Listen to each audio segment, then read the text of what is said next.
you know your scalp can get up to 5 times more dandruff? Get triple anti-dandruff power. Supercharged with Clear. Hey, you, did you know men have 1.4 times weaker scalp? Get a shampoo that's 100% made for men. Supercharged with Clear.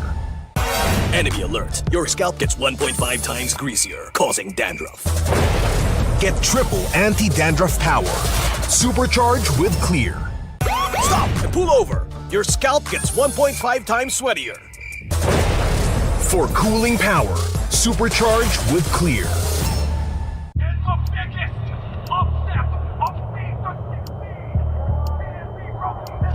Paano ko kaya sila masusuportahan ngayon ng mas maayos? Kailangan ko bang magpalit ng strategist? Nagagampanan ko kaya ng maayos ang role ko? Will I be able to meet their expectations? We have to prove them all wrong.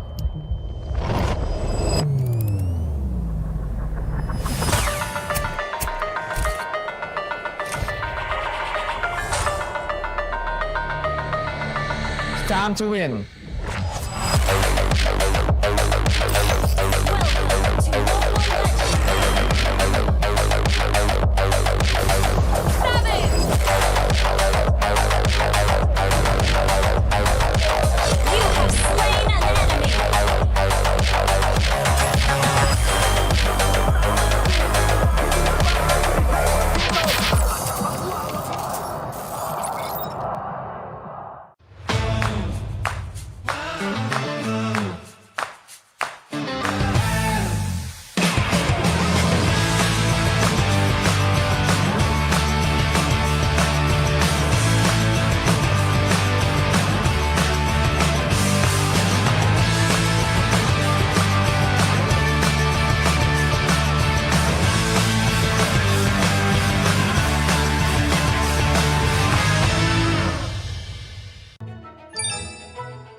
GG bro!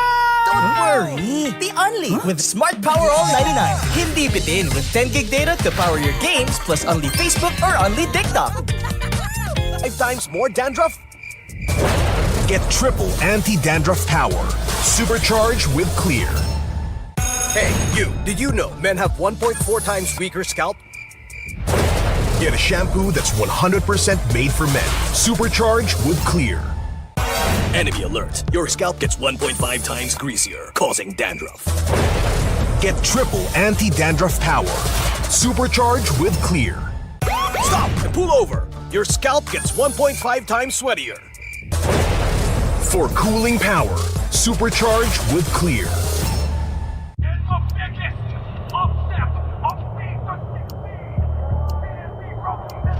Paano ko kaya sila masusuportahan ngayon ng mas maayos? Kailangan ko bang magpalit ng strategist? Nagagampanan ko kaya ng maayos ang role ko. Will I be able to meet their expectations? We have to prove them all wrong.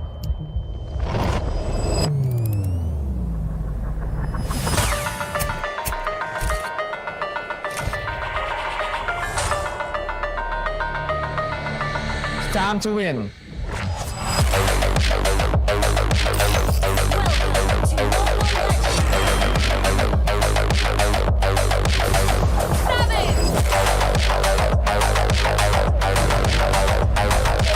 You have slain an enemy!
17th season of MPL Philippines is brought to you by the following sponsors.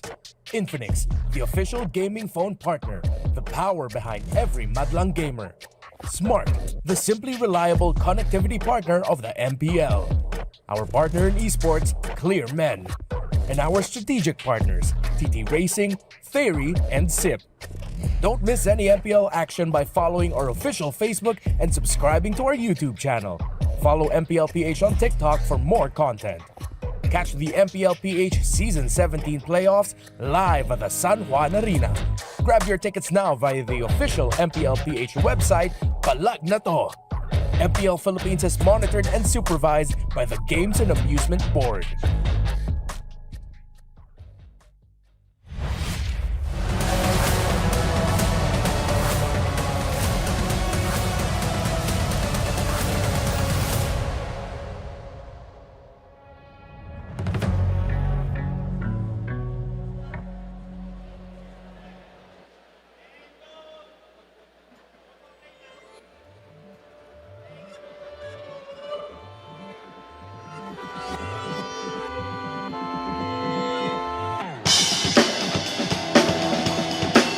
MDL, make some noise! Dalawang, wapabuti na walang matira. Ikaw o siya, walang kapareho, walang naiba. Hindi na itumakbo, di mo wag kang magugulo. Ilang oras lang na tayo sa mundo. Huwag kalimutan, hindi kailangan.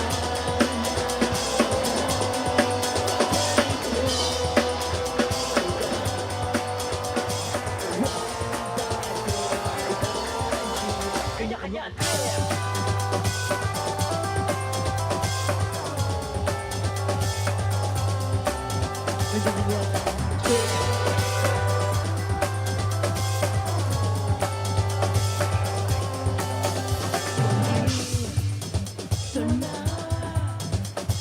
Saan tayo ay kakaisa? Kayo lang naman ang napapasikat. Abot malamangan ang pananaw natin.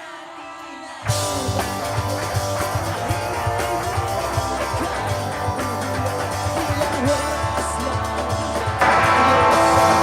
mundo.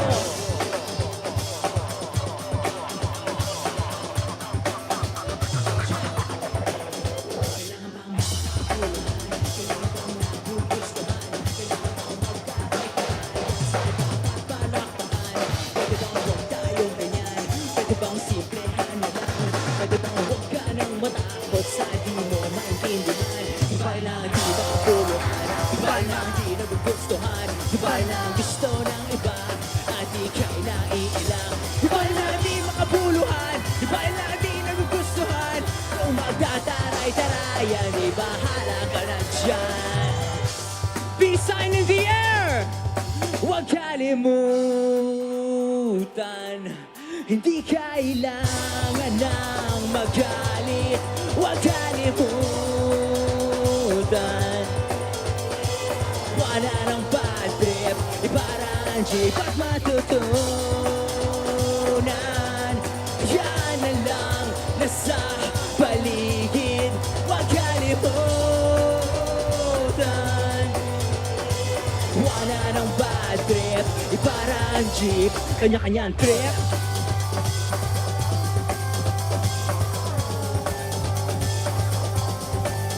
Kanya-kanyang trip.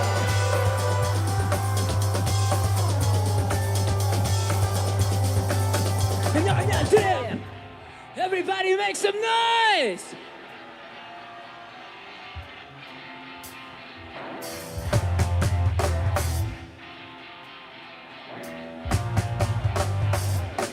Check it, yeah.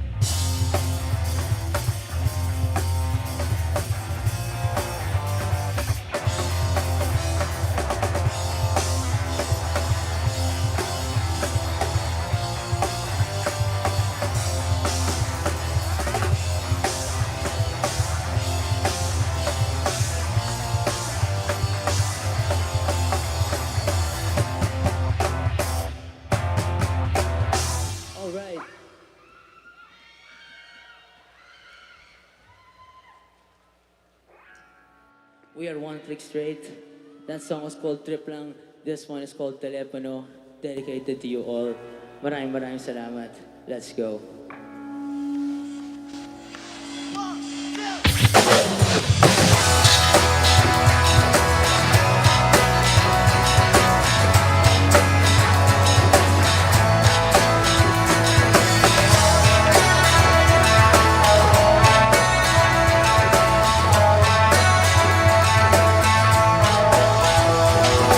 Babad sa telepono, ang boses mo ang gustong marinig. Buti ng mundong di nakikinig. Pasensya na katulad na naman. Dahil lahat ang fans mo muli. At pag-usapan lahat ng mga asa na malapit. Tuloy-tuloy basta siguro ikaw lang ang gustong kausap.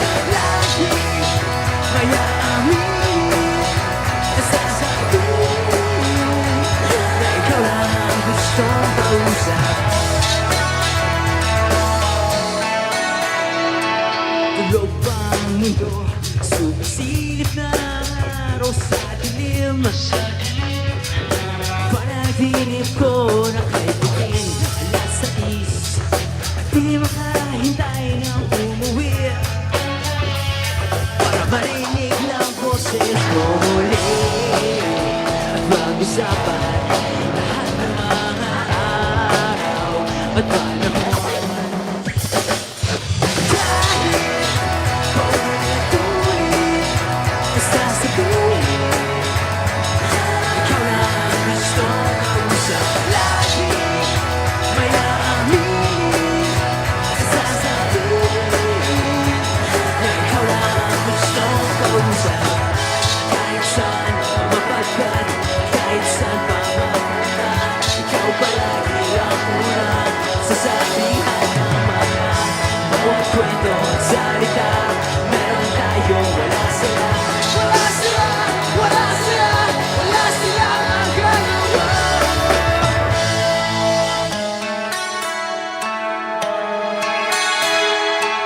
Dahil paulit-ulit sasabihin ikaw lang ang gustong kausap. Lagi may aaminin sasabihin ikaw lang ang gustong kausap. Hindi sasayaw, hindi kakayanin. Ikaw lang ang gustong kausap. Ikaw lang ang gustong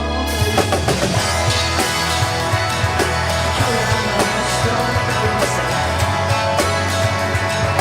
Ikaw lang ang gustong kausap. Ikaw lang ang gustong kausap. Ikaw lang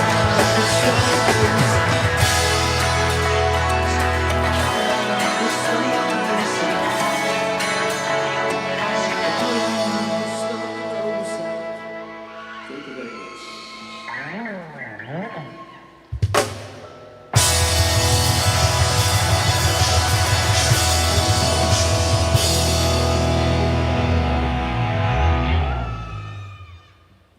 What a fitting entrance for our grand finals, MDL Philippines!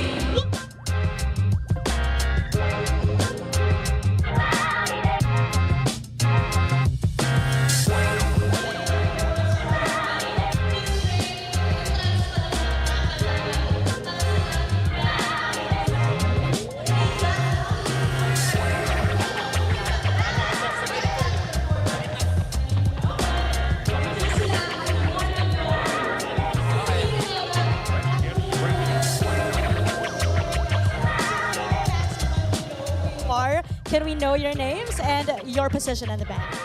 Hello, ako si Sam. I sing and play guitar. This is Tim Marquez, drummer. J. Papi, guitar. Big Bro T on bass, and we are one click straight. Yay! Welcome to the Champions Arena, one Yes. click straight. Alam nyo, na-electrify lahat, nabuhay ang mga dugo namin. And how about you guys? Kumusta ba ang feeling? Nakapag-perform kayo live sa harap ng crowd ng MPL Philippines. Exhilarating! Flabbergasted! Feeling namin champion na kami kahit hindi pa tapos yung finals. Yay! Yes. And guys, earlier we heard you perform your original songs. Ano ba yung naging hugot o inspiration para dun sa mga pagsulat ng kanta na yon? Yung first song na tinugtog namin, trip lang, dedicated yun sa lahat sa atin kasi alam ko, important gawin yung gusto natin sa buhay. So yun. Tapos telepono, syempre, love song, Matters of the Heart. Yes. Alright, now, yes. Yung trip lang, para siya sa mga nasabihan na yung kaka-computer nyo yan. Parang Sa mga tao nakaka-relate lahat ng gusto ko nag-ML doon. encourage na totoo dahil sa kaka-computer nila, nandito sila ngayon sa finals. I agree. Oh my gosh, may hugot pala May mapapala. yun. May hugot pala yun. I'm excited to know more about your music. One click straight. Tell us, saan ba namin pwedeng ma-stream yung music nyo and how can fans reach out to you? You guys can check out our music ayun, on social media platforms, Facebook, Instagram, Spotify. And ayun, subaybayan niyo rin yung mga posts namin. And ayun, we will try to chat lang tayo. Send nyo lang kami ng message. Try namin mag-reply. Tsaka hanapin niyo si J. Papi sa Mobile Legends, lumalaban yan. So yun, bugbugin niyo siya doon. Okay, may gamer pala tayo dito. Naglalaro din ng ML. And thank you so much for being with us today. One click straight. Palakpakan naman natin sila, Champions Arena! Salamat! And if you enjoyed that performance by one click straight, get ready for more. Dahil ngayong araw, malalaman na natin kung sino nga ba ang pinakamalakas sa tahanan ng pinakamalalakas. Nandito na tayo sa best part because it's the grand finals between Team Liquid Philippines and Team Falcons. Who will claim the Immortal Cup? Abangan natin ang lahat ng yan mamaya. Ako si Denise. And this is your host, Thea. And this is your very own Odin. At ito ang MPL Philippines Season 17, the Grand Finals. Palag na to!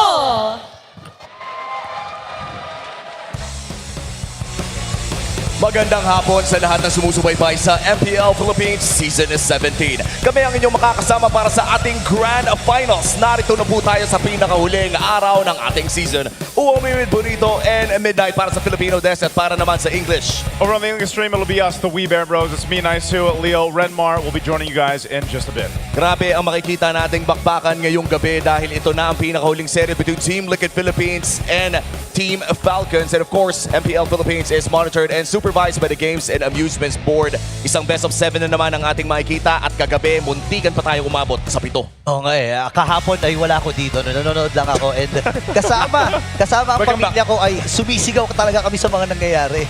Yeah, and alam mo, maraming hopeful na makaulit dito sa Grand Final sa MPL Philippines. And ang natitira na lang ulit, actually medyo throwback para sa MPL Philippines, nandito na naman yung mga Titans. Yep, the Titans, Clash of the Titans 3.0 as we called it. And again, a chance for Team Liquid Philippines to go back-to-back-to-back championships here in the league, making history. This was the nature of the playoff bracket going through the past 4 days, and this is where we've ended up here for the grand finals. Unfortunately, it's not similar to what I said in my prediction video. I'm sure my comment section is on fire right now, but at the end, it's familiar. This is a scene we've seen, the last time in the grand finals about 2 years ago. 2 years. In SM South Mall in the Hall of Champions. I can't believe that was 2 years ago. How time flies, but the Falcons are flying again after back-to-back years of playoffs, upsets.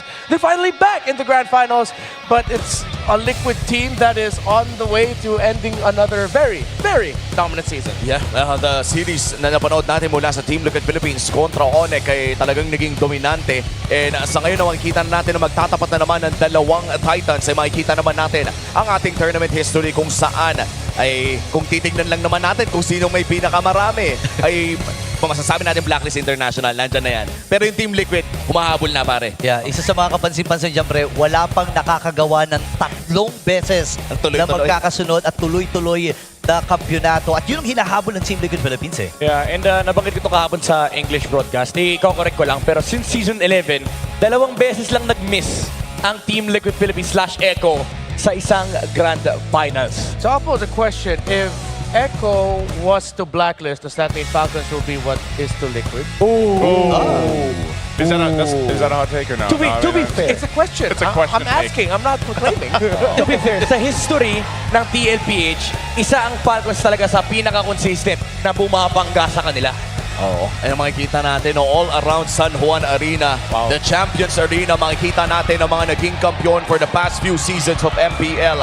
17 seasons of dominance, 17 seasons of history.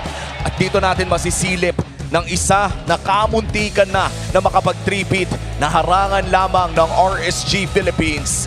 Napalagitnaan yung potential history in the making na sana, pero ngayon ay pwede nang gawin ng Team Liquid Philippines. Man, Team Liquid Philippines has already made so much history, you know, back to back. I mean, even the individual players there, we've highlighted especially the players, the GOAT himself, Carl Tizzy, throughout the entire season. What other records could he break? And this team together, I think for Team Falcons specifically, you know, we were talking about how they kind of had an upset, of course, throughout the playoffs, getting swept by Onyx. They surpassed the expectations, I feel like, yesterday, and now I'm hoping they can ride that momentum into the finals. And I think that's what Falcons are best known for, even under the AP Brand banner. Remember, not a single team from a home country has ever won a world championship on home soil. They broke that too. Yeah, and moving forward dito sa ating susunod na matchup ay ang tatlong tao na sobra-sobra ang history together. Former TZ brothers, Flap TZ, Carl TZ, at iniwan na yung TZ sa pangalan. There are so many stories to uncover mula dito. Yeah, look at that line. To be better than great, you must defeat the greatest. A callback, of course, to the time when they won world championships. We were going through our great trilogy in the M series. And of course, with Flap and Kyle dropping the TZs off of their names, even they said it yesterday when Wolf and I got to talk to them analyzing their game.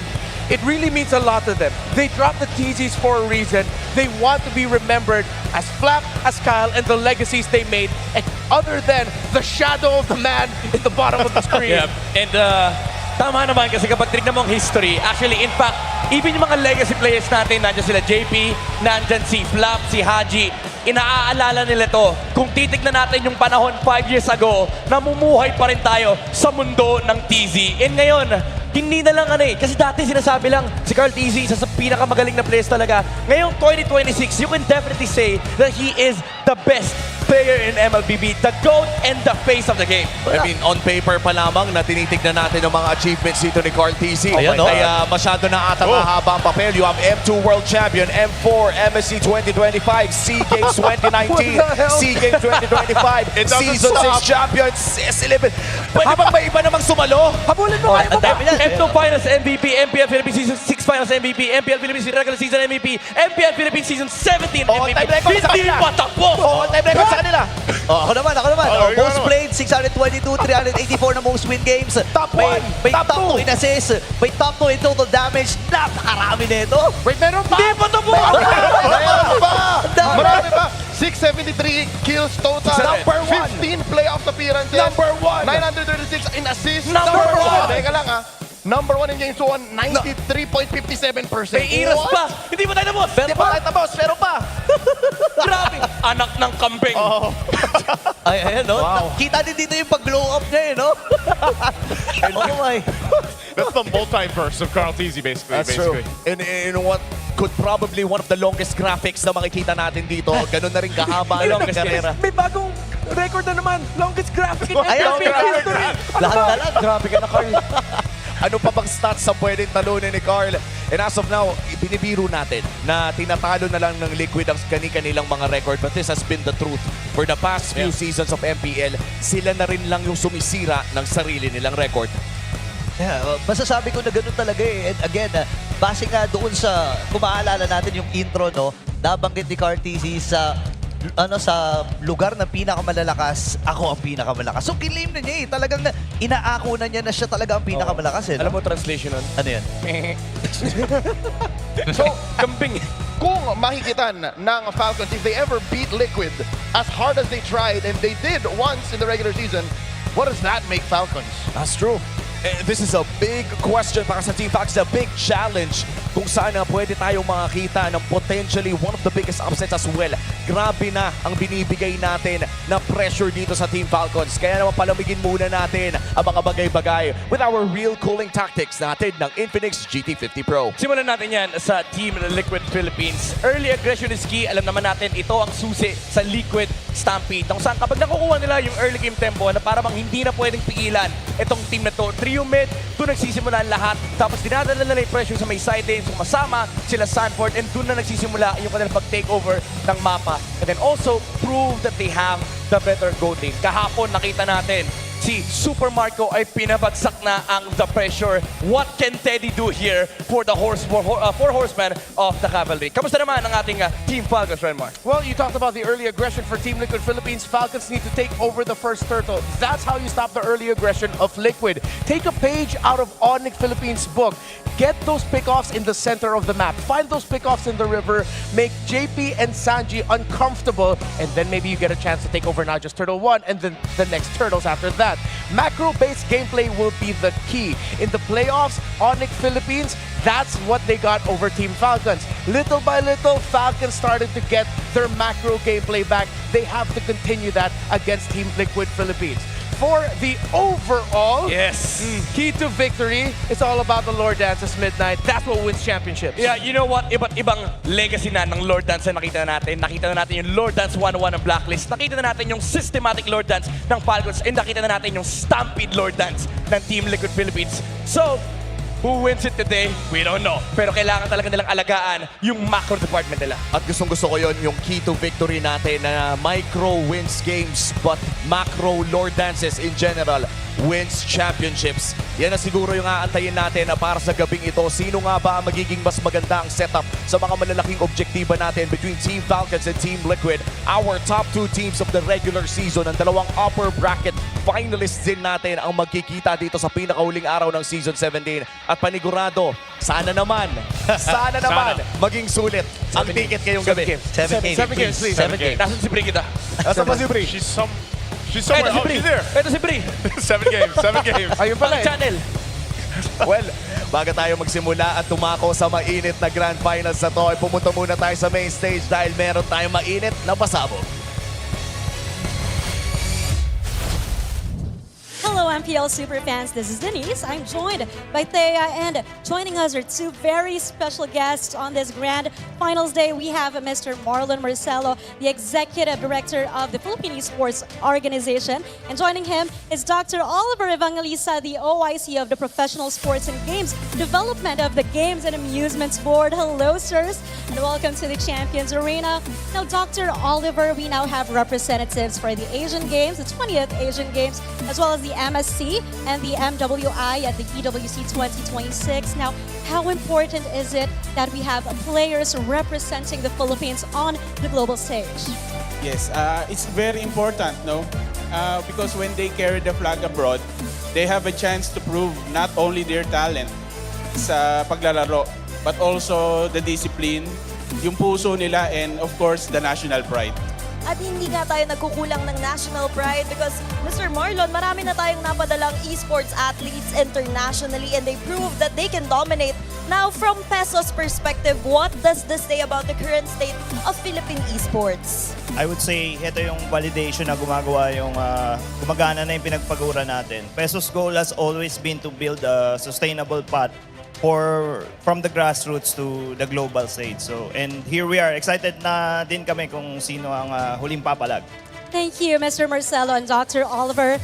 Now here is our official Cebu jersey for the 20th Asian Games. And MPL Superfans, let us support our very own Cebu team as they head to the 20th Asian Games. And we invite you to support them as they show their performance on the global stage. Thea, Palag Na To.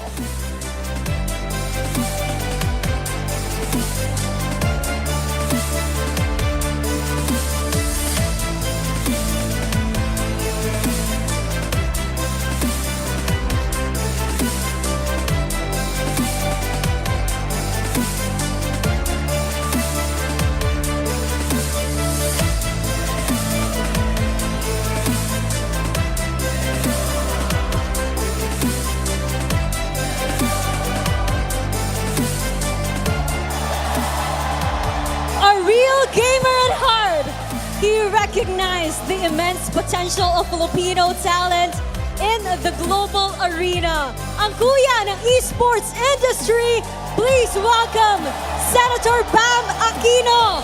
Hey, everybody! Ready na ba kayo? Ready na ba kayo? Ready ang pakiramdam na nandito kayo ngayon sa Champions Arena? Alam mo, din, tuwan-tuwa ako to see everybody here. Alam nyo po, matagal na tayong sumusuporta sa esports. Naalala ko pa, nung kukunti pa lang yan, hindi pa nare-recognize ng gobyerno, pero ngayon nakita natin, lumaki na, lumawak na, at lahat ng mga Pinoy gamers, naglabasan ngayong araw! Nakita natin kung paano lumaki ng lumaki ang esports sa ating bansa. Napakaraming pagkakataon ang nabigay sa napakaraming Pilipino. Whether you're playing, you're behind the scenes, you're a content creator, or doon ka sa mga related industries, napakaraming nabibigyan ng pagkakataon ng esports sa ating bansa. At paano po sa tingin niyo, Senator, na nakakatulong to sa Filipino youth natin? Paano ba natin sila mabibigyan ng pag-asa dito sa MLBB? Alam mo, Odin, ang esports, isa to sa mga larangan sa ating bansa na tayo ang best in the world! Pagdating sa paglalaro, pagdating sa production, pagdating sa iba't ibang konektadong negosyo at industriya sa esports, ang Pilipino ang best in the world. Kaya sa mga kabataan po dyan, kung sa esports ang gusto nyong career, whether as a player or as a host, or as a caster, or a content creator, or in game development, or in production, ang payo ko lang, let's continue to be the best in the world. Let's continue to be excellent. At ituloy natin ang pagtaas ng watawat ng Pilipinas sa buong mundo ng esports! Maraming salamat, Senator Bam. Bilang long supporter na ng esports and gaming industry, it's such an honor to have you in the Champions Arena. And with that, sabay po natin bigkasin ang ating linya. Sabay-sabay tayo. 1, 2, 3! Lakas ng Pinas! Palag na to!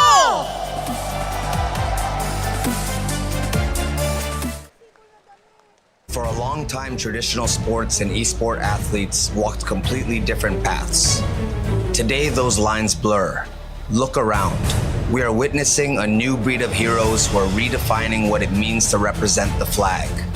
At the forefront is Carl TZ, the most decorated player in history. Leading the charge to prove once again that the Philippines is the home of MLBB champions. Step forward onto Asia's grandest stage, Lakas ng Pinas at Palag Na To.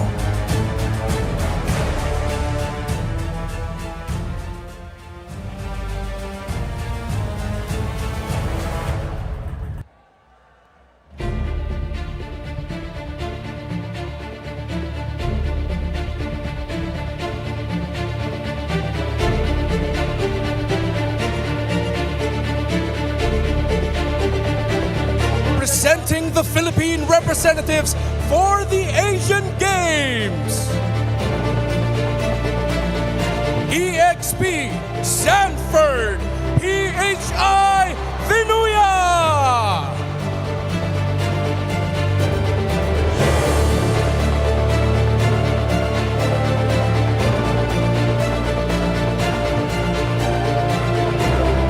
Jungle Carl TZ PHI Nepomuceno.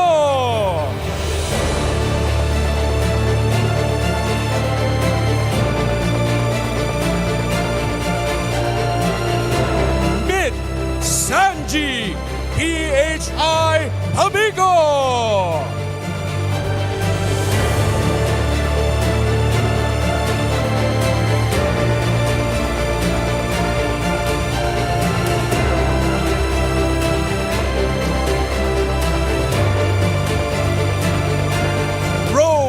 JP PHI De La Cruz.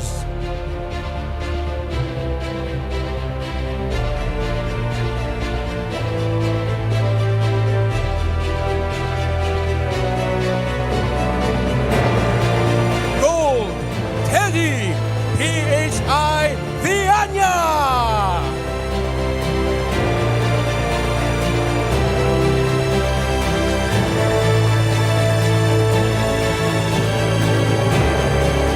medalist, Daiki PHI Sebañez.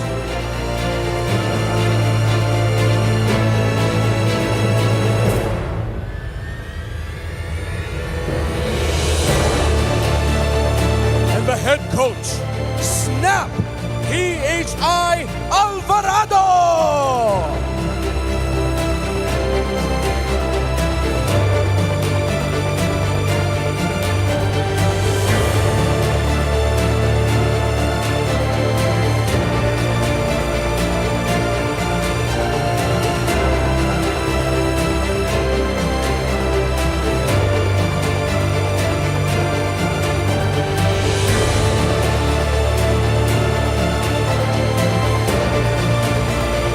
Once again, give it up for your Asian Games representatives.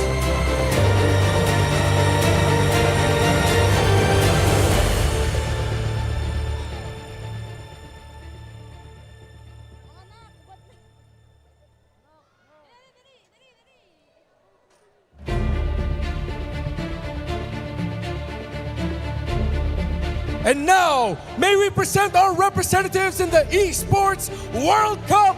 2 champions, 1 game!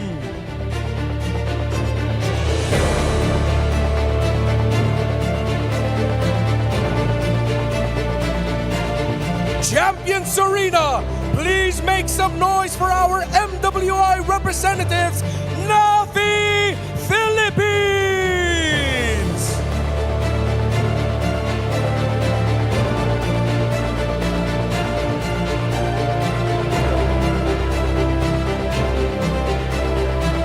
Presenting our representatives for the MSC at EWC, Team Falcons!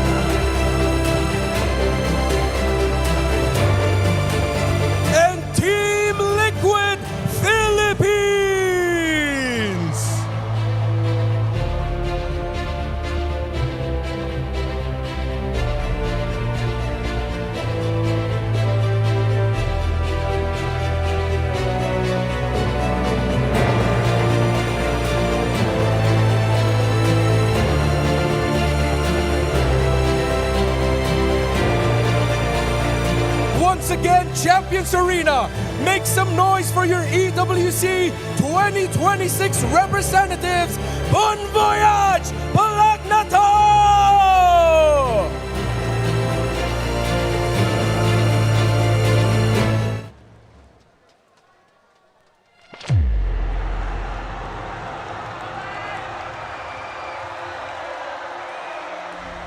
I can definitely see that the esports scene, especially for MLBB, it'll just keep getting bigger and bigger. Ay, tingin ko kasi sobrang laki ng community ng ML, lalo ngayon kasi grabe na yung mga community ng fans eh.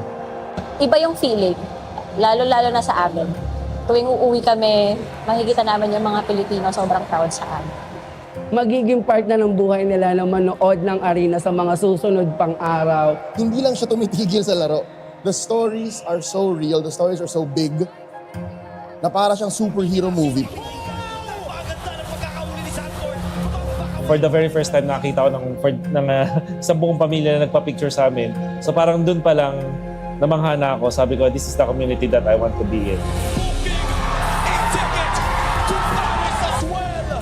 Mga magulang natin will look at esports, gaming in general, be like, wala kang mapapala dyan and stuff. But it's not necessarily true. Nung season 1 namin, doon lang kami sa mga malls. After nung SGD time ko, nung nalipat ako sa brand, talagang doon nag-start yung sunod-sunod kong mga panalo siguro, ganun. And doon ako mas na-recognize. Tayong mga Pilipino kasi, parang happy-go-lucky tayo. Kahit anong pagdaanan natin. Tayong mga Pinoy lumalaban talaga tayo kahit even the slightest chance. Depende sa I mean, yung earliest season ko is season 1. So, to put it simple, parang kasama ko lumaki yung liga. Sobrang layo na ng nilaki ng league.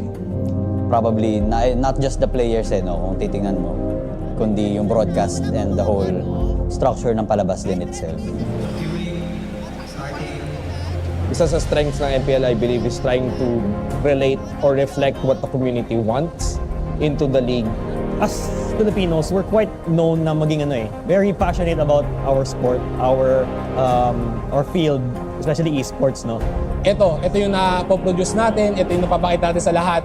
Storytelling nilang nagkakatalo, pero sa crowd walang tatalo dito. Mas wild yung mga tao sa Pinas. Right now, MPL is a huge pillar sa Philippine esports. And 17 seasons strong. Makikita natin yung cultural impact talaga ng MPL. I mean, automatically, part na ng culture ng Pinoy Ng tipong, ano nilalaro mo? MLBB.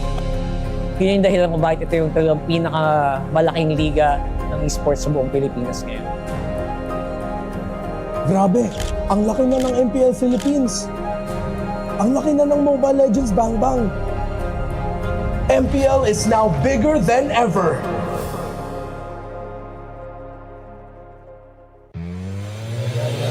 Tonight, they settle the score once and for all. It's Team Liquid Philippines versus Team Falcons. This is the MDLPH Season 17 Grand Finals!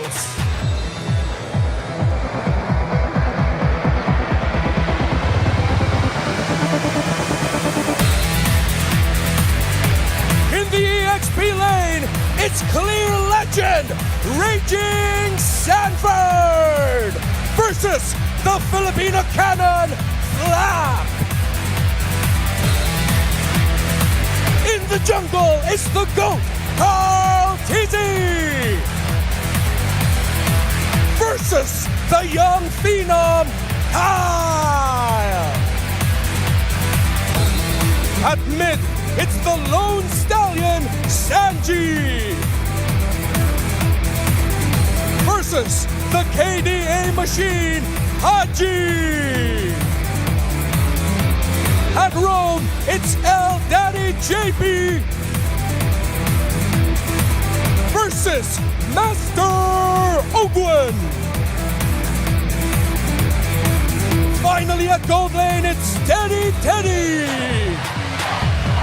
versus the bulletproof Super Marco.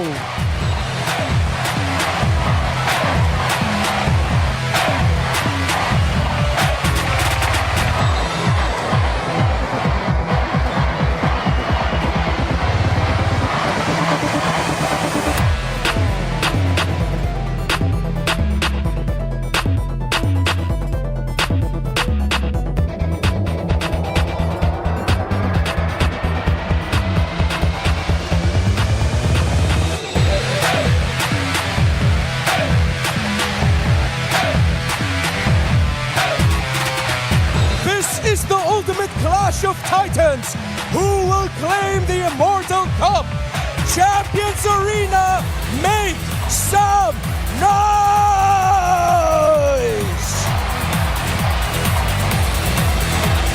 Magsisimula na ang pinakahuling serye ng Season 17, ang grand finale ng Clash of Titans between Team Liquid and Team Falcons. Huling beses na nagkita ang dalawang kupunan na to ay regular season pa. Hindi pa natitikman ng isa't isa ang playoffs form ng Falcons and Liquid. Yun nga Tsaka nung regular season, nakita natin na 2-1-2-1 yung naging score noon.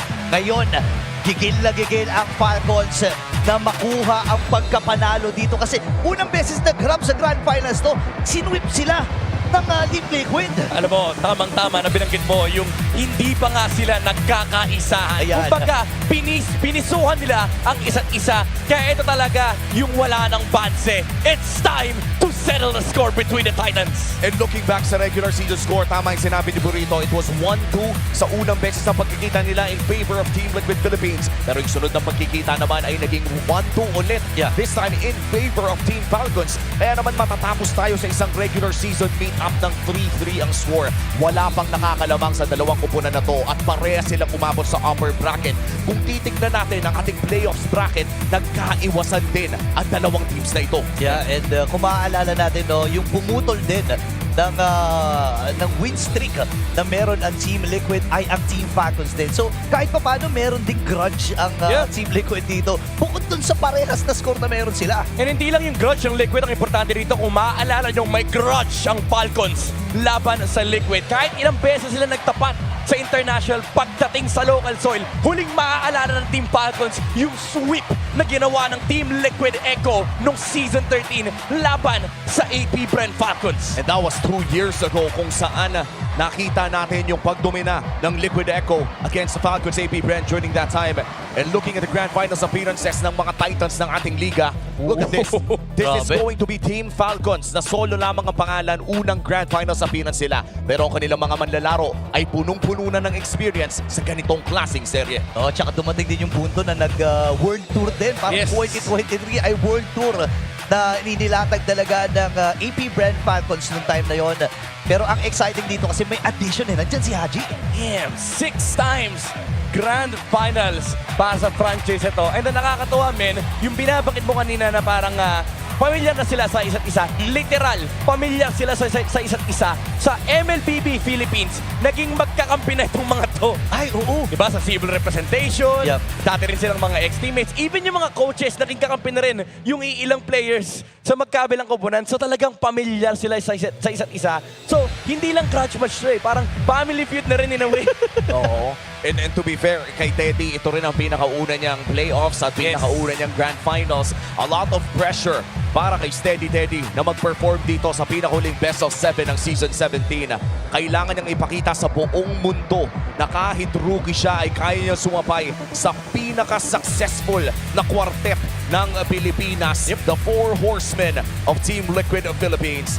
Team Liquid Philippines ang mangunguna sa pagpili ng mapa. It's going to be Flying Clouds. Blue side para sa game number 1. 100% win rate pa rin ang Team Liquid Philippines sa Flying Clouds. If I'm not mistaken, 16-0 ang kanilang score. Kundi 15-16-0. Mamaya mag-check natin yan. Pero again, the record still stands. Wala pang talo ang Liquid sa mapa na yan. Oh, kakaiba ito And dito masusubukan ngayon ang Team Falcons kung paano sila mag-a-adjust sa magiging laruan ng Team Liquid Philippines. Expected naman na kagad natin kapag Flying Clouds ay mabilis talaga ang transition ng mga team fights di ba? Oo, kung hindi man mabilis yung transition ng mga team fights ay kadalasan makikita natin na yung mga laban natin ay ultra extended o kaya yung mga laning phase natin ay okay lang malugit dahil makakabalik din lang. Pero ito na ang pinakaunang drafting phase ng Best of 7 ngayong gabi sa San Juan Arena. It's prime time MLBB para sa Season 17 ng MPL Philippines. At dito natin makikita sa ulap ng Flying Clouds kung sino nga ba ang mangunguna sa ating Grand Finals. Malaki ang burden ng dalawang team na to, especially sa first phase. Magkakaroon ng palitan and makikita mo kagad, men, 16-0 nga ang Team Liquid Philippines. Pero respeto pa rin sa Titans. Guinevere and Calaban, I don't think we're gonna see these two heroes for the rest of the series. Pero ganun din naman sa side ng Team Falcons. Nagtanggal na rin ng mga flexible heroes, especially against the Apex Predator. Wala na yung Phobius, wala na rin yung Freya. Ito rin talaga yung problema na when you're up against Team Liquid Philippines, you always have to think kung ano nga ba yung mga natitirang carry heroes para dito kay Sanford. And with this Phobius taken away, tandaan natin yung Pakito ay rising pick din for the past few days ng ating playoffs. First pickable na baka Pakito at this point o hindi pa naman? Feeling ko, kung may XP-laner ka ang pangalan, Sanford, pare lahat first pickable. Oo nga, pwede nga naman. At nakita natin na tumaas talaga. As in, all-time high yung pag-pick dito sa Pakito na ito. Pero sabi nila, okay, lusot ng Marcel. Kunin na kagad natin, JP. Wow, and with this Marcel na inagaw ng Team Liquid Philippines, anong magandang response para sa Team Falcons? Ito na yung mga typical Khalid, typical Hilda. Pero feeling ko for Team Falcons, maganda rin na kunin na nila yung Harley +1, maybe Harley Zushin, Harley Eve, para sa first 2 picks sila kasi baka makuha din ng DLPH. Pero alam mo, nakakatakot dito for Team Falcons. Parang kahit ano mangyari, may trade eh. Kahit kunin mo yung Harley, makukuha ni Carl yung Leomord. Kapag kinuha mo naman yung Leomord, hawak niya naman yung Harley. So parang either way, just pick your comfort para sa Team Falcons. And speaking about comfort, kahapon, ito yung nagpanalo nung series nila laban sa Onyx Philippines, yung Claude pickup. And this is also a great steal away from Teddy na notorious na gumagamit ng Claude during the regular season. And they also take the Eve na naging napakaganda ang performance ni Haji kahapon sa kanilang serye kontra Onyx. Yeah, umabot ka sa punto na nakakahuli siya ng 5 mula doon sa Onyx Philippines sa river manipulation. Isipin mo, dami mga 5-man dito. 5-man na Dark Wave, 5-man RWM. 5-man RWM. Talagang sagupaan na to eh. Tama lang na ilabas nila ang kanilang best at this point dahil di natin alam, minsan ang mga Game 1 ay talagang nagbibigay ng kakaibang momentum para sa mga teams. And now for the next 2 picks, Team Liquid Philippines, ano bang inaantay? Feeling ko, Harith pick up mula kay Teddy. Either yung Harith or yung Moskov. Di ko, Fredren and Paquito may threat ng second phase gourd mula kay Sanji. And for Team Falcons, I think maganda naman yung naging selection nila for the first 2 picks kasi parang technical knockout to. Nakukunin mo yung Claude, kukunin mo yung Eve. Hindi makakapag-carry si Teddy. So medyo ipit sila sa Harith. Pero now, Liquid Philippines introduced a different variation into the problem. Sige, Harith second phase kami pero intindihin nyo yung gourd. Oo, tsaka bukod sa gourd na iintindihin nila, this is Sanford playing this Paquito na alam naman natin ay napakataas talaga ng kill pressure. And syempre, pagbibiruin ko din lang naman ang Paquito kasi ngayon parang parehas din sila halos ng playstyle ng isang Benedetta na mala assassin. And we're talking about a former global Benedetta dito sa kamay ni Sanford. Ang magiging response ng Team Falcons ay Leomord na nabanggit din ni Midnight kanina para sa kanilang jungle pick. Naghahanap pa rin ang Team Falcons sa kanilang roamer and potential XP laner. Meanwhile, para naman sa Team Liquid Philippines, potential mid laner and gold laner. At ang masama dito ay parang X na ata mag-carry sa larong ito. Mahirap talaga eh. May one hit na threat mula dito sa Team Liquid Philippines dahil nga dun sa Paquito. Dito sa kay Leomord pala, dito sa Falcons. Tingnan natin. Well, para hukayin pa mas lalo ang ating draft para dito sa Game 1 ng Grand Finals, pumunta muna tayo sa ating mga on-ground panelists. Thank you so much to our casters. And over here at the on-ground channel would be me, Brigida, together with Wolf, our analyst for today. And kanina nakita na natin, isang kagulat-gulat na pag-prioritize ng Team Falcons on the Eve in the first phase. Ano masasabi natin tungkol dito? I think, Briggs, ito ay parang deny pick as well as parang naging comfort na rin nila na-develop throughout the playoffs. Nakita natin yesterday, the reason why they won against Onyx is nung ginamit nila Eve up against the Jushin that happens to be open pa rin up until this point. So, I doubt na mapipili yung Jushin dito. Alam mo, laging contested yung hero na yon. But in this grand final, baka mag-decide ang dalawang teams na hindi na. Kaya nga, Gord nga yung binaban nila dito not the Jushin for DLPH. So they will be willing to leave that open. And I think, isa rin ito sa mga moments na talagang napapatanong ako kung ano yung mga magiging response ng Liquid in terms of the picks. But just the same, Team Falcons, I'm wondering, since the Paquito is open and the focus is once again taken out, what do you see as a potential response na manggagaling din naman sa Team Falcons for this pick? Kasi wala na rin yung Esmeralda. Yeah, I think yung Benedetta, na nakita rin natin yesterday. Itong Esmeralda, nakagulat na parang hindi kinuha agad ng Team Falcons despite them having a lot of options para kay Kyle. Lalo na katapat kasi Fredrin eh. So, kailangan nilang mag-isip ng iba pa. Like, pag naman yung Benedetta dito, like, what is your actual answer to the Paquito? Siguro, maiiwan sila with Derizla. Kaso, di nila kukunin yun up until lumabas yung Valentina or kung ano man yung mage pick para dito kay Sanji. And at the same time, I feel like nakita natin kung ano yung pwedeng maging implications ng isang slower paced na EXP lane for Falcons. And na-highlight pa naman sa ating keys to victory na kailangan talagang maging aggressive lang all throughout the early ang Team Liquid Philippines. Even the Atlas though, gets taken out. Bakit kaya? Well, siguro kasi gusto nilang kumuha ng stationary na mid laner dito. Maybe Akimi, for example, para hindi sila mahirapan kung sali. Or maybe they want to go for Valentina para dito kay para kunin yung Eve kung sakali.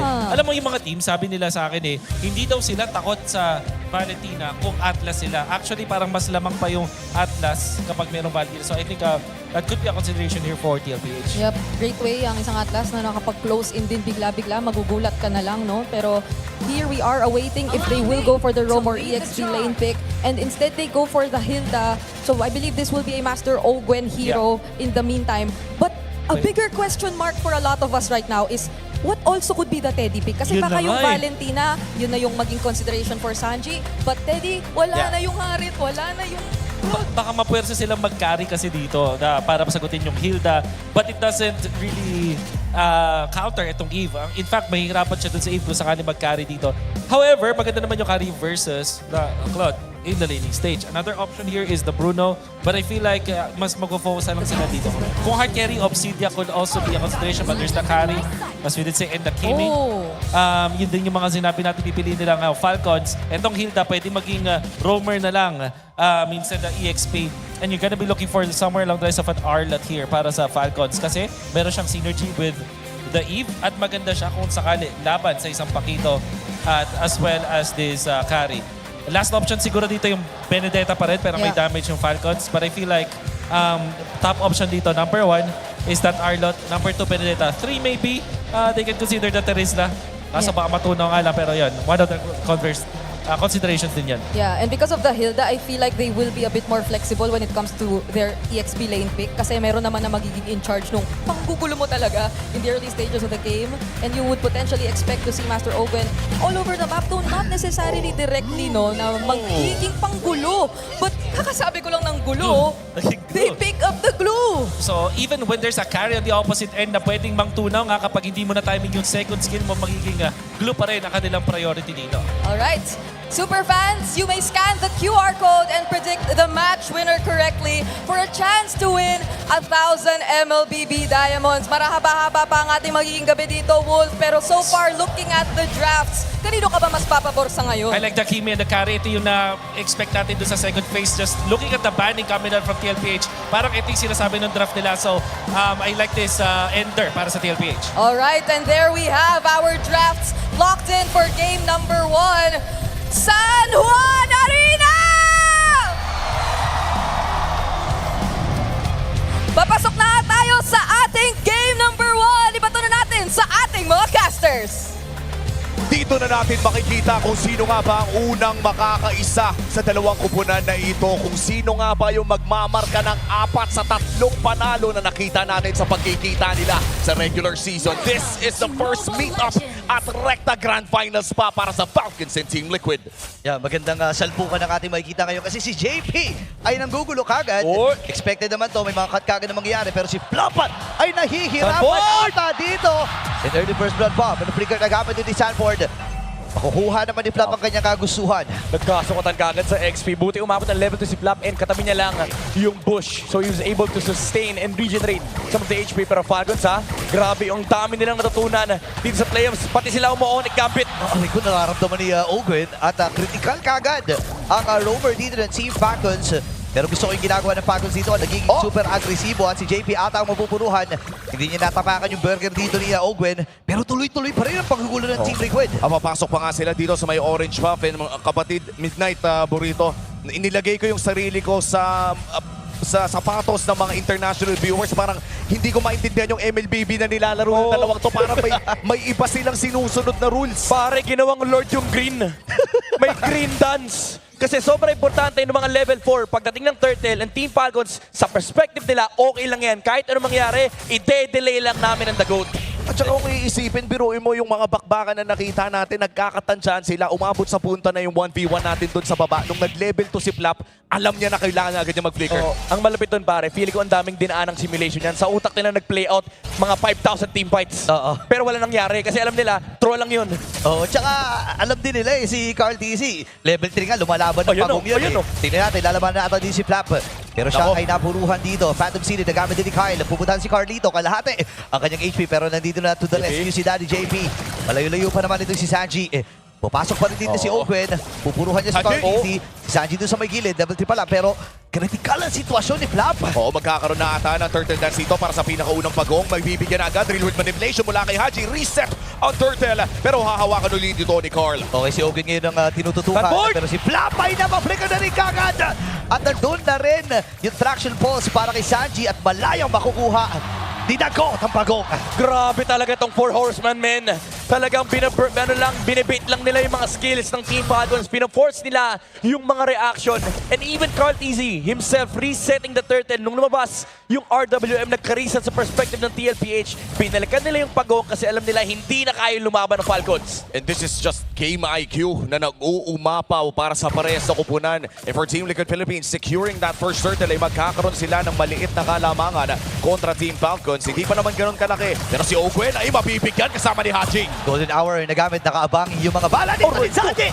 Napakahatilan talaga. Pero hindi pa sapat yung manyang damage dahil nga medyo makunat din ito si Ogwen. Oo, buti na lang nasaktuhan, nasa glue nakatutok yun. Pero parang kung ibang tao ata, sure ball patay. Pero yun yung nakakatakot dun ha. Kasi kapag naka-on yung red bar o yung passive ng Kimi, after nung Golden Hour, walang pakialam yan kung sino yung nasa frontline. Kasi tatagos lahat ng mga bala mula dito kay Sanji. So kailangan din mag-ingat ng Team Falcons dun sa walking reset button ng TLPH. Oo, tsaka parang ang nakakatuwa doon ay kaya nilang i-pull off yun ng casual. Kumbaga may mga teams na talagang binibilangan pa yung Marcel Ultimate pero parang bang natural dito sa Team Liquid Philippines. At matagal-tagal pa naman bago lumabas yung pangalawa nating objektiba. Pero ang dami ng mga tao mula sa Team Falcons na actually nilalagay sarili na around the bushes. Yeah, laban na talaga ng mid-prio. Itong dalawang teams na to, wala pang nangyayaring kill.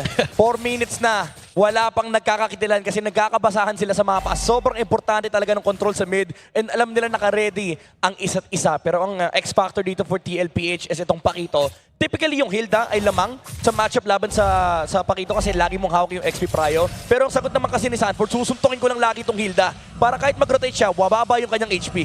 Makikita ang dalawang jungler, dalawang XP later dito sa may bandang ibaba. Hindi pa ata alam ni Kyle na si Carl ay pumapalibot lamang sa kanyang purple buff at magtatransition na nga ang Team Liquid Philippines patungo sa pangalawang pagong. Si Ogwen ay ipopoke lamang pero makakatakas naman na ata ang glue ng Team Falcons. Sisimulan na ng Team Liquid Philippines ang pangalawang pagong ng larong ito. Yeah, si Carl naman ngayon ay lumiko muna sa kanyang purple buff para nga naman may konting kalamangan siya kung mag-level siya rito. Pero reset ang gagawin ng Team Liquid Philippines at nakikipagkatakan lang ito si Ogwen. Yeah, efficiency lang to for TLPH kasi alam nila hinihintay lang naman nila yung dalawang XP lane. And makakapag-cut na si Sanford ngayon, perfectly mirrored yung galaw ng dalawang kupunan. Pero, wow! Okay, Golden Hour, nahuli dito si Kyle pero tinadtad na rin ang mga bala mula dito kay Sanji. Tatama din yung traction ball pero si Sanji ang nagwagi. Teddy ay sasama na nga rin pero si JP nangalahati yung HP down to 10%. Habang si Kyle ay pinuntahan na rin Sanji with the first blood. Maiipit din itong si Flap. Habang sa gilid na bahagi na ito din si Carl DC.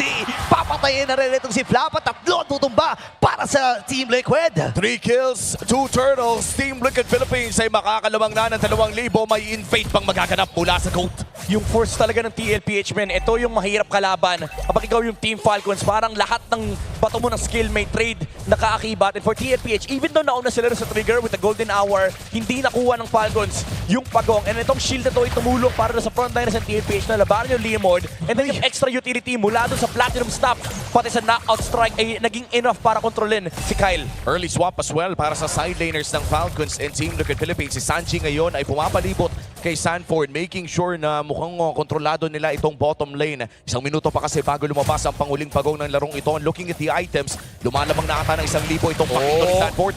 Iiwas muna si Sanford pero si Carl tama yung taunt. Nasa gilid na rin ito si JP. Pipicture niya ba? Hindi, wala. Meron naman siyang ultimate pero hindi niya muna basta-basta gagamitin yung kanyang Golden Hour. Tuloy-tuloy lamang din si Sanji. River Manipulation na nagamit kasabay ng Blaze. Do it! Pero solong-solo at Sanji ito. Siya'y mamamatay pero makakabawi din naman si Sanford. Ipaghihiganti ang kanyang sansan. Pero si Carl ay nakakuha din. At hinanap niya kung nasaan itong si Ogen. Natunaw lang kagad. Ang ganda sana ng start ng Falcons. Teka lang! Di pa matatapos ito. Si Haji ngayon ay may ipit din!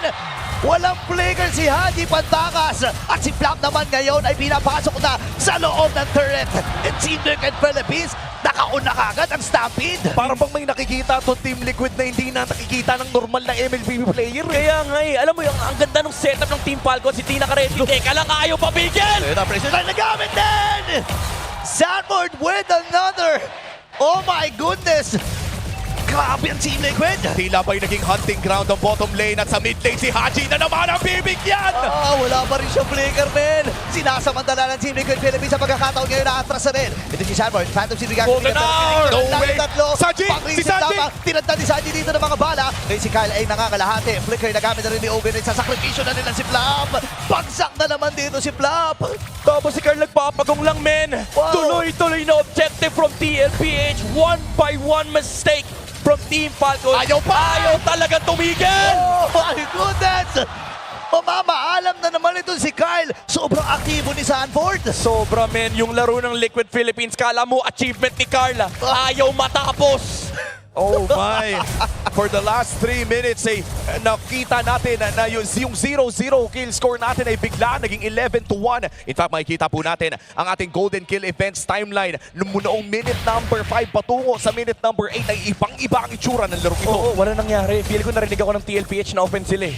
Sabi niya wala daw nangyayari ah. Ito, pabibilisin natin. And again, nagsimula yun sa magandang set ng Team Falcons na hindi naka-ready si Sanji pero naka-ready pala yung counter punch. Ito dive na naman nila ito. Natawag na si Barbiel. Apat na miyembro nakatulong para dito sa Falcons. Sa kabilang panig naman ay si Super Marco ay minamanage lang niya yung kanyang wave.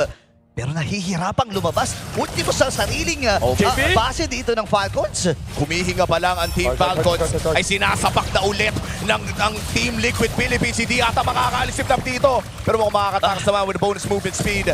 Pero may tore pa rin na makukuha sa may bandang ibaba ang Team Liquid Philippines again.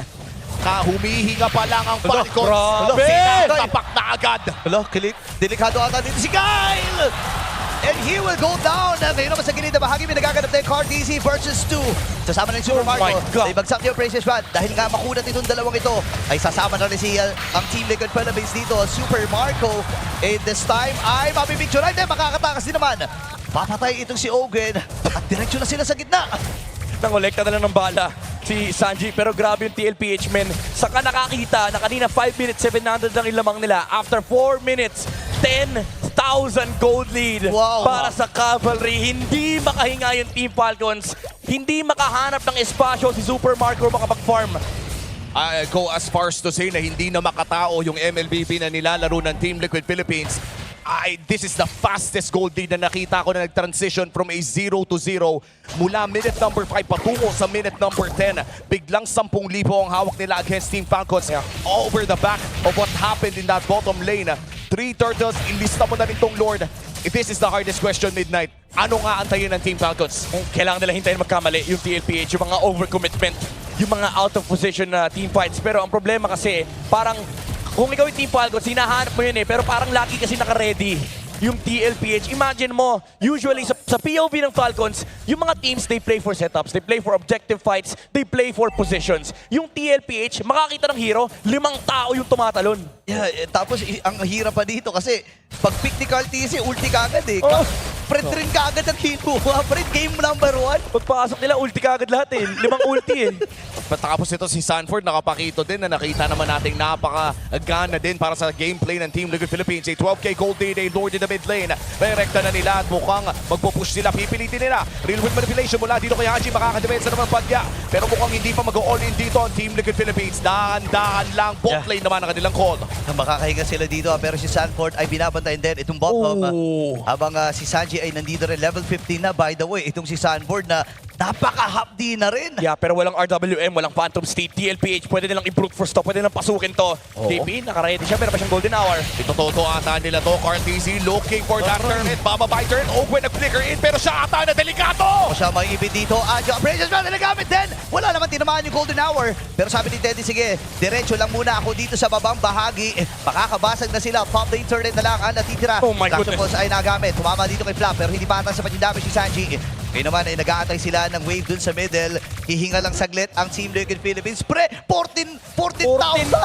Oh my goodness! 14K, panimula pa lamang ito ng ating best of 7, a 14K gold lead in 11 minutes. I feel like in Grand Finals history ng MPL Philippines, safe to say this should be number 1. Yeah, first time nangyari to ang TLPH. Talagang alam mong gigil na gigil sila eh. Na pinapersonal nila yung laban, yung clash ng Titan. Naalala nila, huling beses nagtapat sila Falcons ang nagoge. So sabi ng TLPH, ayusin natin laro. Yung madalas silang hinihingi sa mga mic check men, perfect game, ito yung itsura nun. And imagine, no, hinihingi nyo sa isa't isa na makakuha ng perfect game. And all the way to this Grand Finals appearance ay napakita nila na kaya nilang ilabas yung ganitong level ng MLBB against one of the best teams in the world as well. Let's not forget, Team Falcons showed everyone kung gaano kaganda ang MLBB na mapapakita nila against Onyx Philippines sa lower bracket finals. Pero mukhang mabibigyan din si JP. Wow! Okay, Golden Hour, nagamit din, makakasama kay JP ito. Isasakripisyon na muna nila, si Ogin na nakuha na. Pero si Flapa ay mamamaalam din sa kami ni Teddy. Sa gilid na bahagi, may nagaganap din na habulan. Ogin at itong si Teddy ang humahap o hinahabol.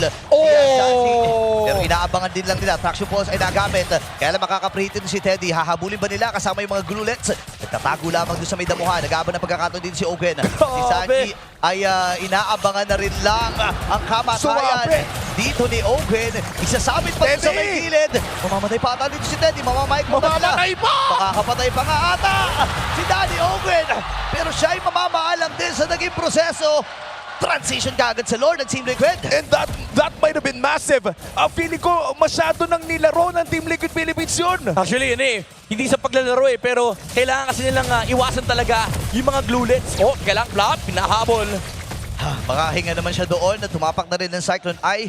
Pero yung Lord, available na. Yeah, hintay lang nila mag-spawn si Teddy. Hindi pwedeng lumaban ngayon yung Team Falcons kasi may Claude ang Team Falcons. Yung kanina talagang iniiwasan nila yung mga glulets kasi may konting stock kay Teddy. So kailangan nilang hintayin. Pero yung galaw din ng Master, alam niya na kung ayaw niyo akong patayin, pwede kong baliktarin yung kwento at ako ang papatay sa inyo. I feel like at this point, yung mic check naririnig ko na, nasanay na tayo sa mga ganitong klaseng mic check ng Team Liquid Philippines.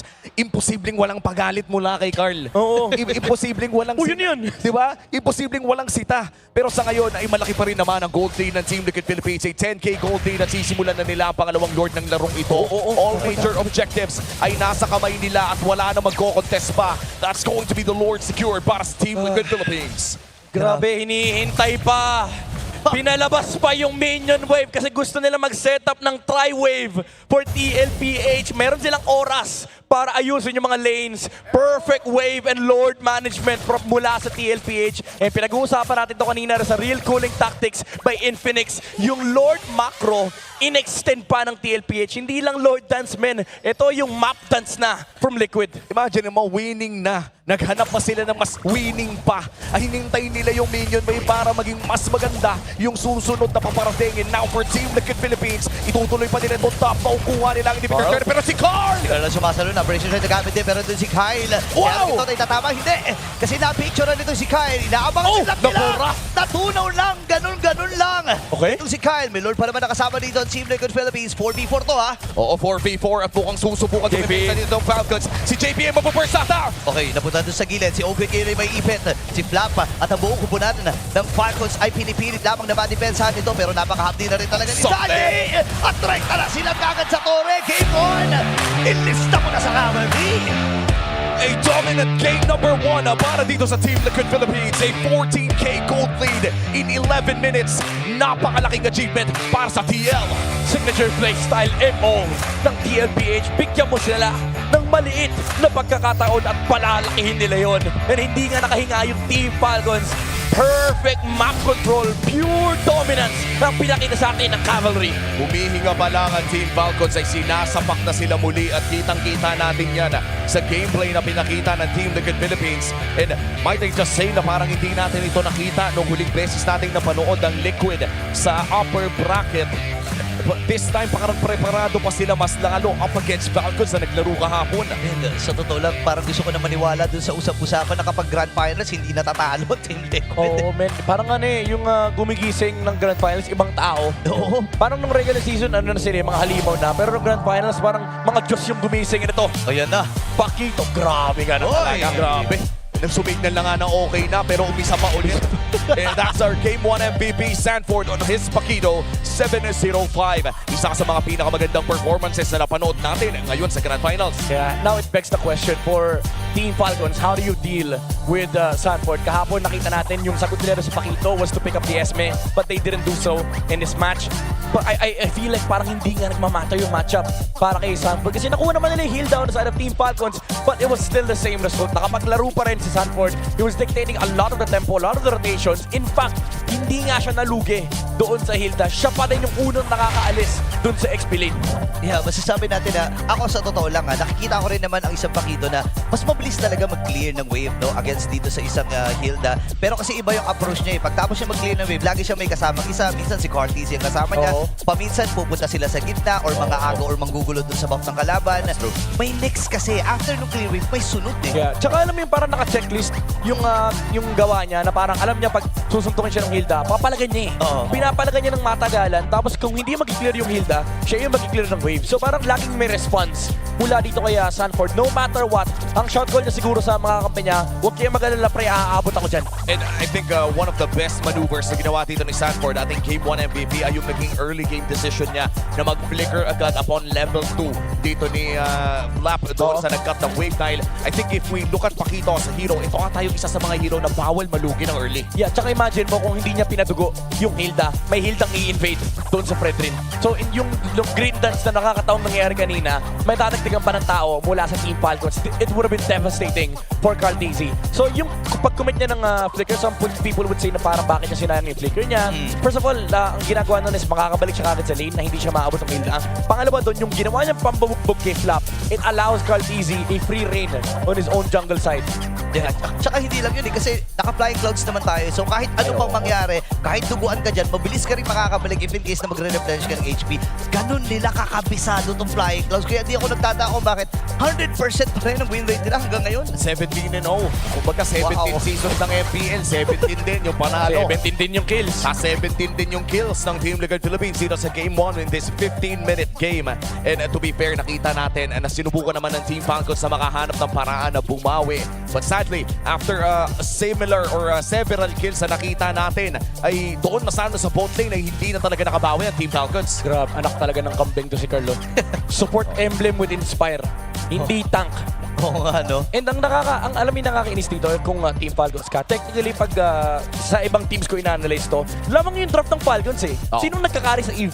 Diba? Pero yung playstyle ng TLPH, parang walang problema sa kanila yung mga counters. In fact, parang hindi nga nag-e-exist sa mundo nila at sa dictionary nila yung counter. Kasi pwede mo naman i-force sa lahat ng team points na nakita natin. Kaya hindi nahihirapan si Teddy kasi yung RWM kailangan mong ilabas. Imagine mo, dinadive ka ng Pakito, ng Fredrin, ng Marcel. Kung ikaw ba naman si Haji, hindi mo ba pipindutin yung RWM? Yeah, tsaka ang galing din bumilang kasi ng Team Liquid Philippines eh. Nakita natin sa spell, no, yung flicker na nagamit one time, pero 3 beses nila pinanish itong si Haji. Ganun nila kakabisado tong laro ito. At nakita natin din na parang nasa 6 minutes plus pa lang, dinadive na nila under the turret eh. And this is a 2-minute difference between the Swift Trinity dito ng ni Super Marco at pati na rin ni Teddy. Ibig sabihin yung baseline damage na pwedeng ipato ng parehas na kupunan ay talagang magkaiba din.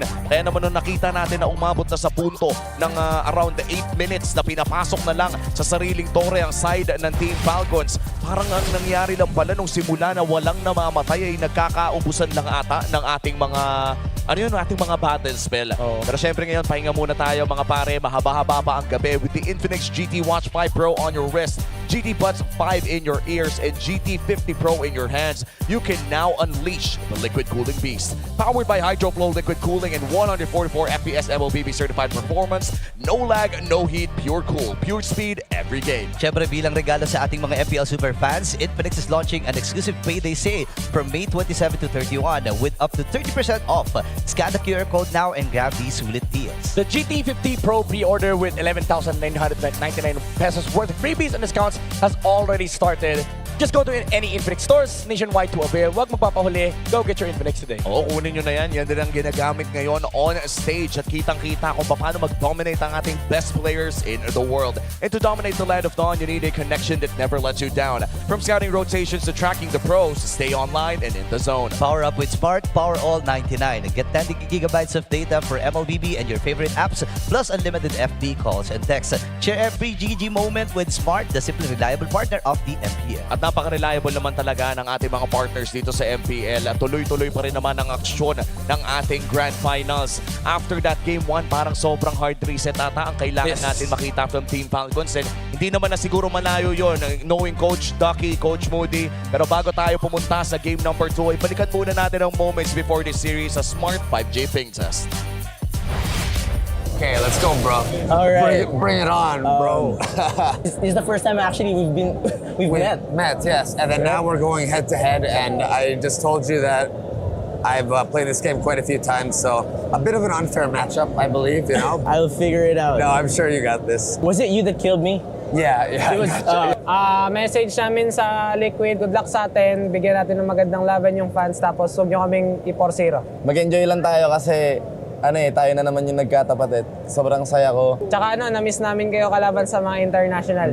Mga unstoppable na sila, guys. Carl, pengi ako isa sa trophy mo, Carl. Para dalawa na sa akin. Message ko sa Falcons, galingan nila kasi nag-ready din kami and bigyan natin ng magandang laban yung mga fans, mga tol. Ako sabi ko sa mga fans, sobrang salamat kasi sobrang sarap paglaro dahil sa inyo. See you sa MSC! Paris, sumanda na kayo! See you sa Paris! See you sa MSC! Paris, sumanda na kayo!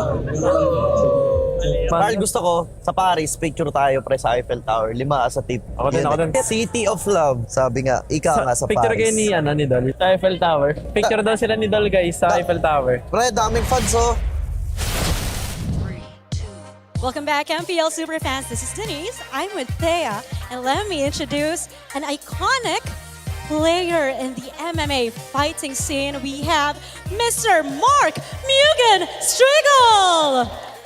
Thank you. Happy to be here. Thanks for having me, everybody. Hi, Mark, and welcome to the Champions Arena. I think you're very overwhelmed right now with what's happening. I've never seen anything like this. I didn't realize how big the support and everything and the fan base is. So it's pretty overwhelming, but it's awesome to see. It's awesome. I think you have a lot of fans here also. And we're very happy to have you here. Earlier, you carried on the torch, you walked the red carpet, you went here, and you flamed that light. How big or how are you feeling that you were able to take part of that very special moment for the esports scene? I've never done a torch bearing before, so that was a really cool experience. And yeah, it was. I feel honored to be here and send off these guys to their next competition.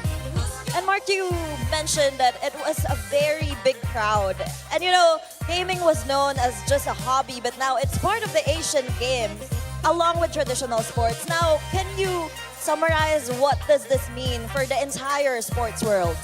Oh, this is huge. This is groundbreaking that esports are included in the Asian Games. So it's really exciting moving forward, and I'm just happy that our Filipino athletes and champions gets more outlets to show their caliber and how good they are. And I'm sure they're going to do well in the Asian Games.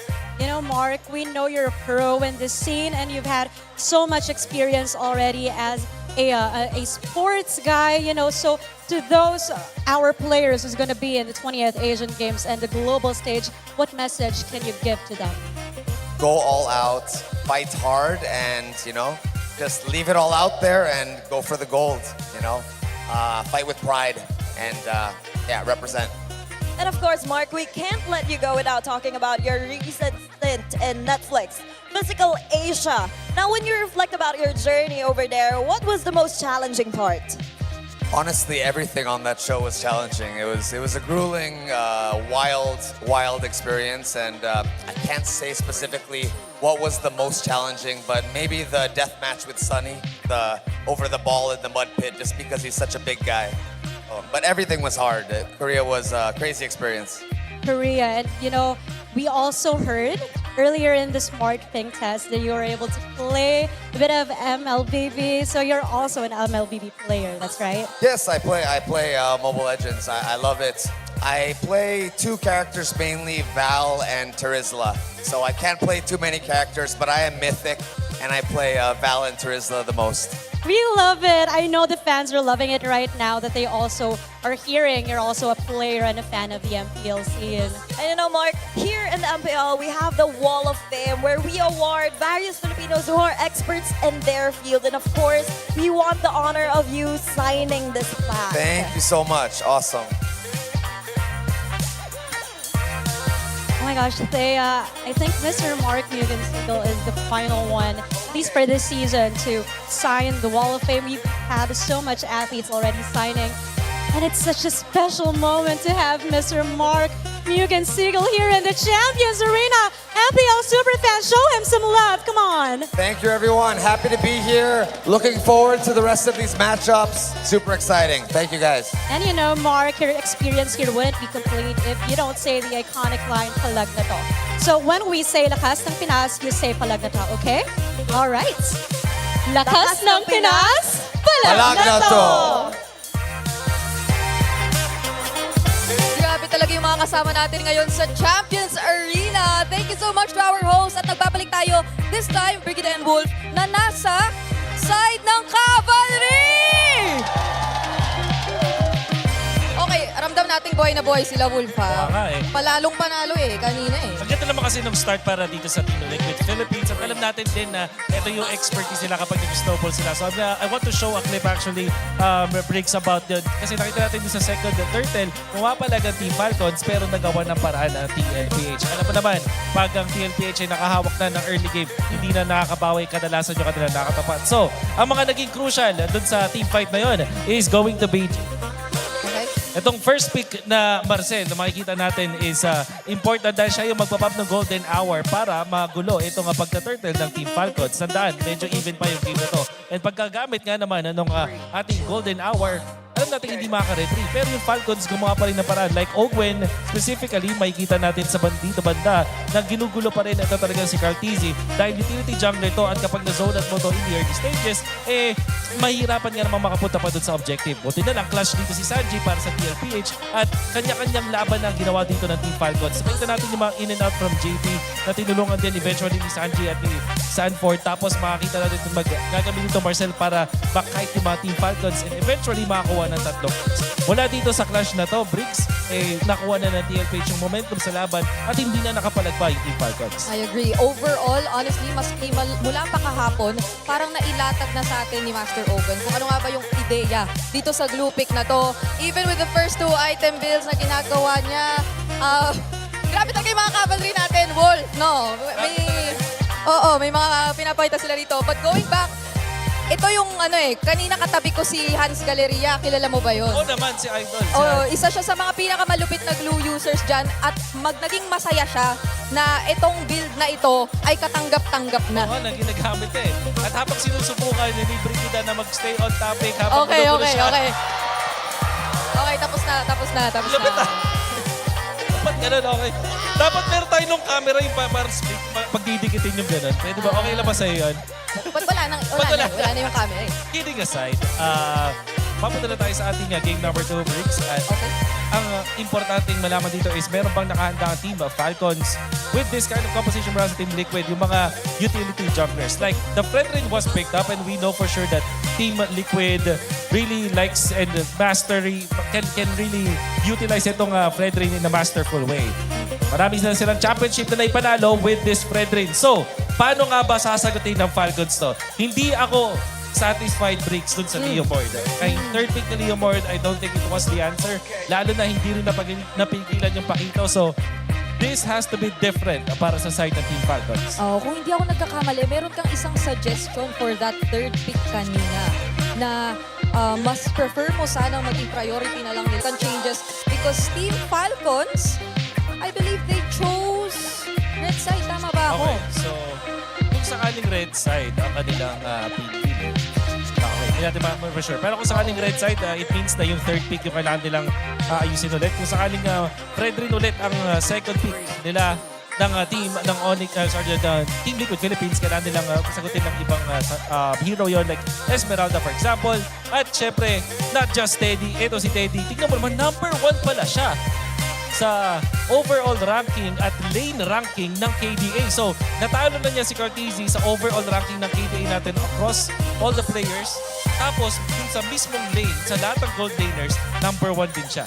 Oo, kung hindi ako nagkakamali, actually, nung first few weeks talaga ni Teddy ay parang halos hindi pa siya nabahiran ng ilang deaths at all. And up until the end of the regular season or even now na we are currently already in the playoffs, ay nandun siya sa top 3 na least deaths pagdating sa ating mga gold laners. Although granted na, of course, ay hindi naman siya nakapaglaro ng week 1. But then, that already shows a lot. Dahil nga sa naging run ng Team Liquid Philippines so far. And in that game, I would say, nagulat ako sa kung gaano natin nakitang active agad si Teddy, especially when it came to the team fights. There are times na mapapaisip ko kung bakit ganyan yung performance si Teddy, and the Team Liquid themselves have assured us na kaya ang dahilan kung ba't sila ganun ka-aggressive with Teddy is because of the 4 people that nandito naman sa Team Liquid. May nakikita tayo ngayon dito at kani-kanina lang ay nagkaroon tayo ng opening. Medyo send-off na rin siya para sa ating mga upcoming Asian Games representatives, which is mostly, of course, Team Liquid again. So, Bri, ang Asian Games representatives natin na represent na also having a lot of the 5 of the members of the Team Liquid Philippines ay makakatapat yung potentially. Wala? 100% sure kasi baka hindi sila magkatapat sa bracket, but they're in the same tournament. Alter Ego that defeated Team Liquid Philippines will be there for that tournament. That's why makikita natin na pwede magkaroon ng bawi ang Team Liquid of Philippines. Oo. Kung hindi ako nagkakamali, hindi pa tayo sure sa bracketing, pero sure tayong iisang group sila. Kasi meron lang mga piling regions na na-separate sa Group B, pero for majority of the regions, that includes Malaysia, Indonesia, the Philippines, sama-sama sila sa Group A. So, alamin natin kung magkakaroon sila ng eksaktong pagkikita agad-agad. This coming June na, I believe, ang unang hakbang. Isipin mo, kakatapos mo lang ng compete dito sa MDL Philippines. Nandito ka sa Grand Finals. In just a few days, meron ka na namang tournament na sasalihan. So, exciting stuff. Right now, we are gonna be heading into game number 2. Hindi natin kung ano yung magiging handa ng dalawang teams natin. But like I said, we are challenging Team Falcons dun sa idea na meron ba kayong sagot doon sa Frederick. With how the bands have shaped up with the ban on the Guinevere coming out from Team Liquid Philippines, it just means na merong napakataas ng tsansa na hindi makakuha ng utility jungler ang Team Falcons na gusto nila unless they want to show us something different.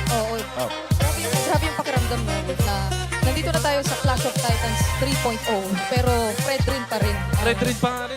Fred, ilang taon na. Fred rin pa rin ang nakikita natin nagiging isa sa mga pinakamalaking problema o hadlang. And just the same, I think I also mentioned to you off cam na parang wow, iba rin to sa usual tayo na nakikita na approach ng Liquid when it comes to the first phase bans. Kasi literal na even up against Falcons, okay lang na ma-open sa kanilang panel. I believe in their previous series nung mga nitong playoffs ay talagang autoban yan alongside the Kalea. But now it was just mostly the Kalea and then they've been changing it a bit in terms of the other 2 bans na they decide to prioritize. So, eto na tayo.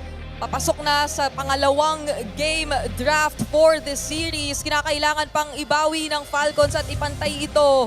But Liquid so far have shown great momentum in the start.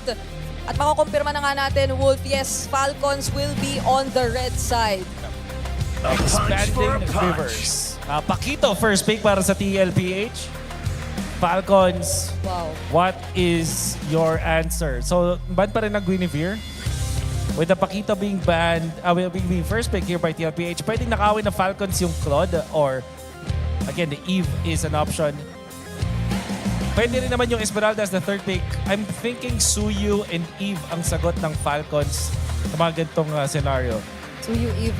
So we will still want Falcons to stick with the deny on the Eve dahil doon nga naman sila mas nagkakaroon ng limitations for Liquid. And it also helps kasi isa sa mga parang nakita nating key strengths talaga ng Falcons so far, yung talagang pagkaka-establish nila ng box nila. Yes. And I think that was something that they attempted to do but clearly failed because of how well Liquid have manipulated the beginning of that game. But instead of the Eve pick, Suyu Claude. Suyu Claude. Alright, so instead of Suyu Eve, it's going to be Suyu Claude, still the same. And will Sanji pick up the Eve? That's the question. Meron pa rin chance na kumuha ng Fred rin dito ang TLPH knowing na damage na rin kasi yung EXP nila. But this will be under the impression na may third pick na Esmeralda. Harith and Fred rin na kanilang kukunin. Talagang tinitare nilang mag-Esmeralda ang Falcons. I really think this should be an Esmeralda third pick para sa Falcons. But if they do go for the Esmeralda pick, hindi ba ito something na napo-foresee ng Liquid? And wala na silang gold laner. They could not potentially pick up the carry anymore. If any, ay na-encourage pa nga nila again, as you said, because of the Harith pick, yung Esmeralda pickup. Yeah.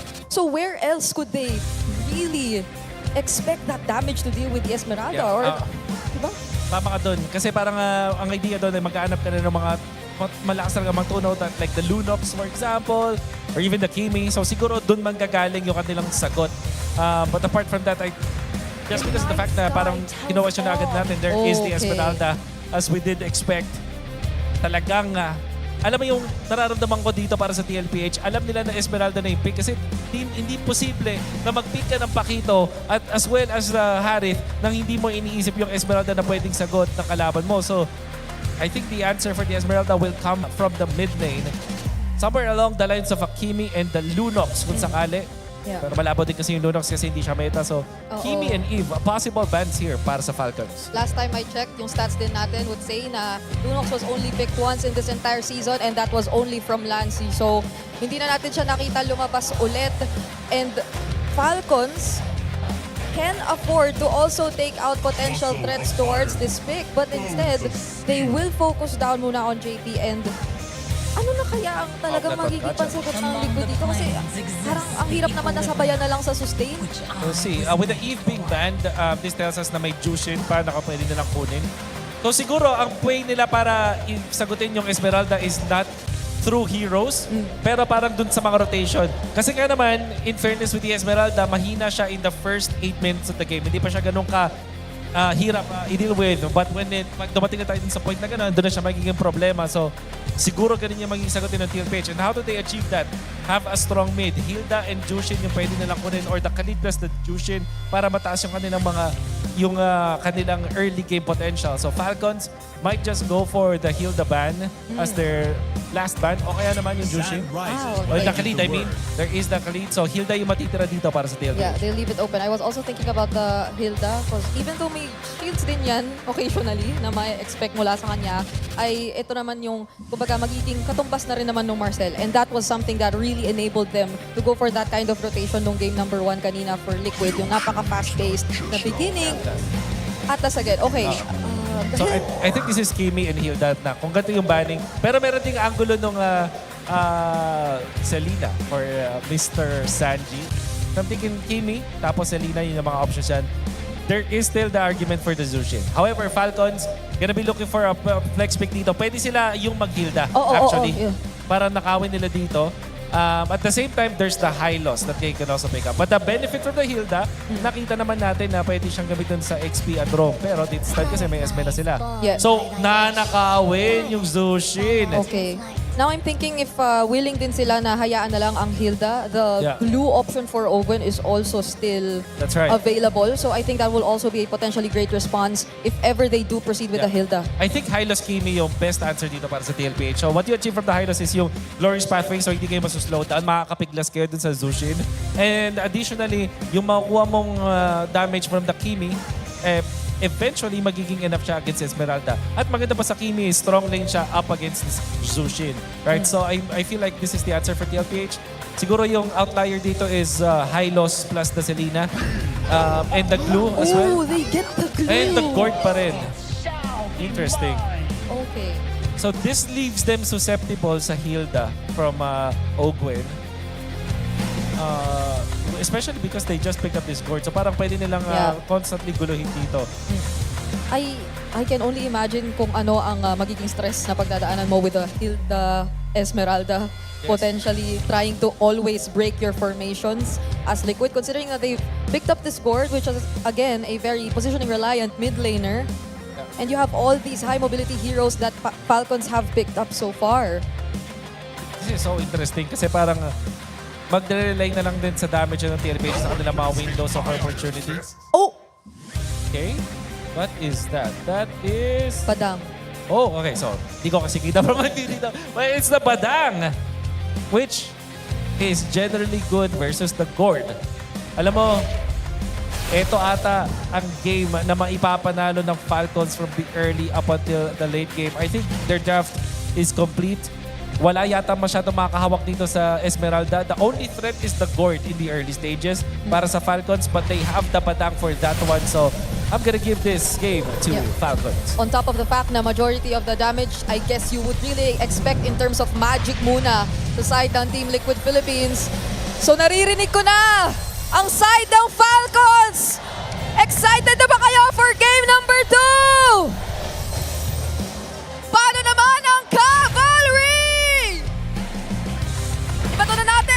morning, Mobcasters!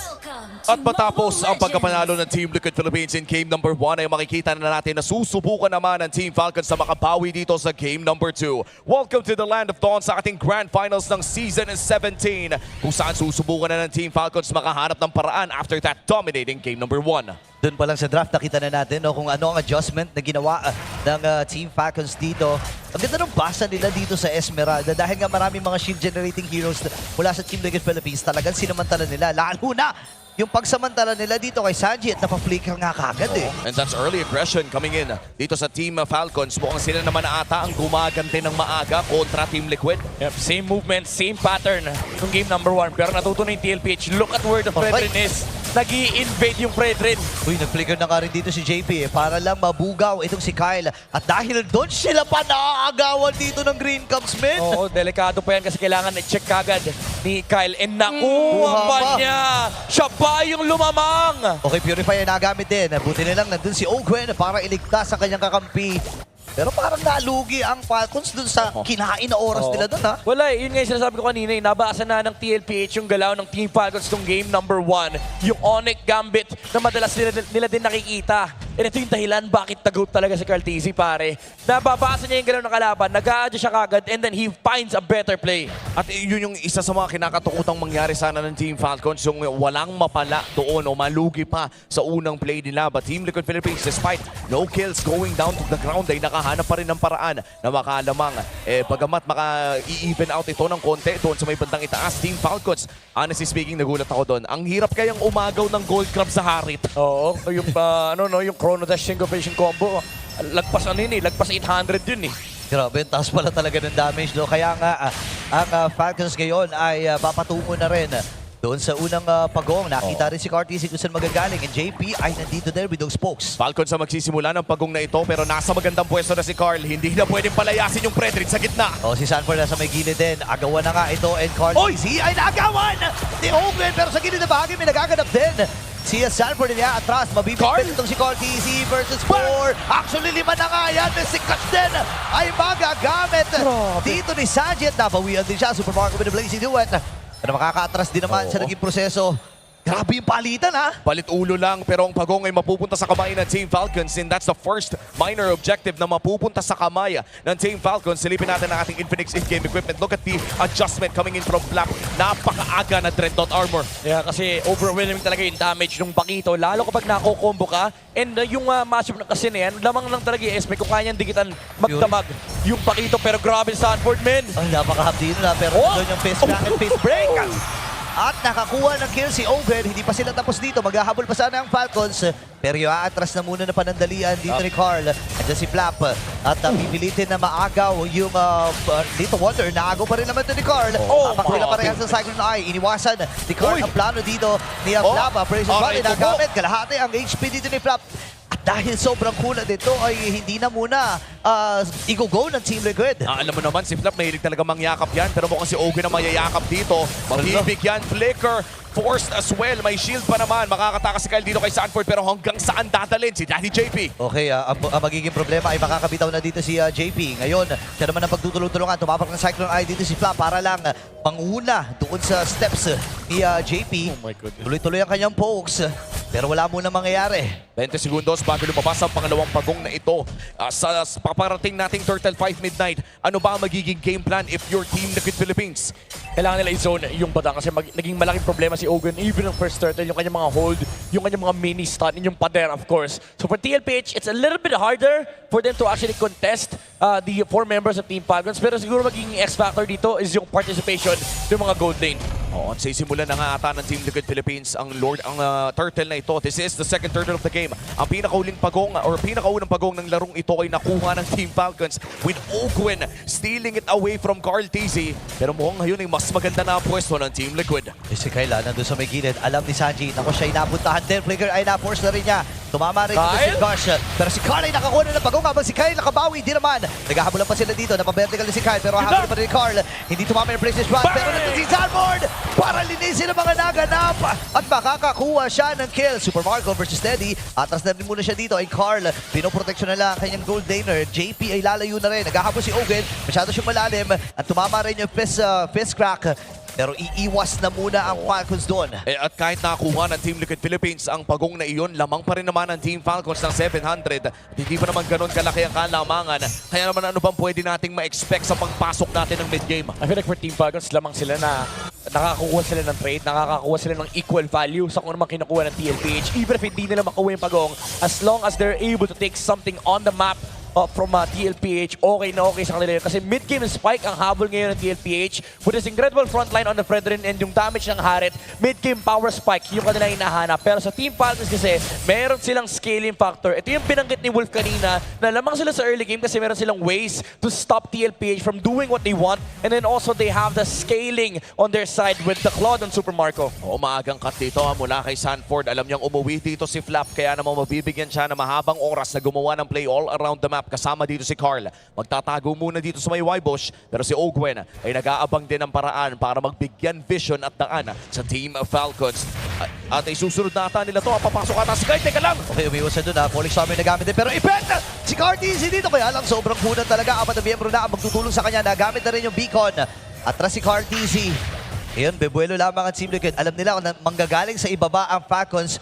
Nag-aabang na rin si Sanji, tumama yung piston. Aray ko po. Yung Mesigash ay nabitawan na rin. At pinagtulong-tulungan ng cavalry at walang roamer. Ang Falcons patungo dun sa pagong. Saktong-sakto pa nga, parang Team Liquid Philippines na makakuha ng pagong na ito. JP still looking for the play. Si Flap ang magbibigay ng vision para sa Team Falcons. Pero parang hindi na ata sapat ang kanilang firepower para pumalag sa pagong na ito. Ito yung misstep from Team Falcons. Okay na yun, na-force out nila si jungler ng TLPH, si Carteezy ay naipit sa ibaba, pero tumawid sila ng river. Ang problema, naka-ready men. Naka-ready si JP tsaka si Sanji para i-burst si Ogwen. Kaya sobrang importante talaga ng river control dito. Kahit pa wala yung Fredrin, the moment na tumapak yung Team Falcons sa river, hindi nila alam, wala silang vision against the other members of TLPH. Si Sanford naman ang itadive ngayon ng tatlong miyembro ng side ng Falcons. Pero sa taas, si Super Marco ay nabigyan na! Pero bibigyan din natin na din sa ibaba itong si Sanford na pagtulong-tulungan.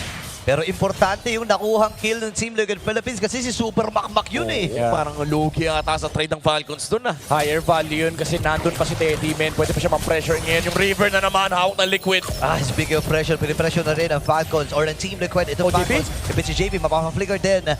Pero mapipigilan naman nila ang pagbasing na Torres sa middle habang si Kyle ay tumatrabaho na rin sa kabilang sa gilid ng Team Liquid. Oo, kahit papano no, nakakuha naman ng magandang trade ng Team Falcons, pero still a dead even ball game. At makikita natin yan sa ating Golden Kill Events timeline kung saan para bang seesaw battle talaga ang ating nakikita dito. Kaya naman silipin natin ang ating Infinix in-game equipment. Kanina nabanggit mo ang mid-game power spike ng Team Liquid Philippines. Ito na ba yung mid-game power spike na inaabangan natin? Yeah, kapag natapos yung feather dito mula sa Harit and of course yung Oracle sa Fredrin, adding more frontline and sustain and damage para sa Team Liquid Philippines. But for Team Falcons, kompleto din yung mga kailangan nilang items. Tapos na yung War Axe on the Suyo. And then patapos na rin actually yung Oracle mula kay Flap. Siguro mga 1 minute or 2 minutes na lang hinihintay nila. Pero ang pinaka-importante sa lahat dito is yung farm ni Super Marco. Dahil doon sa shutdown kanina, I feel like mas lumaki yung window ng TLPH para i-push yung kanila advantage. Marco!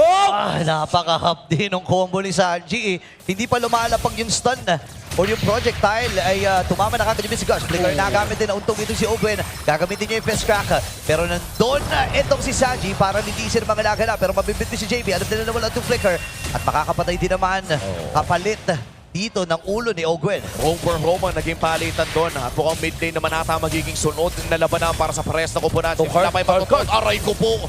Nakapdihan dito si Flap! Pero naabutan pa ng Mesigash ni Sanji! Grabe na rin pala ni Sanji, men ha? Oo, dami pang burst na nanggagaling dito kay Sanji at irerekta na rin ang Team Liquid Philippines para sa Lord na ito. Walang XP laner Team Falcons. Kaya naman grabe yung pagtapang ni Sanford. Oh my goodness, napaka-hapde. Naparicall kagad itong si Haji at isuko na nga ata ng Falcons ng Lord. Pero sabi ni Kyle, walang susuko dito. Carteezy ay makukuha na nga itong Lord. Oh, di ba siya tapos? Magiging call. Si Ogwen magiging target nila. Wala patakas ito kasi wala nga naman flicker. Makakapatay pa sila ng isa kasama yung Lord na yun. Pwede pa, men. Hindi pa tapos. Alam nila wala si Ogwen. So pwede pa sila man-pressure. Kaldo! Okay, pinupunahan dito si Sanji. Oh my goodness! Naiwasan pa Habang si Flap ay pumasok din with the falling star moon. Ngayon, nandito na si Sanford at sasama na. Sa may kilay na si Carl. Napagsakan na rin ang abrasion shot. Ito si Flap. Makaka-vertical naman. Pero sabi sa walang tatakas sa akin. Walang makakatakas kay The Apex Predator. Pero siya ay nakaintindi ni Super Makmak. Balance 2-for-1 trade at dahil sa espasyong nabili ng Team Liquid Philippines ay patuloy na nagpupush ang Lord doon sa may bandang itaas at biglang bumalik ang gold lead sa kanila. A 2,000 gold lead 10 minutes in. But for Falcons' favor ay hindi na ito kasing sama nung nangyari nung Game 1. Oo, meron pa naman silang asang late game. Pero again, itong window na to ay lalo lang lumalaki from TLPH. Imagine that whole sequence started doon sa Mystic Gush sa may mid lane. Nung napababa nila yung HP ni Super Marco, alam nila 4v5 yung magiging laban. So nung lumapit si Flap, nagsubok agad silang i-punish yung Esmeralda. And because they were able to take down Flap, one by one, nagsusubok dumepensa yung Falcons. Pero lagi lang kasi naka-ready yung 5 ng Team Liquid Philippines. It becomes a numbers game para sa Cavalry. At masisilip natin dito sa ating Infinix in-game equipment na medyo malaki na rin pala yung gold gap between the two gold laners. Two mid laners natin dito na si Haji at si Sanji. 1.5k to be exact. Halos isang buong item na ata yun. Naka-Divine Glaive na yung gold. Oo. Ang masakit dito yung Divine Glaive na yun. Kanina nga, sakit na niya eh. Ngayon, lalo pa siyang mas masakit. Oo nga additional magic pen para dito kay Sanji. Pero tumama na rin yung Mystic Gush. Kalahati agad yung kanyang HP. And dahil doon, ay malayang makakapwesto ang Team Liquid at makukuha nila yung Torres sa may top lane. And I just want to clarify this as well, Midnight. Parang ang taas ng kill pressure ng Team Liquid Philippines on any given second dahil ang bababa din ang cooldown ng mga ultimate nila. Tsaka ano lang yung idea lang na makapoke lang sila, enough na yun kasi alam nila may uuwi sa Team Falcons. So pinapressure talaga nila, pinupush yung advantage nila. Yan na naman yung Mystic Gush! At di makaagad mula sa Cavalry ang nagtulong doon. Ogren is down. Pwede nila i-pressure itong baba at pasagpugin na lang yung Holy Shields. At talagang minamadali na doon ang Team Liquid Minamadali talaga nila. At that's going to be the Holy Shields na magpapasabog ng mga minions doon sa may bandang ibaba. 30 segundos ba naman bago lumabas ang pangalawang Lord ng larong ito. In terms of objectives, nakakuha naman ng isang turtle ang Team Falcons at nakaw pa yun mula kay Ogwen. But for Team Liquid Philippines, buong pantay sarado na agad ang mapa na kontrolado nila. Para isang tore pala nakukuha ng Team Falcons simula nung game number 1. And ngayon, TLPH, ayaw nilang bitawan yung Raver. Bawal tumawid yung Team Falcons. Naka-ready rito yung mga mamamatay tao sa side ng Cavalry. Look at this positioning in the mid lane. Yung tatlong heroes nag-ahanap ng pwedeng i-punish. Yung unlimited stuns na pwede manggaling dito sa lineup nila. You have the Gord, you have the Fredrin, pati yung Pakito May pandagdag stun yan Tsaka may flicker halos lahat o lahat ng miyembro ng Team Liquid Philippines. Sisimulan na nila ang pangalawang Lord. At grabe yung pampubok. Si Carl na mismo yung nagsozone. Ayun na, sumugod na nga kagad. Yung mag-examine force, iho kagad nila. Ito si Flap! Pinitawan din ng Princess Shot. Pero wala sila magawa dito. Oh my goodness! Makatibay lang talaga. Nakikipaglaban sa dalawa. Mula dito sa Falcons, susunod si Kyle pero hindi na pop yung kanyang piercer. Habang dire-diretso na dito ang Team Liquid Philippines. Haji, Ogwen at ito si Super Marco pero tinamaan din. Tapos si Gush, break ginamit pa rin Haji. At mamamaalam din itong si Haji. Even committing yung kanyang Purify para lang sana makatakas. Pero teka lang si Sanford, naghahanap pa ng dugo. Naghahanap pa ng pwedeng masapak. Pero mukhang makakatakas naman. Team Liquid Philippines, hindi na makataong MLBB ang pinapakita nila ngayong gabi. Grabe yung control nila, men. On top of everything, ang TLPH, isang segundo lang nagpakita yung suyo. Lumapit si Flap sa Lord. Sabi nila, 4v5 na naman to. And pressure kagad nila yung Esmeralda to the point that they've even committed the Zaman Force to take out the Esme. Kasi alam nila, medyo mabagal yung kanilang pag-take ng Lord, having a Fredrin, having a Harit. So might as well force Falcons out of the Lord pit. And even though maganda yung attempt ng Team Falcons sa may mid lane, yung disiplina din ni Sanford na hindi siya nag-all in. Binibake na lang, inuubos niya yung oras ni Kyle kasi bumibili lang ng oras yung Liquid. At yun yung nakakainis You're up against Falcons, one of the best teams in the world as well. As if Flap na naman ay mabibigyan as he goes down kasabay ng Torre. At meron pang ang Lord doon sa may bandang itaas. Isang 4v5 scenario naman kung saan si Carl ang papasok doon sa loob ng base. Sumusugo na din si Carl. Hindi na pag examine force, may ipit din si Ogren. Nagamit niya habang si Teddy ngayon ay nagsasasayaw na rin. Nag-aantay lang sila ng wave doon sa may bandang kita. Ngayon si Haji magagamit na rin yung kanyang beacon. Bibinti din si Carl Dizzy pero mabubuhay pa rin naman. Tumatama na naman yung stun mula dito kay Sanji. At this time ay pupuntahan na rin si Super Makmak. Kakatras din siya. Nakaramdaman niya yung damage na manggagaling dito kay Super Marco. Transition ata sa bottom ang Team Liquid Philippines. May pagkangeba silang gagawin. Naman si Gosh, pero makakabetical dito si Kyle. Ngayon naman may ipit nila ito si Owen at tamang sayaw lamang. Itong si Teddy. Super makbakay pumakapit din. Nakakapit na place away kasabay ng Winter Crown. Ngayon ipitatan si Jalper dito. Masakit. Tarin yung damage. Breaker's Run. One hit. Delete. Itong si Super Makbak. Makakashot na naman dito si Kyle. Makakashot na naman din siya. Ngayon si Kyle ay kailangan na rin nilang itumba. Nakapump na rin yung Piercer. Pero may ipit ito si JP. Maubos din ang Team Liquid Philippines at makakadepensa pa ang Green Falcons. We have a game, ladies and gentlemen. MDLPH overstepping and Super Marco with that blazing to it Winter Crown. Kahit pa naabangan siya ng bagsak mula dito kay Carl TZ, it was a wonderful ultimate mula doon sa Fredrin. Pero enough na yung space for Team Falcons to work with. Nakailang outplay din si Kyle sa moment na yun and they were able to take out the damage dealers on the side of TLPH. Ang mapapanood natin yung mga ganap na yan sa ating replay kung saan, as you said, napakagandang Winter's Crown mula dito kay Super Marco. But an equally good reply mula dito kay Carl TZ sa kanyang Appraiser's Wrath. Pero wala na atang nakanood pa. Si Haji na naka-Sky Piercer ay nakakapag-free hit sa likod. Pili ko nga napasama pa na lumapit si Flap kasi nung lumapit siya, lumabas yung energy eruption, nagkaroon ng access yung Fredrin sa Appraiser's Wrath. Pero again, it was a crucial moment for Team Falcons. Ang ganda ng kanilang setup, nagdikit-dikit din yung TLPH. Ang dami ring tinamahaan actually nung Blazing Duet. And I believe pati yung Soul Saver, marami ring tinamaan mula kay Kyle. Oo, and we are talking about a full build Claude na masisilip natin sa Infinix in-game equipment. Winter's Crown available, may Malefic Gun din nakasama. Pero Team Liquid Philippines, sisimulan na ang pangatlong Lord ng larong ito. Last two Lords ay napunta sa kamay ng TL ng walang contest.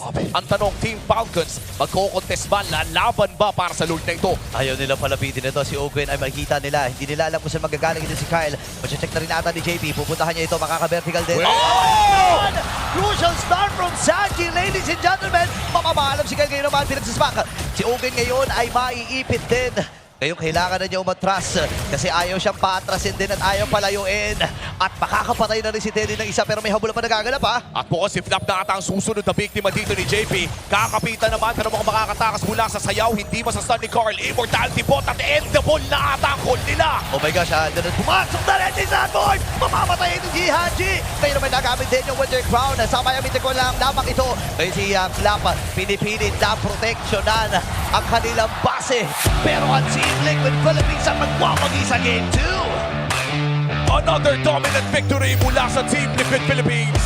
Matapos silang ipakita na kaya nilang ulitin kung anong pinakita nila nung game number 1. Kamuntigan makasagot ang Falcons. Nakahanap sila ng oportunidad. Pero nagluto na naman si The Chef. One stun to rule them all. Wow. Yung Lord fight na yun, nakala ko nakalusot na si Kyle in the best window possible para makakuha ng Retribution Steal. Pero as you said, Jeff Sanji landing that crucial stun, that mystic projectile na pinigilan ito si Kyle na makapag-retribution at mapapanood po natin yan sa ating highlights of game number 2. Hindi na nagdadalawang isip ang Team Liquid Philippines. Sige JP, patungan mo at ibo-burst ko yan. Ay, sobrang sakto talaga nung stun na yun. Ano? Maaari kung nakuha ng Falcons yun, ay kahit pa paano makahinga pa sa buong serie na to. Pero again, nilutuan na naman, pre. Binato ng mga kung ano naman. Ayan na, mami-hami-ha pa, oh. Ang ating Game 2 MVP, walang iba kundi si Chef Sanji na pinakita sa lahat that all it takes is 1,000 IQ and one good play. 100% skill participation on the board. And kitang-kita naman natin kanina rin sa game, every single opportunity, every single opening, talagang ginagamit ng TLPH. Isang beses ka lang tamaan ng Mystic Dash, matatalo na ka ng members ng Cavalry. Imagine mo, men, isang stun, wala nang gisingan. Kaya nga at nakakapikot doon mo sakaling magising ka, you only have half a second para makatakas. O sabihin na lang natin na generous na nga tayo, half a second kasi the moment na makatakas ka, may pakito pang habol sa'yo. I feel like I want to go back dun sa pinag-uusapan natin kanina, Midnight Burrito. Parang ang takas talaga ng kill pressure ng Team Liquid Philippines dito sa Game 2 na kahit sino ang kanilang matapakan, kahit sino ang kanilang madaanan, ay para bang kaya talaga nilang mabigyan at matuluyan. Sa totoo lang, gusto ko i-comment dito yung Falcons. Sa adjustment din na ginawa nila, kumuha sila ng Esmeralda dahil nga may mga shit generating hero dito. Pero ang ginagawa kasi ng Team Liquid, makakakuha lang naman yan shield pag tumagal yan eh. Pag tumagal sa sayawan yan, makakahatak ng shield yan. Pero ginagawa ng TL, patayin kaya natin, ibuhos kaya natin lahat kagad yan. Kumbaga yung sagot kapag bumabad, kasi technically, kailangan bumabad. Yung binabanggit ko kanina, kailangan bumabad ng Esme sa Pakito, sa Harit at sa Freight Train. Ang problema, pag bumabad siya, ang katapat niya, may stick dash, may stick projectile, so synchro dash, chrono dash, synchro vision, chrono dash, tapos enhanced knockout strike. Ang dami eh! Oo. Parang yung window ni Ogwen para makapag-set dito ay close to non-existent considering na the moment na makapag-set siya ay mayroon agad kaagapak na response mula dito sa Team Liquid Philippines. Yun yung masakit na parang kahit anong drop idea mo na maganda yung padang eh. Marami siyang ways to actually deal with the heroes of DLPH. In fact, siya yung nagiging problem hero dito for DLPH kasi yung control, yung amount of stuns na pwede lumabas sa badang, madidisrupt niya yung team fight ng DLPH. Pero kasi ang problema ng Team Falcons dito, men, yung sobrang decisive ng DLPH to commit into killing one guy. Isa lang eh. Yun lang yung MO ng DLPH. Makapatay lang tayo ng isa, they break the game wide open. It didn't matter who. Minsan ay si Ogwen, kadalasan ay si Flap. Kahit sino yung unang humarap sa side ng Team Falcons ang siyang binibigyan ng Team Liquid Philippines. And I'd like to say that this is simple MLBB pero nagmumukha lamang itong simple. Dahil Team Liquid yung naglalaro nito. And now they are ahead by 2 games in this best of 7 series. Hindi pa naman ito imposible para sa Team Falcons. Bagamat mahirap, kailangan nilang tanggapin na kailangan na nilang at least makaisa to start the ball rolling para sa Team Falcons. Yeah, at least kahit paano no, pamatay sunog no, dito sa serie na to. Kasi hindi na bago sa Team Liquid itong ganitong klaseng sitwasyon eh. Na kung maalala natin, Team Falcons yung nakalaban nila ng Season 13 at sinwip din nila yun. And yun yung bulto ngayon ng Team Falcons or yung Falcons HP Bread ng time na yun.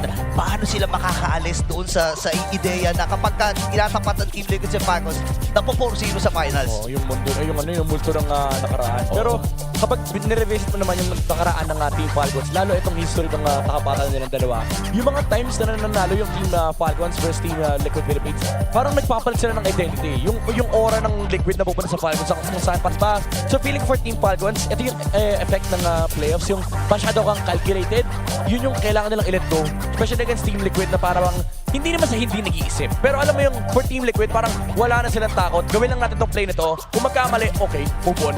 Oh, and maybe, no, take a page out of Team Liquid Philippines book.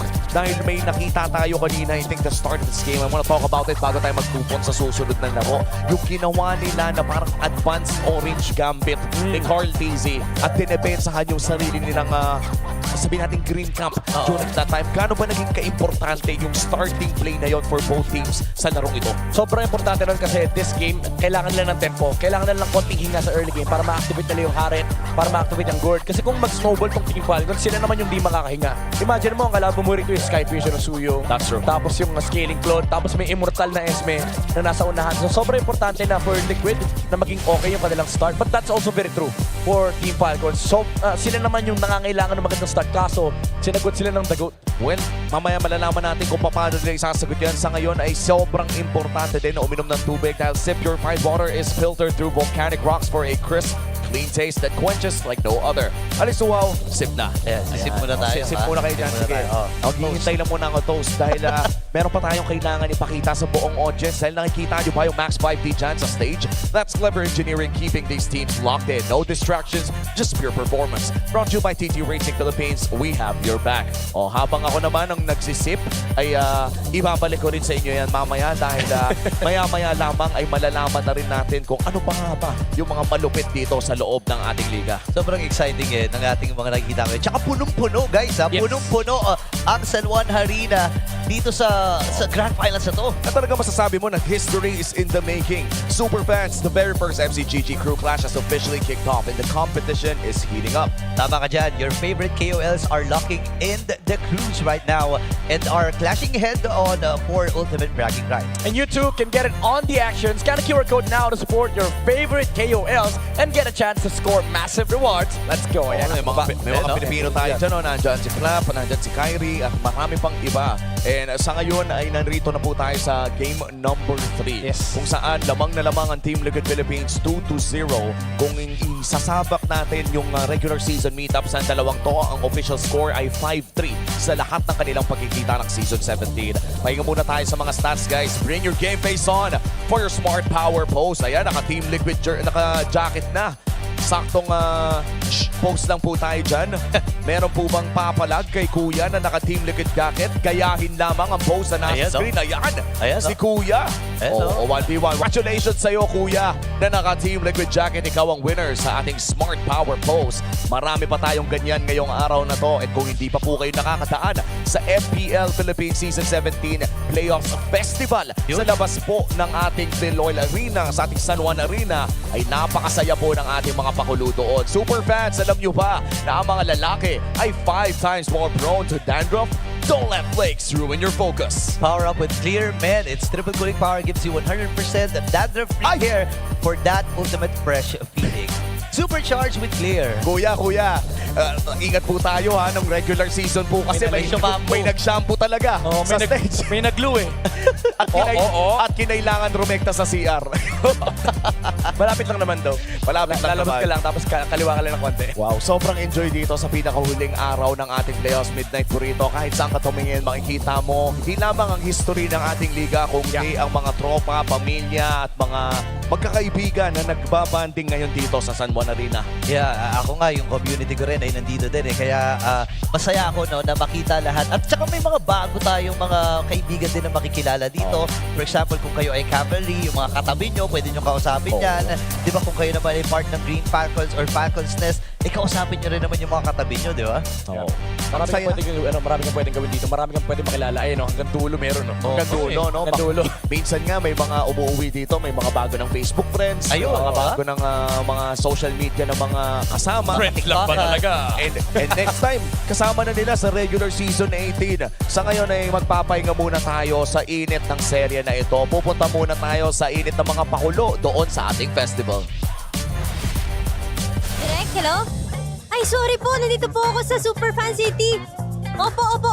Pupunta po ako agad dyan pagkatapos. Ayan. Nandito tayo ngayon sa MPL Festival Super Fan City sa Infinix booth at tingnan natin kung ano bang pwede nating ma-enjoy dito. Hello, sir! Hello! Ano bang name nyo? I'm Maynard from Infinix po. Sir Maynard, ano ba ang mga pwedeng gawin dito ng ating mga super fans? Ayun, para po sa ating super fans, meron po kayong 3 activities na pwede pong gawin sa aming booth. And for every activity po, magkakaroon kayo ng reward for each of them. So first activity po natin ay, kailangan nyo lang po magsagot ng survey. Pag natapos nito po yung first task nyo, meron po kayong agad na pamaypay. For our second task po, meron po tayong free photo booth. Pero bago po yan, kailangan nyo muna pong mag-follow sa aming Infinix page and mag-join po sa aming official group page sa Facebook and mag-invite po ng 10 friends. Then pwede po tayo mag-proceed sa ating photo booth. After nyo po mag-take ng picture sa aming booth, pwede nyo po siyang i-upload sa Facebook and put hashtag which is Infinix GT50 Pro and another hashtag Experience the Beast. And after that po, pwede po kayo mag-claim ng ating tumblers, mini tumblers. Makakuha ng mini tumblers, syempre may laman ba yan? Meron po, magkakaroon din po kayo ng free drinks from our booth before. Yay! So, hindi talaga kayo mainitan sa Infinix booth. Talagang meron silang cooling technology dito. Aside from that, meron din po kaming pre-order sa aming booth. Lahat po na gustong mag-pre-order ay available po sa aming booth. At sa mga mag-pre-order po, magkakaroon po kayo ng free jacket na exclusive lamang po na makukuha pag nag-pre-order po kayo ngayon.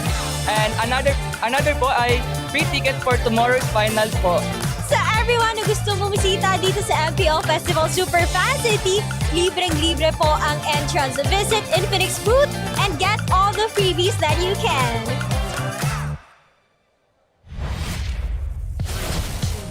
At yan ang nakita natin sa labas ng MPL Festival Super Fan City. And right here with us is the champion of Infinix Fancy Laban, Sonics! Hello, welcome here on stage. Ipakilala nyo naman ang mga members ng inyong team, your IGN and your roles. I'm coach, assistant and analyst coach ng Sonic Fancy Laban.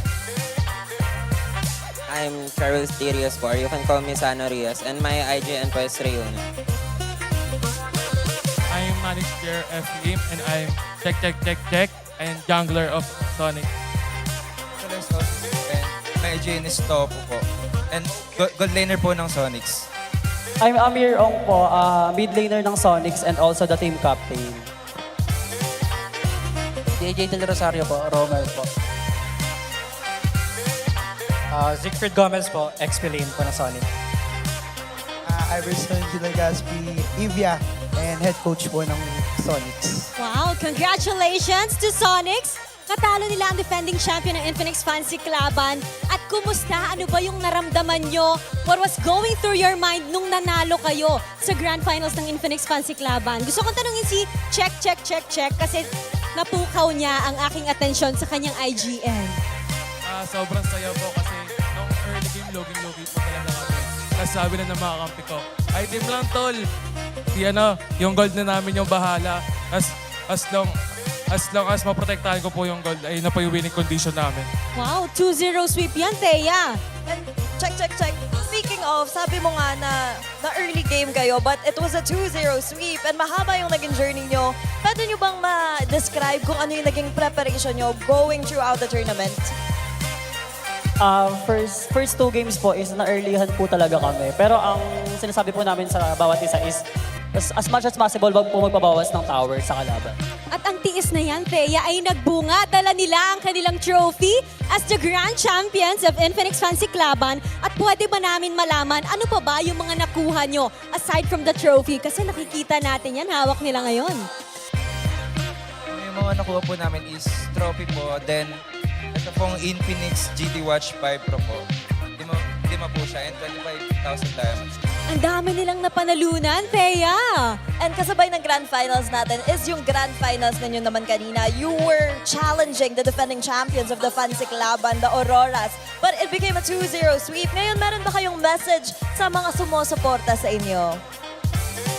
First po, thank you po kay Lord kasi sinamahan niya po kami throughout this journey. Talagang prayer po before the game. And thank you po sa teammates ko dahil sa efforts, kahit mainit po yung venue and ayun po. Thank you po sa lahat lalo po sa Sonics family. Thank you po. Thank you so much once more to our Infinix Fancy Laban champions and for representing Onyx Philippines and their community. Once again, give it up for Sonics! At sabayan nyo kami, i-throw natin para sa next segment. Pag sinabi naming lakas ng Pinas, sasabihin nating lahat, Palag Na To, okay? 3, 2, 1, lakas ng Pinas! Palag Na To!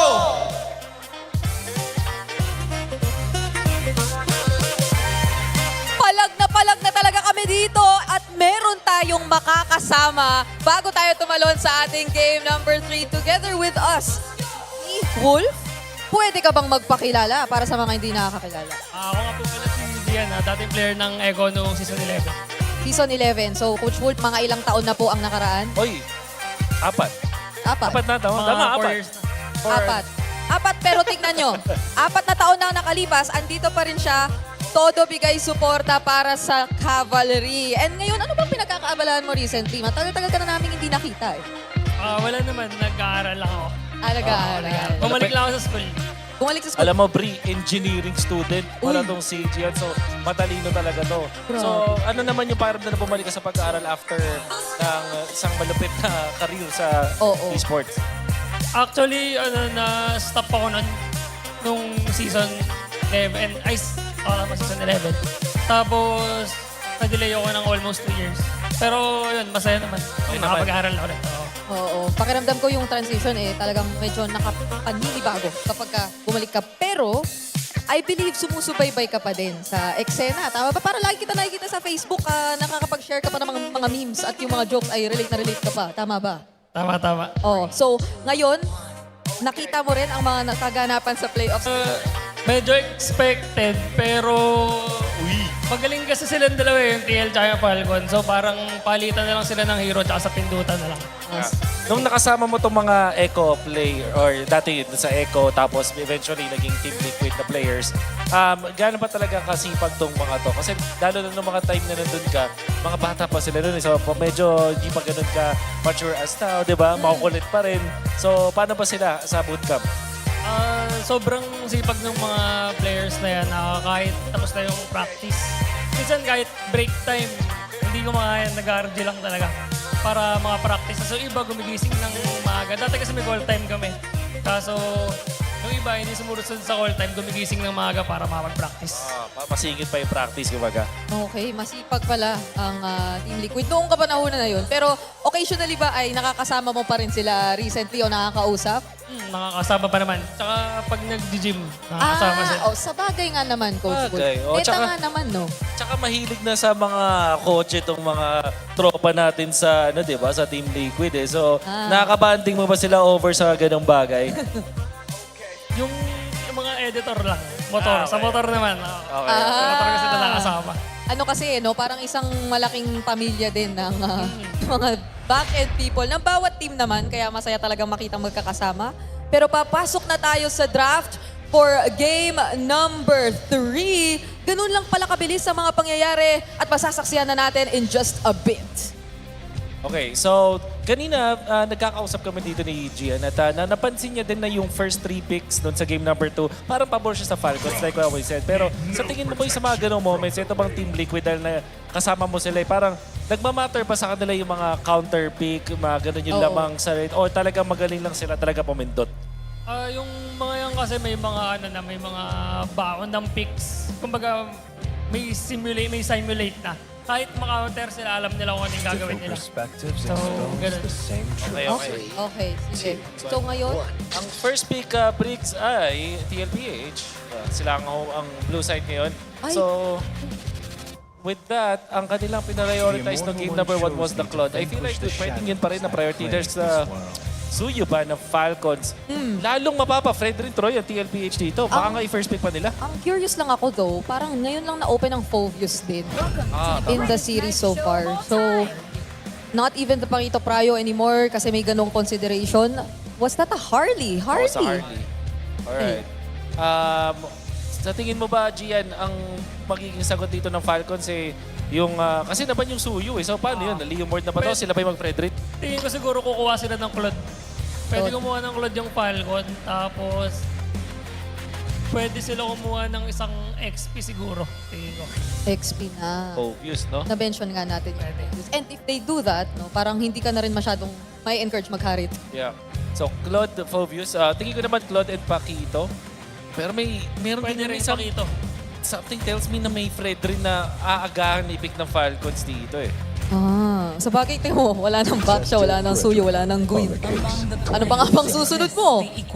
This is something you would expect to see in Liquid, but it's Falcons who decide to pick it up in the first phase. Feeling ko auto-Claude na ata to.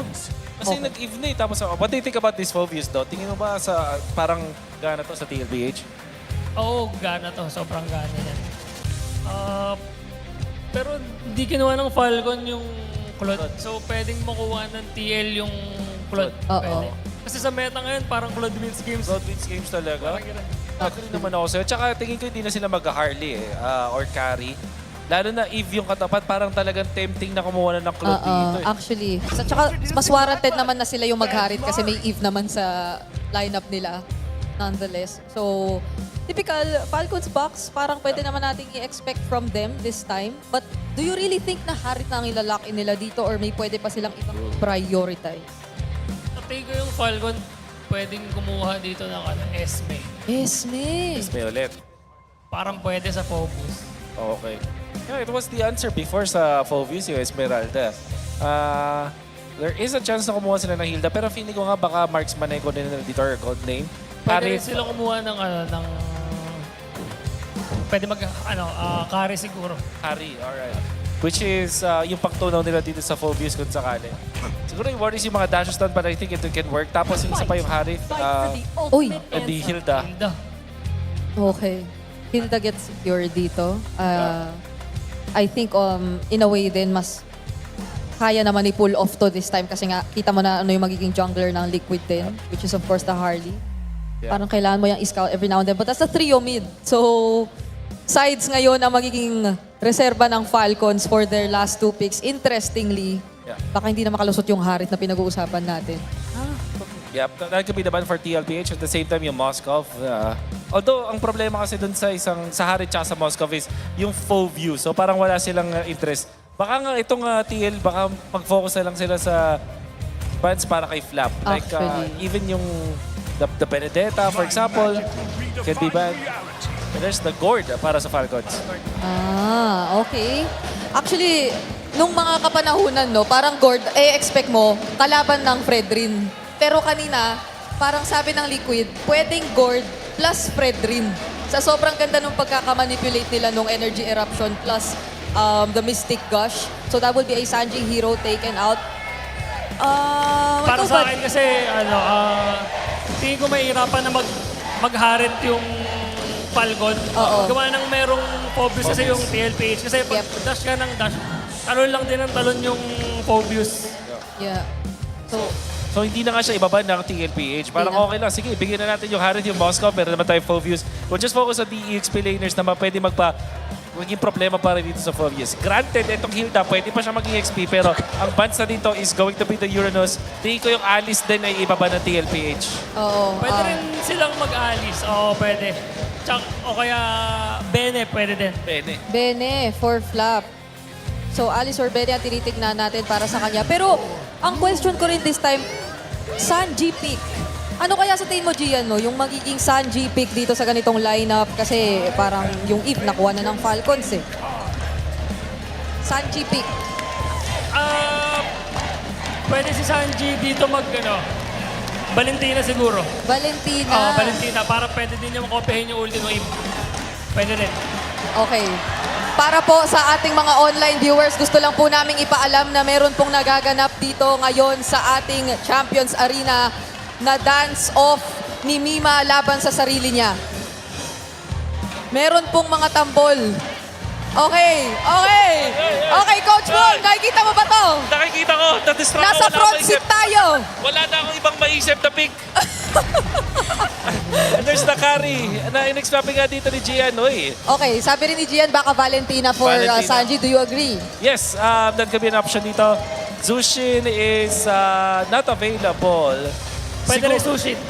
Zushin para pantayan. Pero tingin ko kung may damage na hinahanap dito, TL Kimi. Nandyan, para kay Sanji. May Farsa din, Actually, iniisip ko rin, pwede rin na namang Kimi para mapoke niya yung mga katulad ng, Zushin. Zushin, Hylos. Hylos, Zushin. Okay, so Falcons looking for their EXP or their roamer kung sakali. Kailangan nila ng pangtunaw. Alice is available, pero sa tingin mo, Gian, ano yung potential last pick dito para sa Falcons? Tingin ko talaga, pwede yan Bene ako. Bene ka dito. Para may pang-abot naman sila. Alright. Okay, sige. So yung Alice, Bene, na layout na natin na options for Flap. Or Esme, pwede din. Esmeralda against the Phobius. Could work. Ang benefit din ng Benedetta na gusto kong sabihin ito na sinabi ni Gian is pang-abot din dun sa Zushin mamaya. So, maganda siya na pang-force dun sa isang Zushin. But we'll see if that is the case for Falcons. Kasi kailangan din nila ng pang-buhat. Okay. Against Phobius and Harley. Tingnan natin kung magiging effective ito. Parang mas pumapabor ako dito sa lineup ng TL. Okay, ikaw ba, Gian? So far, based on the drafts, kanino ka mas papabor sa game number 3? Tama, game number 3. Para sa akin, mas pabor ako sa tailpin sa first turtle. Pero malakas din sa first turtle yung Falcon dahil meron silang Eve. So, we'll see. Tingnan na natin sa pindutan nila kung ano mangyayari. At napakalaga ng first turtle na nabanggit mo para sa kahit sino man sa dalawang kupunan. Kaya naman, San Juan Arena! Pasok na agad tayo sa game number 3. Casters, the floor is yours. Back-to-back dominant victories ang ating nakita mula sa Team Look at Philippines sa Games 1 and 2. Naghahanap pa rin ng paraan para makapasok sa seryeng ito ang Team Falcons Philippines at ito na ata ang kanilang isang malaking tsansa para makuha iyon. Welcome into Game number 3 sa Land of Dawn naman magkakatuusan ng dalawang ito. Yeah, abangan natin ito kasi again, yung Fredrin ay inagaw na ng Team Falcons. Ayaw na nila talaga pahawakin. Itong si Carl TC ng Fred. Pero alam mo, ang feeling ko parang yung draft ng TL, nilalaro na lang nila based ako naman yung ibaban ng Team Falcons. Nilumusot yung Pakito kasi inopen yung Phobius. Kaso binigyan nila ng Phobius, men. Si Sanford, na kung maalala nyo, ito yung isang araw nagwala sa harap ng Pilipinas. Oo, biruin mo, yung 5-man na Dark Wave ay nakaakibat na sa pangalan ni Sanford. At kung maalala nga natin, hindi lang 5-man yun, kundi 1,000 man. Dahil lahat ng mga taong nanonood sa San Juan Arena nung gabing yun ay napatayo din ng Dark Wave. Pero mukhang si Flap ang mananalo doon sa crab fight. Kaya naman pwede natin ma-expect sa first turtle ay may kalamangan ng Team Falcons. Alam mo, pakiramdam ko, madadagdagan pa kayo yung numero na yan kasi yung mga nanonood din sa bahay ay napatalon din mula doon sa Dark Wave na yun. Pero bibit-bitin ito si Ogwen at pinararamdam lang ni Haji yung hapdi at sakit ng isang Eve, lalo na sa early. Oh, and ito rin yung pick na nakita natin na maganda sa kamay ni Haji kahapon. Yeah, and ito yung dahilan kung bakit nakakakuha sila ng mga magagandang team fight. And especially now, it's in a matchup against the Zushin. Kahit yung Super Friend, yung Zushin ni Super Friends, kahapon ay nahirapan. Ang question is, ano ang itsura ng Zushin naman ni Sanji na ngayon ay nakasprint, by the way. Oh, iba. Wala pa rin talagang Purify. Pero for Team Falcons, at this point ay mukhang mauuna nga na sila sa pagong na ito dahil na rin sa pangalawang crab na makukuha dito ni Flap. At ito ang malaking kalamangan ang meron sila in terms of pwesto dito sa unang pagong. Yeah. Wala yung level 4 pa na Phobius, di sila pwede magulo. So yung Turtle Prio ay magagamit ang Falcons para simulan kagad yan. Isimula na nga ata sila dito, 5,000 na lang ang buhay ng pagong na ito. Masyado malaro si Cartito, pero sisilipin at bibitawan na muna nila. Precious Panther nagamit din! Nakadalawa na kagad dito ang Team Falcons. Ngayon si Sanji ata magiging next. Pinuntahan pa ni Haji. Iniwas-iwasan na lang. Pa rin ang nagwagi doon sa pagong. Nagkaroon ng extra shield itong si Sanji. Pero mamamatay pa rin siya habang si Carl ay hinahabol ng 3 miyembro ng Falcons. No freaking way! Ang ganda na ng ginawa ng Falcons. Perfect turtle setup, turtle prio, 2 XP crab. Hindi pa nila binanatan yung pagong. Kasi alam nila nanakaw si Carl TZ. Pero sabi ni Carlman, kung gusto niya ng 50-50, sige. At pinatula ng 50-50 na yon at kitang-kita naman ang kalaw sa real cooling beast moves ang handcam natin ng Infinix GT50 Pro. The GOAT himself using this phone na nakaw ang first turtle. Nanina-nina lamang at lamang pa rin naman ang Team Falcons ng 1,000 sa pagpasok natin ng 3 minuto ng larong ito. Team Liquid Philippines, nakahanap sila ng isang objective despite Team Falcons setting themselves up for success. JP? Okay, tingnan natin si Ogen ay lalapit din naman. Alam mo, classic high-loss Zushin ito. Lagkit na ito, pre. Oh, pero sa late game pa mararamdaman ng Falcons yung problema na yan. In the first few minutes of the game, especially yung window ng early to mid game, medyo malakas talaga yung kanilang tempo, especially with this real-world manipulation that can come out from Haji in the fights. So, malaking bagay na nanalo yung Team Falcons sa first turtle objective, especially that they have a Phobius on the side of TLPH. Kasi essentially, ito yung mga windows na nasi-shutdown eh. Oo, mukhang papasukin na nga dito si JP. Si JP ang mabibigyan! Operation Shot ay nagamit din Super Marco ay nakakuha na kagad ng kill habang play si Duel para kay Teddy. Wala siya kasama dito pero makikipagsabayan siya. May out! Grabe. Kamuntigan pa itong si Super Marco at wala magiging trade ang Team Liquid. Ulong iya yung region doon. Last possible second. Mula dito kay Super Marco. Bagamat nagamit din ang kanyang flicker. Wala naman natang casualty. Maliban na lang kumapigyan si Ogwen dito. Nagamit pa rin ng Deadly Magic.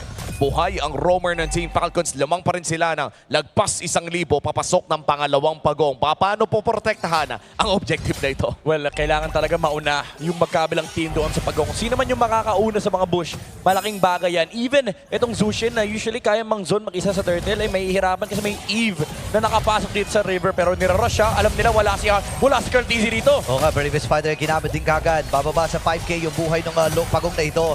Ngayon, agawan na lang at wala nga naman si Carl TZ. Makukuha ni Kyle na malaya iyon. Pero pinutulong-tulungan din si Sanford. Ginamit yung Glory Spot para magkaroon ng pagkakataon itong si Sanford na makatakas. Pero si Super Marco, ikipagsabayan kay Carl TZ. Atrasan din muna ni Makmak. Grabe si Marco, tapang nga. Paano nabuhay ang isang carry sa ilalim ng tore na yon with Deadly Magic? Parang kadalasan kapag ganun yung rotation, sure kill na eh. Ano pwede lang kanya kagad yung Claude Men. So napababa si Teddy. So yung dive ng TLPH na bawasan. Nung umabot sa punto na magde-Deadly Magic na si Carl TZ, kinailangan ng umalis ng Claude. So Super Marco actually saving himself. Oo, at mukhang itutuloy pa ng side ng Team Falcons. Ang trade naman sa may batangin na si Teddy ang naiwan. Makakapag-BMI pa naman palayo at nariyan na si JP para protektahan ang Team Liquid Philippines gold laner. Matagal-tagal pa ang pangatlong pagong ng darong ito pero Team Falcons ay unti-unti papiso-piso nakakalawang kontra sa Liquid. Yeah, and ngayon, parang yung tempo nila ay nagagamit to pressure the mid lane. Sobrang laking bagay nito for Team Falcons kasi nababawasan yung rotation sa inyong ikot ng TLPH. Yung nakita nating pag-force ng Liquid kanina nung game number 1 and game number 2, baliktad yung nangyayari ngayon. Team Falcons naman, yung may capacity mag-force. Pero si ano dito Sanji, hawak niya na naman yung river. Okay, iwas din naman siya. Pero may threat yan Pwede pumasok si Ogun any moment. Haji, nakatabay din. Available ang karamihan or halos lahat ng mga battle spells dito ng Falcons. And mahaba-haba pa naman, 30 segundo pa para sa next na objective. Parang naghahanap nga rin lang ata ng mga battle spells na pwedeng maburn ng pares sa kupunan. Pero Team Falcons, knowing the nature of their lineup at sinabi na rin ni Midnight kanina na lamang sa early to the mid game, ang kupunan ng Team Falcons dito ay pipilitin nila ang mga iilang objectives around the map. That's 1/3 going down sa bottom lane at magsiset up na sila sa pagong. Yeah, pero Falcons, di sila pwede makampante. Even though na-shutdown na nila yung first spike or yung first tempo ng focus. Oh, teka lang! Okay, pumunta rin si Cal dito at Mont ay tumama din. Nagkasabay ng Landshaker. JP ang kanyang hinahabol. Haji ay nakatabay din. River manipulation. Economist na! At makakapatay ito si Haji ngayon si Sanford na pinupuntahan nila. Mont ay tatama muli. Nagtatalo na si Sanford. Pupuntahan niya si Super Marco pero mahapdi na rin ang agad. 4 na miyembro ang kumatay sa kanya. Sabay may available pa na pagong na pwede nilang patunguhan. Yeah, this time ang hirap nung ginawa na ni Sanford nung isang araw kasi may carry silang katapat. So may shred for Team Falcons. Ang dami ring stun. In fact, kahit yung Eve tsaka Fredrin lang parang wala nang galawan kasi pag pinasok mo dyan yung carry, 2 seconds lang, enough na yun para makapatay sila ng isa. Even yung Hylos kanina naramdaman yung shred na meron dito yung Team Falcons. Oo, parang nasa langit ka pa lang bilang Phobius na binibira ka na ng carry. Alam mo na hindi ka talaga bababa ng hindi duguan. Team Falcons, dumoble ang kanilang gold lead 2 minutes ago. Now on 4K for Team Liquid Philippines. Ito ang unang beses na tinapatan nila ang Team Falcons na by 7 minutes ay hindi sila lamang. Silipin natin ang ating Infinix in-game equipment. Mukha namang may panagot na sila doon sa attack speed ng carry. Pero hindi pa rin kasi kayang indahin ng todo-todo. Yeah, ang problema dito again, Liquid, they lost out on all the checklist kung bakit lumalakas yung kanilang mga heroes. Yung Phobius na nawala ng first turtle, yung Harley na hindi makaharap ng pick-off kasi ang daming frontliners ng Team Falcons. Now it becomes a Claude game. Kailangan nilang patabain yung Claude ni Teddy. Oo, matagal-tagal na rin naman nilang ginagawa ito yung Teddy Claude na nakita natin during the regular season ng paulit-ulit. Depensa sa mid lane ng kanilang magiging call at madedepensa naman nila ang Torre na yun. So far, hindi pa rin nakakahanap ang Team Liquid Philippines ng una nilang kill sa larong ito at papalapit na po tayo sa 10-minute mark. Si Teddy ay makikita muli ni Kyle at nang bobrusko na nga si Kyle sa loob na kanilang gubat. Pinapahirapan talaga yung itaas pero dito sa gitna may nagaganap din. Sasama na si Cortezi. River manipulation nagamit na rin ni Haji dito at maiipit din yung mga miyembro dito ng Team Liquid Philippines sa may flex. Dito may nagamit na! Dito ni Telly Super Marco ay nakakuha na rin sa itaas ng bahagya. Si Carl ay nakabawi din naman habang sasama na si Super Macmac. Siya yung inaabot talaga ng si Falcons dito. Makakataka si Kyle pero sasama na si Carl. Sanford with a kill. Ngayon si Super Marco ay makikipagsabay. And then parang hindi nakatakaya. Lumapit pa ito si Carl. Kasama ni Teddy. Si Haji ngayon ang kanilang kinitil. Pero makakapatay din naman itong si Haji at naka-trade din. How do you find a winning trade ng behind ka ng almost 5K? Pinuhos lahat, men. Ito yung problema kapag kalaban mo yung TLPH. Sobrang tapang nila. Na-burst down nila, na-shred. Oh, teka lang. Gwen? Aray ko. Tinatry niyang bulihin itong si Sanji. Yeah.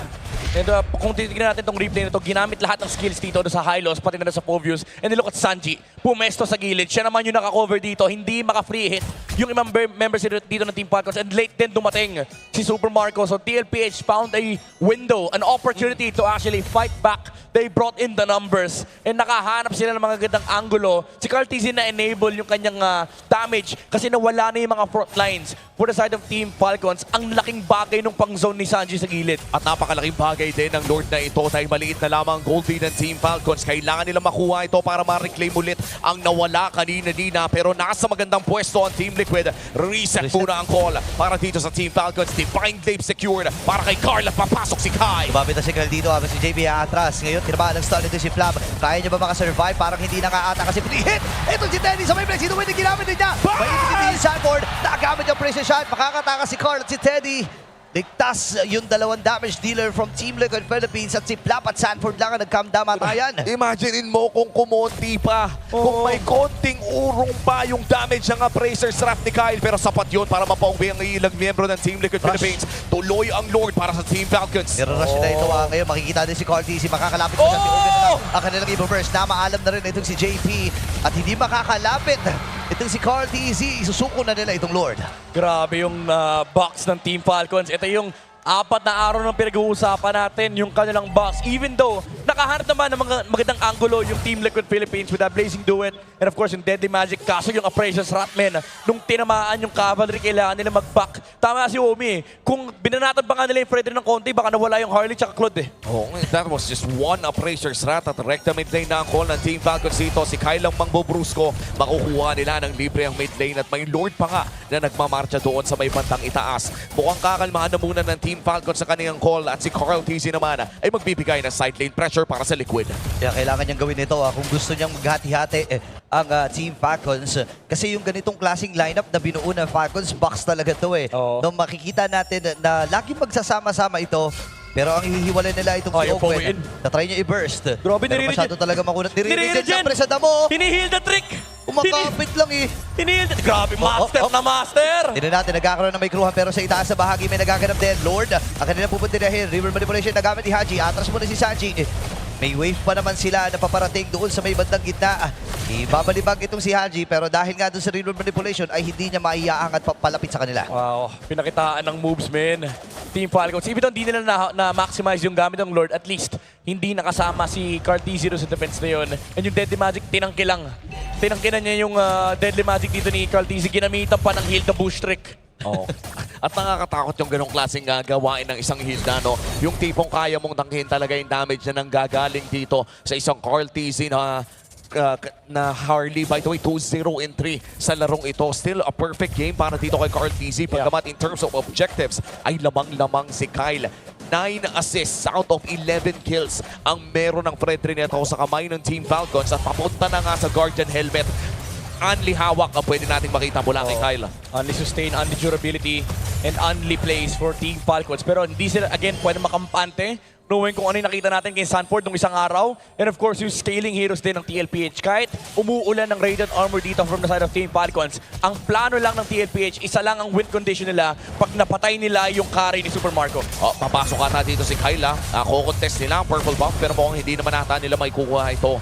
Makukuha pa rin ng Team Liquid Philippines ang sarili nilang buff and group up na ang call para sa parehas na kupunan. Ano ba ang pwede nating abangan? Yung susunod na ba ang Lord o kailangan ba may pumilit ng play dito? Pili ko for Falcons setup lang Kailangan lang nilang protektahan yung box kasi it's very hard for Team Liquid Philippines to actually brute force their way to the carry. Knowing nga may flicker din si Super Marco and yung only way lang nila talaga na mahanap yung carry is kapag ginamit nila yung Glorious Pathway. Basically, walang pwedeng humarap kay Kyle at this point kasi ang daming pang control ng Team Falcons. Pwede rin i-counter set yung reload manipulation ni Haji. So again, yung angles or yung entry points ng TLPH halos hindi nag-i-exist. And this is a big item secured para dito kay Teddy. Malefic Gun para dito sa susunod na Lord Fight. Mas mahapdi na ang Blazing Duet at napakasakit na rin ang mga banat. Di na pwedeng indahin.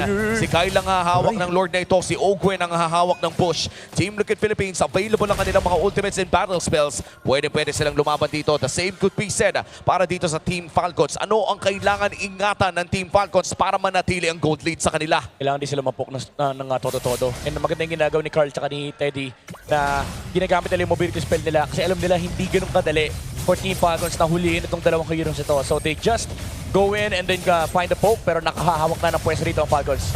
Sakit na rin ni Superman. Ilang banat lang kay JP yun ngayon, naramdaman ka agad Okay, 20 mil. Dalang ang buhay nitong Lord na ito. Knock up mula sa Lord. Pero sinasamantala na ni Sanji ang kanyang pagkakataon na bitbit. Oh my God! At si Cortez nagwagi doon sa Lord. Hinahamol nila dito si Super Marco pero si Sanji mabubuhay pa rin mabibit. At si Teddy pumasok namin na nagamit din Purify as well. Makaka-BMA out. Si Kai ngayon yung naghahabol. Si Owen ay pupuntahan na rin ata itong si Cortez. Pero makakahinga ang Team Liquid. Dalawa man ang namatay sa timing coming in from the Dark Wave and Retribution. Team Liquid pa rin ang nakakuha. Tsaka hindi ata bumanat si Carl TZ. Again, mas mataas yung Aray ko po! Outplay! Hindi man lang namalaya ni Cortez. yung ginawa ni Super Marco doon, pre.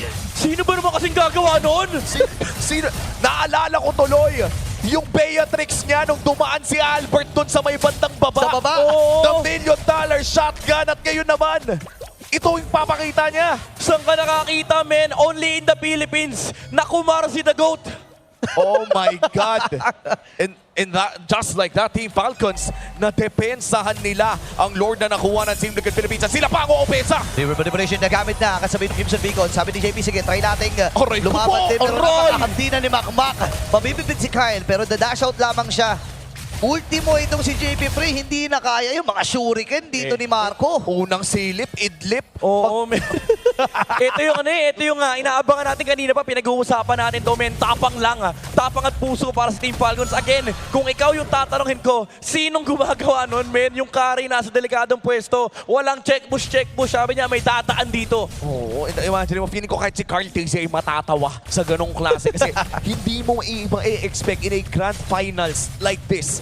Kung sakaling nauna, kung balik na rin natin ang sitwasyon na may Harley doon at may dumaan na carry, gano'n na gano'n din yung magiging itsura ng kaganapan. Kahit anong pangalan ng mga player, gano'n na gano'n yung mangyayari. And ito yung magandang ginagawa ngayon ng Team Falcons. Yung calculation nila, mas malalim na. Kumbaga, for TLPH, hindi na pwedeng isipin nila na ito lang yung gagawin ng Team Falcons kasi ganito sila maglaro. Ito yung macro nila. Kailangan na nilang isipin na ang tatapang na nung kalaban nila ngayon. Kailangan din kasi ng konting asim eh. Alam nyo naman, kapag ganitong klaseng grand finals, nagkakabasahan na talaga ang mga top teams natin. Kailangan may bago, kailangan may konting... Anong tawag flavor. Konting flavor. Konting spice. Konting spice na idadagdag mo sa mga nakasanayan na estratehiya at 20 seconds na lang bago lumabas ang susunod na Lord, which is, as of now, hindi pa naman evolved Lord, pero pag sinayaw yan, ay aabot tayo sa puntong iyon. Dito na magkakalabasan ng matinding Lord Dance. Especially now that we see the map, parehas lamang. Walang advantage sa opposite lane. Yung long lane, well, may konti yung Team Falcons kasi imposibleng mas slow push sila. Pero basically, kung usapang patagalan, hindi naman mga problema itong dalawang team na to. Oo, parang sa tingin ko lang ng kalamangan dito ng Team Liquid Philippines ay pwede silang magpadala ng either Claude or Harley doon sa side lane sa mas mabilis na kakabalik. Yes, kaso may Thor din yung Falcons sa ibaba. So, again, hindi ganun kalaking problema yon for both sides, JP. Kasi sila dito. Yung pokes, ang kailangan lalahanin dito ng Team Falcons. Teka lang, mukhang i-reset na naman ito ni Kyle. Pahinga muna tayo dahil parehas magaling. Binurse! At binurse na ata ni Teddy dito. Hinahawakan. Ipiburse na nga nila! Yun ang ata magiging decision dito. At si Kyle ang magwawagi. Pero sabi ng Team Liquid Philippines, sige, try natin humuli ng isa. Kyle, nabagsak yung kanyang precision shot. Pero si Teddy pumasok na rin. Ang River Manipulation Marco! Kay Haji makakatakas. Itong si Carl. Habang si Sanford ay pumasok din. Super Marco with a double. Pero meron siyang immortality dito at mapapop na rin ito. Owen with a kill. Yung tamang tao pa ang namatay. Dalawa na lang. Oh my God! Si Super Marco ang kanyang napili. Hindi umabot yung Winter Crown. Makakatakas din si Sanji at makapag-recall. Oo, pero makakauwi si Carl, si Sanji at si Carl ang aatasang dumepensa dito sa mid lane. At marami pang buhay sa Team Falcons. Delikado sa ata sila dito. Yung wave lamang ang pinupuntiryahan. Nahila. Dito ni Carl TC, mahahatak muli ng Team Liquid Philippines ito. Ginagalawan na lang talaga nila pero mamamatay na! Itong si Sanji! At tagumpay ang pagdepensa ng Team Liquid Philippines. Si JP buhay na. Nabuhay na si JP at aatrasan na muna ng Green Falcons! Oh my God! Yung pag-force ng TLPH nung sa Lord, 50-50 kung 50-50. Pero Team Falcons was able to secure the Lord for themselves. Super Marco with good positioning. But even then, after that, sabi ni Carl, Marco, paganti lang isa. At mamapanood natin sa replay kung paano nga pa pumuesto ang Team Falcons sa laban na iyon. Good retribution coming in from Kyle. But look at Super Marco. Ang daming naghanap sa kanya dito. Ang daming nagsubok na patayin siya. But a timely wind of nature plus a flicker puts him in a great place. At nakabuli pa ata ng immortality habang nangyayari ang lahat ng yun. Yeah, tsaka kailangan din natin bigyan ng commendation dito si Flap. Yung mga land shaker niya kanina pa maganda yung tinatamaan. In fact, yung previous team fight, tinamaan niya ng land shaker si Teddy. And I think it's the same scenario dito sa larong to. Tinamaan niya rin ng land shaker si Teddy after the Winter Crown. So nahirapan siyang pumesto dito for the Claude. And after that, nung ginamit niya na yung BMI pabalik, wala na siyang pang re-engage. And dun siya hinabol ni Ogun with the flicker. Kaya naman nawala yung Claude. But again, Carl TZ, finding the carry behind the lines. Sobrang importante nun kasi kung hindi niya napatay yung carry, may puntos na ang Team Falcons. That's true. And that's one of the main reasons as to why he's the GOAT. Ang nahanap niya talaga. Why is the GOAT? Nahanap niya yung mga plays na kailangan mahanap. Pero sa ngayon napaparating na ang susunod na Lord. Team Falcons pa rin ang may hawak ng kalamangan. Kung tutuusin, napakaganda ng laro na pinapakita ni Haji at ni Super Marco sa larong ito. Super Marco in this series, kung sakaling mapapagsak nila ang Titans na Team Liquid Philippines, ay para bang mag-a-ascend into godhood in gold lane. Dahil kakalabanin niya ang 4 na horsemen with Teddy as the rookie.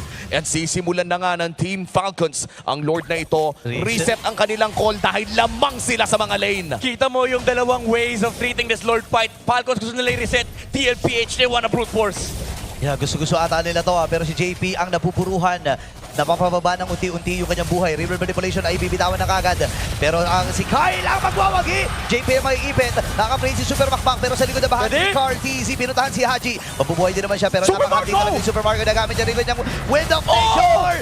And this time may buhay pa rin si Carlito. Pero nandiyan si Flap. Kyle ngayon ay naghahabol. Sa likod na bahagi si Ogun ay pinuntahan na rin kagad si Carl TZ. Tapos si Super Marco ataka nila pupuntahan. Teddy makikipagsabayan na. Wala siyang BMI. At mamamaalam din siya. Carl TZ and Sanford na lang ang natitira. Pero hinahabol pa si Ogun Ogun hindi ata sapat ang kanyang movement speed. Pero si Sanford ay tumedepensa na. Siya mauutihan at yung Lord ay nagmamarcha na. Kailangan na kumapit dito ng Team Liquid Philippines pero napakaraming reinforcement mula sa Team Falcons.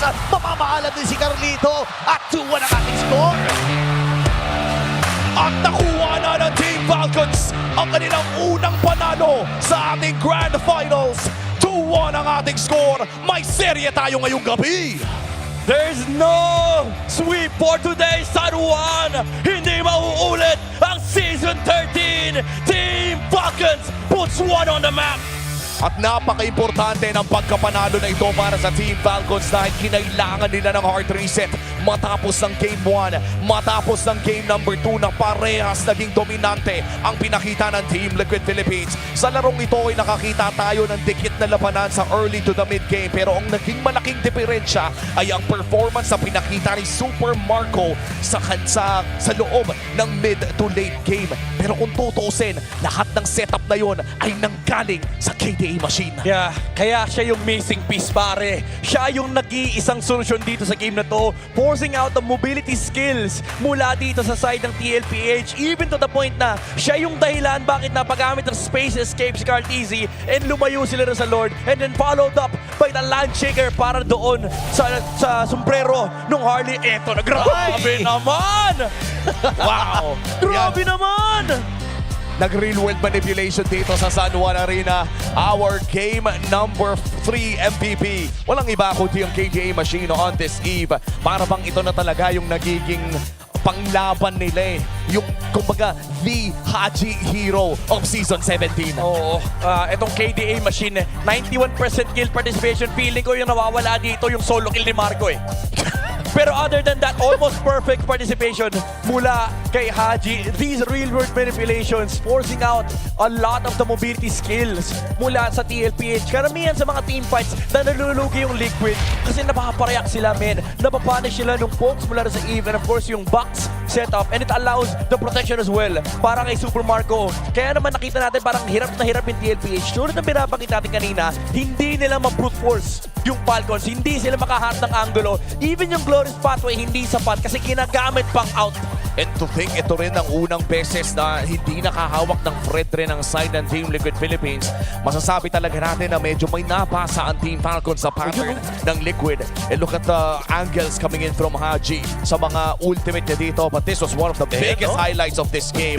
Agad-agad na numbers. Kinailangan ni slow-mo ni Direk. Yep. Wala nga atang kamalay-malay si Cartesi. Doon na namatay niya. Biglang nag-block yung screen niya, pre. Although nakapindot siya sa second skill, pero feeling ko, ano lang yun, yung pag-check push na second skill. Pag second skill niya, nag-block yung screen. Bumahabol kasi yung mga plateto ni Kari. Yung kahit makalipad ka, kapag nabanata ka na talaga, didikit at didikit yun sa'yo. Yeah, ito yung moment na nahanap ni Cartesi si Super Marco sa likuran. Hindi in-expect ng Falcons sa babalik kasi nag-out na siya, wala siyang buhay. And nadepensahan pa ng TLPH na hila ni Sanji sa kanan. Yung Lord. And ang kinagandaan doon, yung wave na isolate. Kasi kung sabay-sabay nahila yun, feeling ko hindi na madedepensahan niya. Pero ito ang ganda ng play ni Kyle dito. Talagang todo protekta para kay Super Marco kasi alam nila delikado yung pwesto ng carry. Kaya sinuportahan ng Team Falcons dito yung kanilang gold laner. And again, yung mga land shaker mula dito kay Flap, napipigilan yung ibang members ng TLPH. Hindi lang natin nakita yung magandang Lord Fight na kung saan lumabas yung RWM mula kay Haji. Trinap niya si Carl Easy. And paggamit niya ng Space Escape, hindi siya makabalik kasi inambahan ng Fred rin tsaka nung lapu-lapu yung sombrero. At yun din naman kasi no, yung teamwork na pinakita dito ng Team Falcons in a 21-minute game, almost 22-minute game. Alam nila kung ano yung mga kailangan nilang gawin sa larong ito. And let's just say na si Haji ang naging MVP. Pero kinailangan ng Team Falcons ilabas ang lahat na meron sila para makapalag dito sa Team Liquid Philippines entering game number 3. Now we have a series. Ngayon garantisado na hindi uuwi ang madla na nanonood ngayon ng 4-0 at pwede pa tayo makakita ng all the way to game number 5. Hindi rin biro itong larong ito. Napakataas ng kill score na nakuha ng Team Falcons. Kung kanina, pinakamataas ata yung 17 kills no, ng Team Liquid Philippines. Ibig sabihin, talagang dumanak ang dugo dito sa larong ito. Eh tama ka dun eh, napakalaki ng importansya ni Haji dito sa laging larong ito. Kasi nagkakaroon ng kaharian si Super Marco doon sa real world manipulation. Isipin mo yun, andun yung kwadrado, yung square, tapos nasa gitna lang siya. Pumipilit ang Team Liquid na abutin siya at siya nakaka-preheat ng palagi. At yun naman kasi nakikita din natin sa loob ng mga laban na tinitake nila ay malapit lagi sa mga pader. Ewan ko kung napapansin ng lahat, parang ang daming talon ni Super Marco na kabilang bakod na yung labas kahit maigli yung dash ng carry. Yeah, yung nangyari kay Sanford kanina after niya mag-Winter Crown. Buti nga nakasave yung passive niya eh. And yung kinaganda kay Sanford, alam niya na mag-rush to sa pader. So tinipin ko yung basic attack. Pero even then, hirap na hirap yung TLPH. Humanap ng mga entry points kasi kabisado ni Marco kung paano siya makakalabas sa teamfight, kailan siya gagamit ng second skill. Di nga niya ginagamit yung second skill pampatay eh. Kadalasan, ikaw, carry player ka, di ba? Alam mo yung ganyang feeling na parang pag kaya ko mag-second skill, parang patay ka, mag-second skill ako. Pero si Marco sabi niya, hindi, titipirin ko to, pangligtas sa sarili ko. At nakita natin na naging napaka-effective talaga ng ginawa ng Team Falcons. At kung ikaw naman, if you think you have what it takes to run the show with a project esports for everyone, we're giving you the power to bring the MPL energy to your own local community. Tama ka dyan. And participants get exclusive access to tournament modes, free in-game items, and even diamonds. Just head over to ph-mpl.com/e-project to start your application. It's time to turn that passion into action. Visit our website for more information. Malay nyo, yung susunod na papalag dito kila Carl ay manggagaling na sa tournament nyo. Tinatawag na rin natin ang lahat ng mga superfans. Stay updated on all things MPL Philippines and connect with the most passionate community in esports. Join the MPL Philippines official Facebook group, the Superfan channel, and the MLBB official Discord. Get your all-access pass to exclusive content, the latest news, and community discussions. Lead the conversation and have a chance to be featured as our Superfan of the Month. Be part of the MPL Philippines family. Scan the QR code on your screens right now and join the conversation. Kita-kits tayo dyan. Ako, marami na nag-uusap. Iskan nyo na yan. O huwag na kayong magpahuli dahil ang dami ng mga diskusyon na nagaganap mula sa mga games na napanood natin. For sure, nung game number 1, marami na nagsasabi na 4-0 matatapos ang serye na ito. Pero ngayon nakakatapos lang nung game 3 kung saan lumabas na naman yung pinagbabawal, yung nagbigay ng bulletproof kay Super Marco na carry.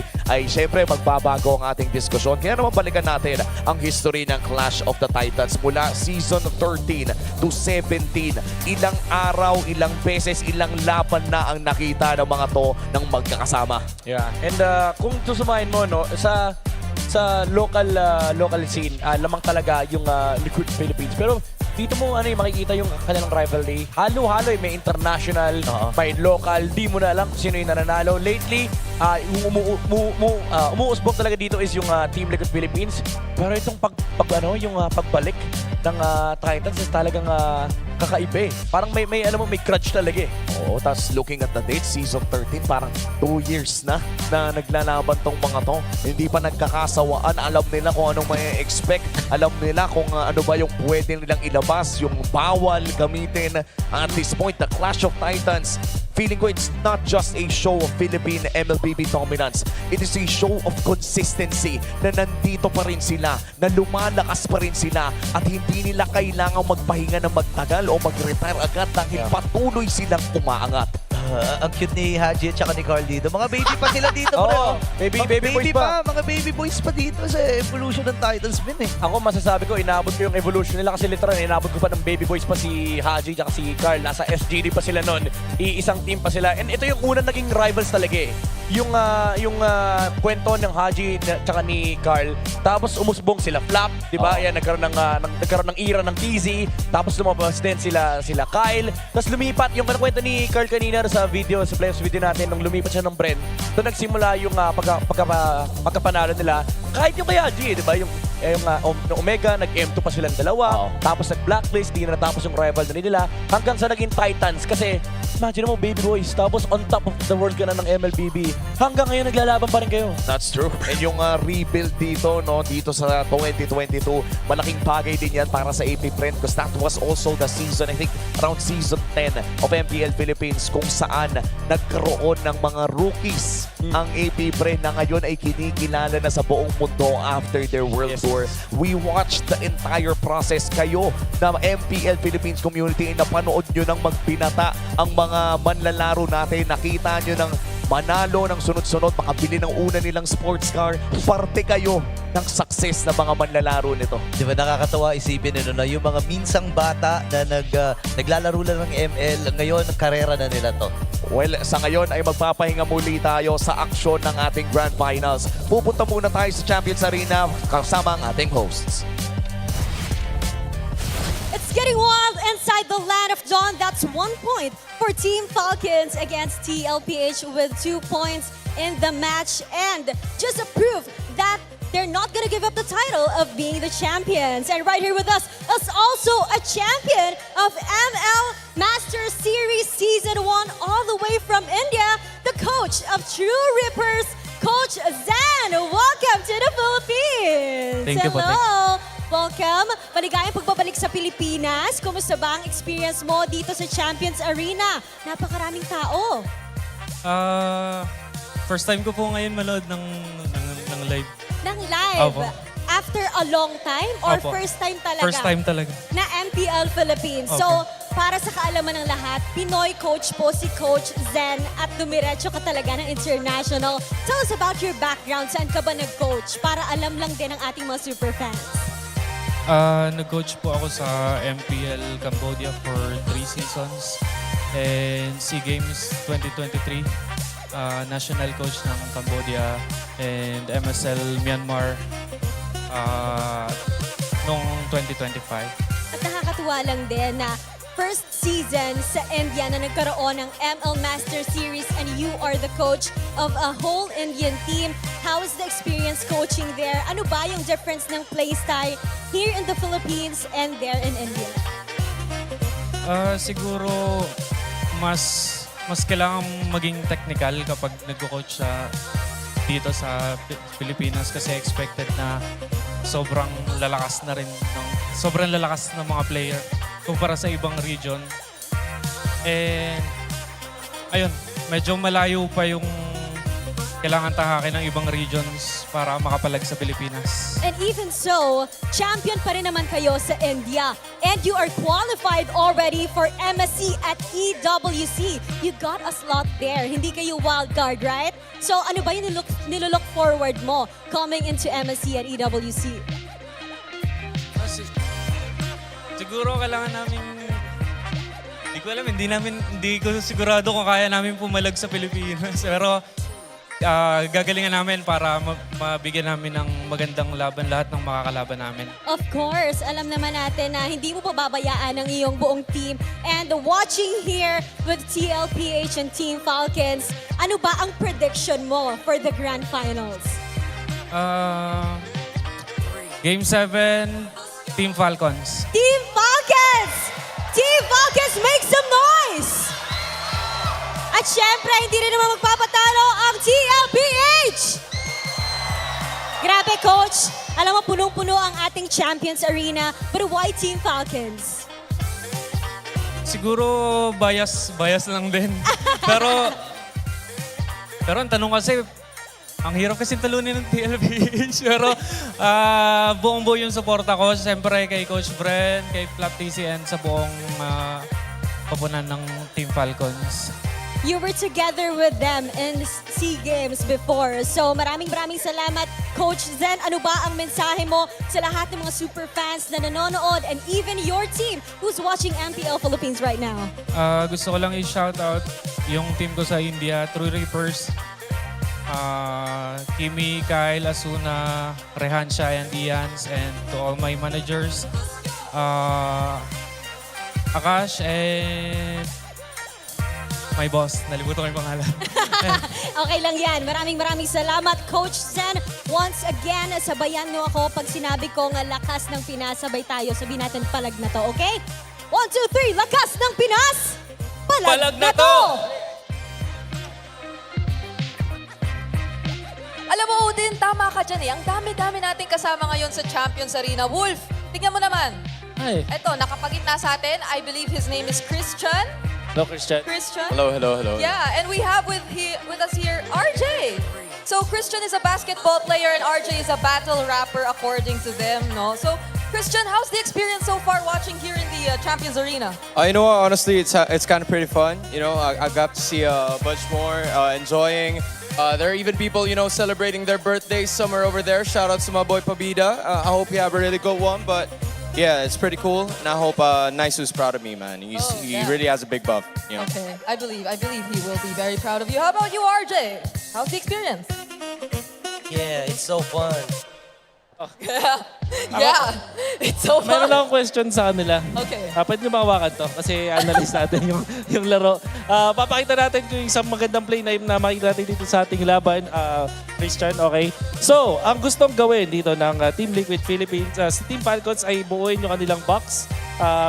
Sa ganitong moment ay mukha siyang diamond. Tapos ang goal naman ng Team Liquid ay pumunta dun sa may bandang likuran at tingnan natin kung makakuha sila ng backline access with Carl TZ going to the backlines kung saan hahanapin nila kung saan si Super Marco para patayin. Pero syempre mapipigilan niya ng Team Liquid dahil ang ginagawa ng Team Liquid ay gumawa ng in and out. Buti na lang talaga para sa side ng Falcons, napaka-solid ng retry ni Kyle dito sa ganitong moment. At nung nag-collapse na nga ang side ng Falcons, naghahanap na si Carl TZ ng angulo dun sa mga backlines. In fairness, with Carl TZ the GOAT, nakahanap pa rin siya ng angulo para guluhin yung mga nasa likuran. But in the end, etong na-achieve ng Team Falcons by getting the objective was already enough.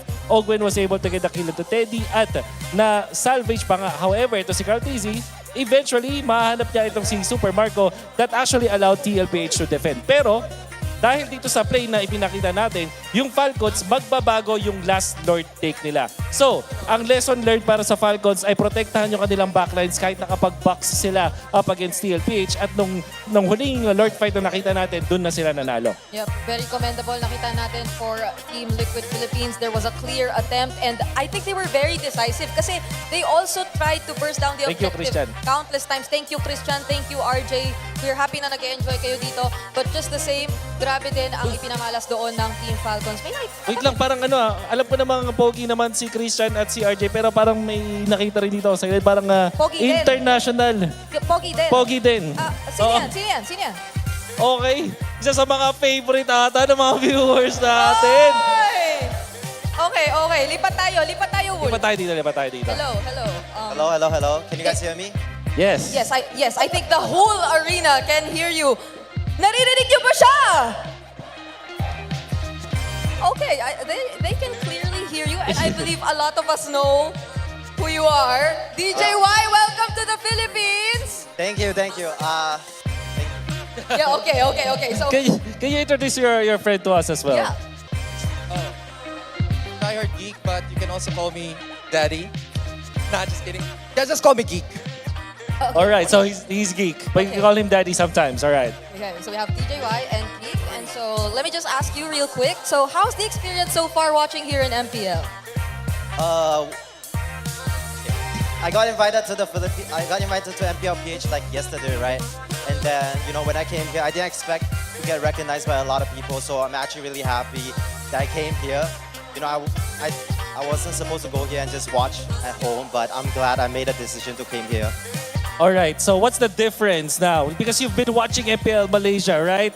And now you can feel the energy, but also the quality of the game. So far, wow, how's the experience and what are the main differences that you noticed? I I think the difference is in MPLPH, the fans are way more supportive, like with the dances like they do.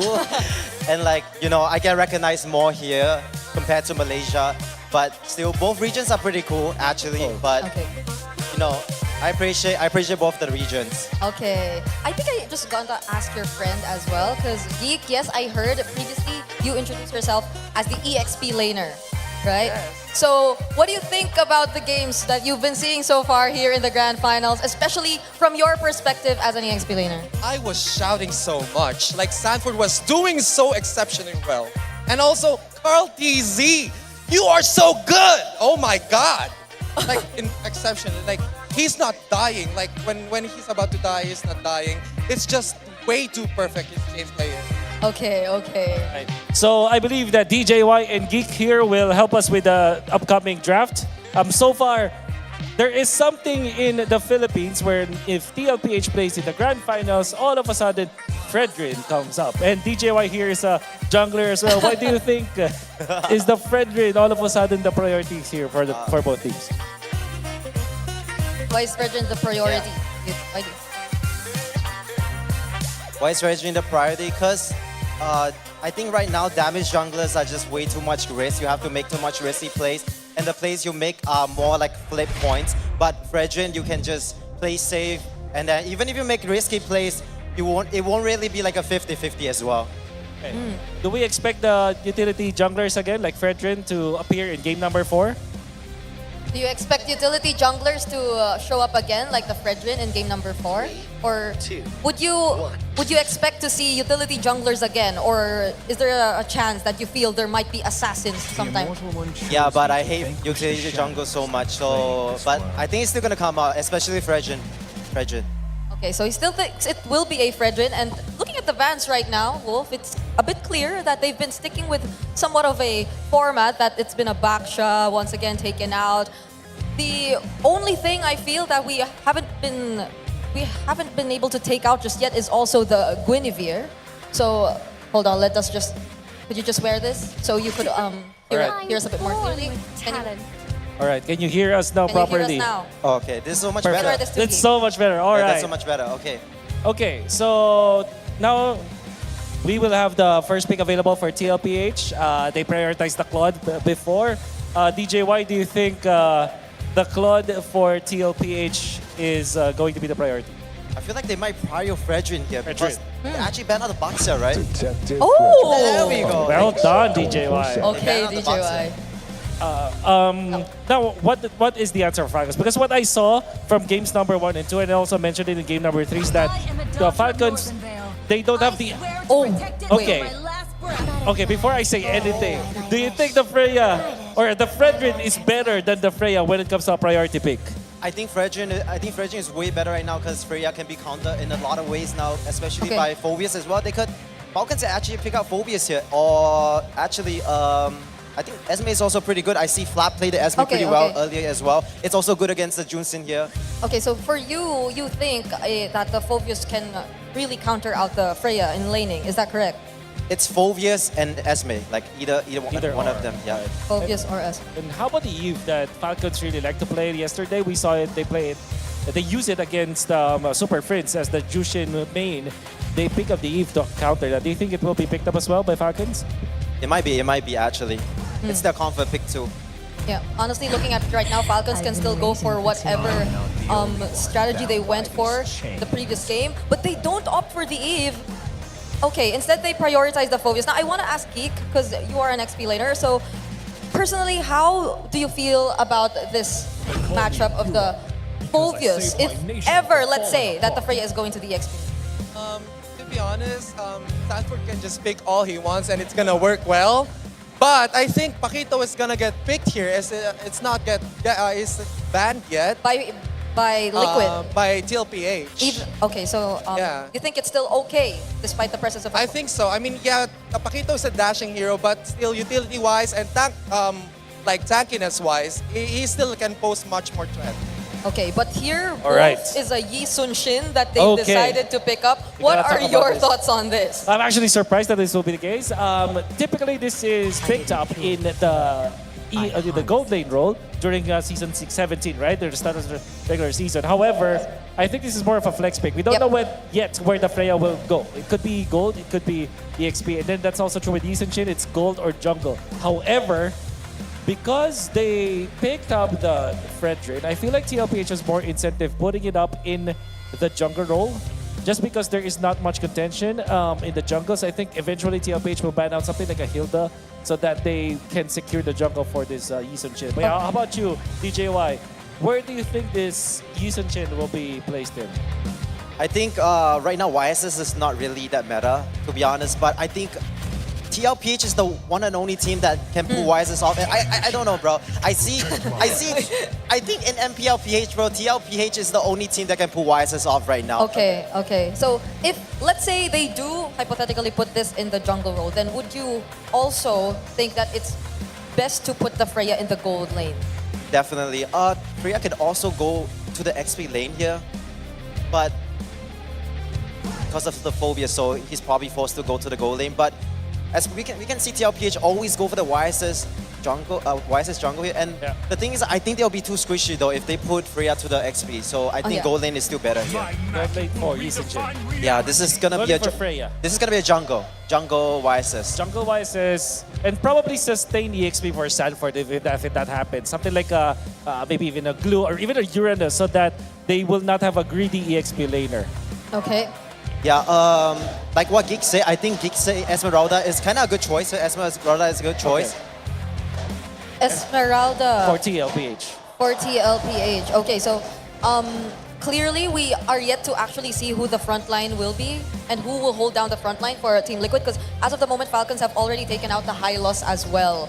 So they might just want to reduce the revitalize options here for Daddy JP if ever they do want to consider that, because again, we're lacking a bit more of front for Liquid, right?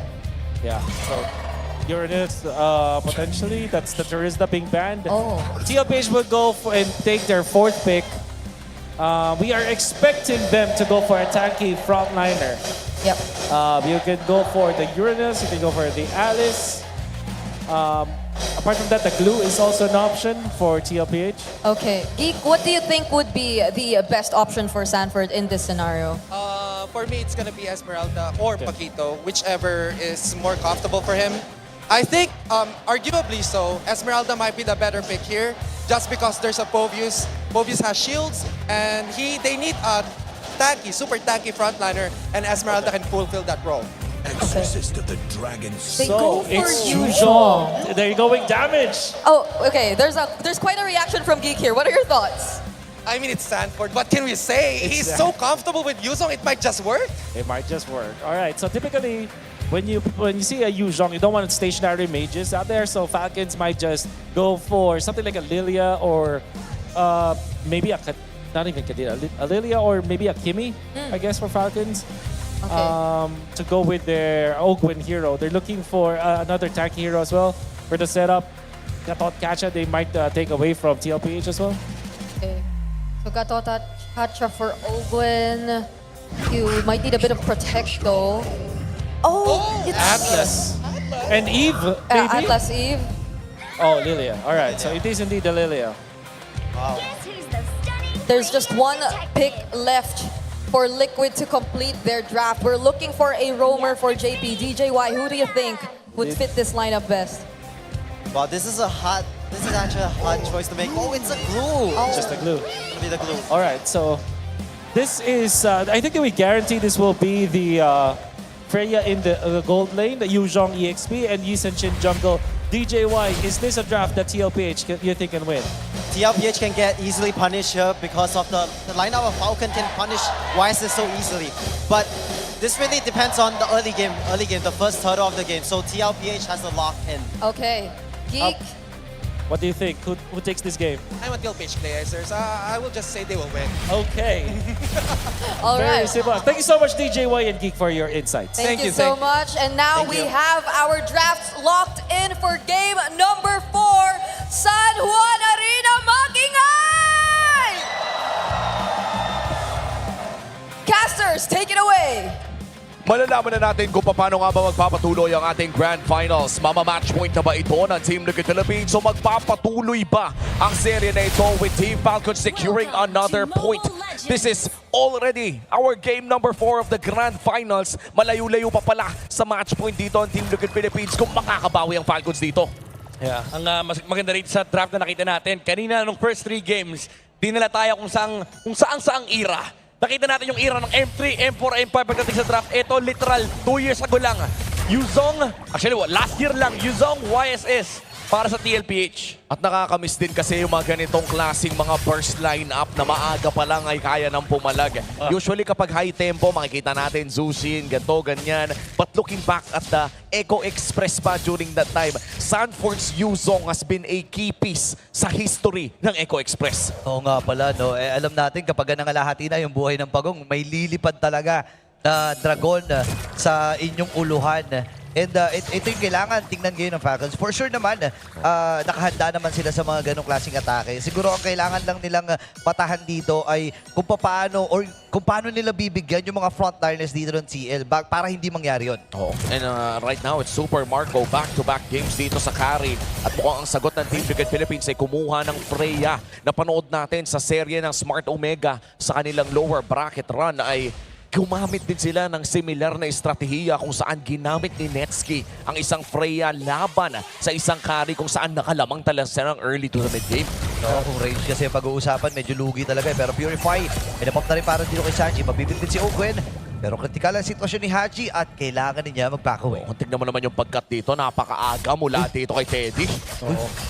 Typical na yan. Typical Freya move against the carry pero nakaharang si Ogwen. Pero nandun pa din yung pagtakas namin kasi na-burn yung Valkyrie's Descent ha. Oo nga pagkakataon natin nila to at sisimulan na rin ang unang pagong ng laro. Dahil nga masyadong malayo din si Kyle ay hindi na ata siya makakapag-contest pa. Oo, may 1 level gap din kasi. That's the first turtle secured para dito sa Team Liquid Philippines. Basic lang para kay Carl Daisy. Farm Express para dito sa YSS. So, as long as napipigilan nila yung aggressive movements dito ng Team Falcons, as long as nagre-react yung Atlas, yung Fredrin at pati na rin yung Phobius, okay lang kasi pinagpa-farm lang nila si Cartezy. Interested nga ako kung kasi naka-assassin emblem si Cartezy instead of the typical marksman emblem.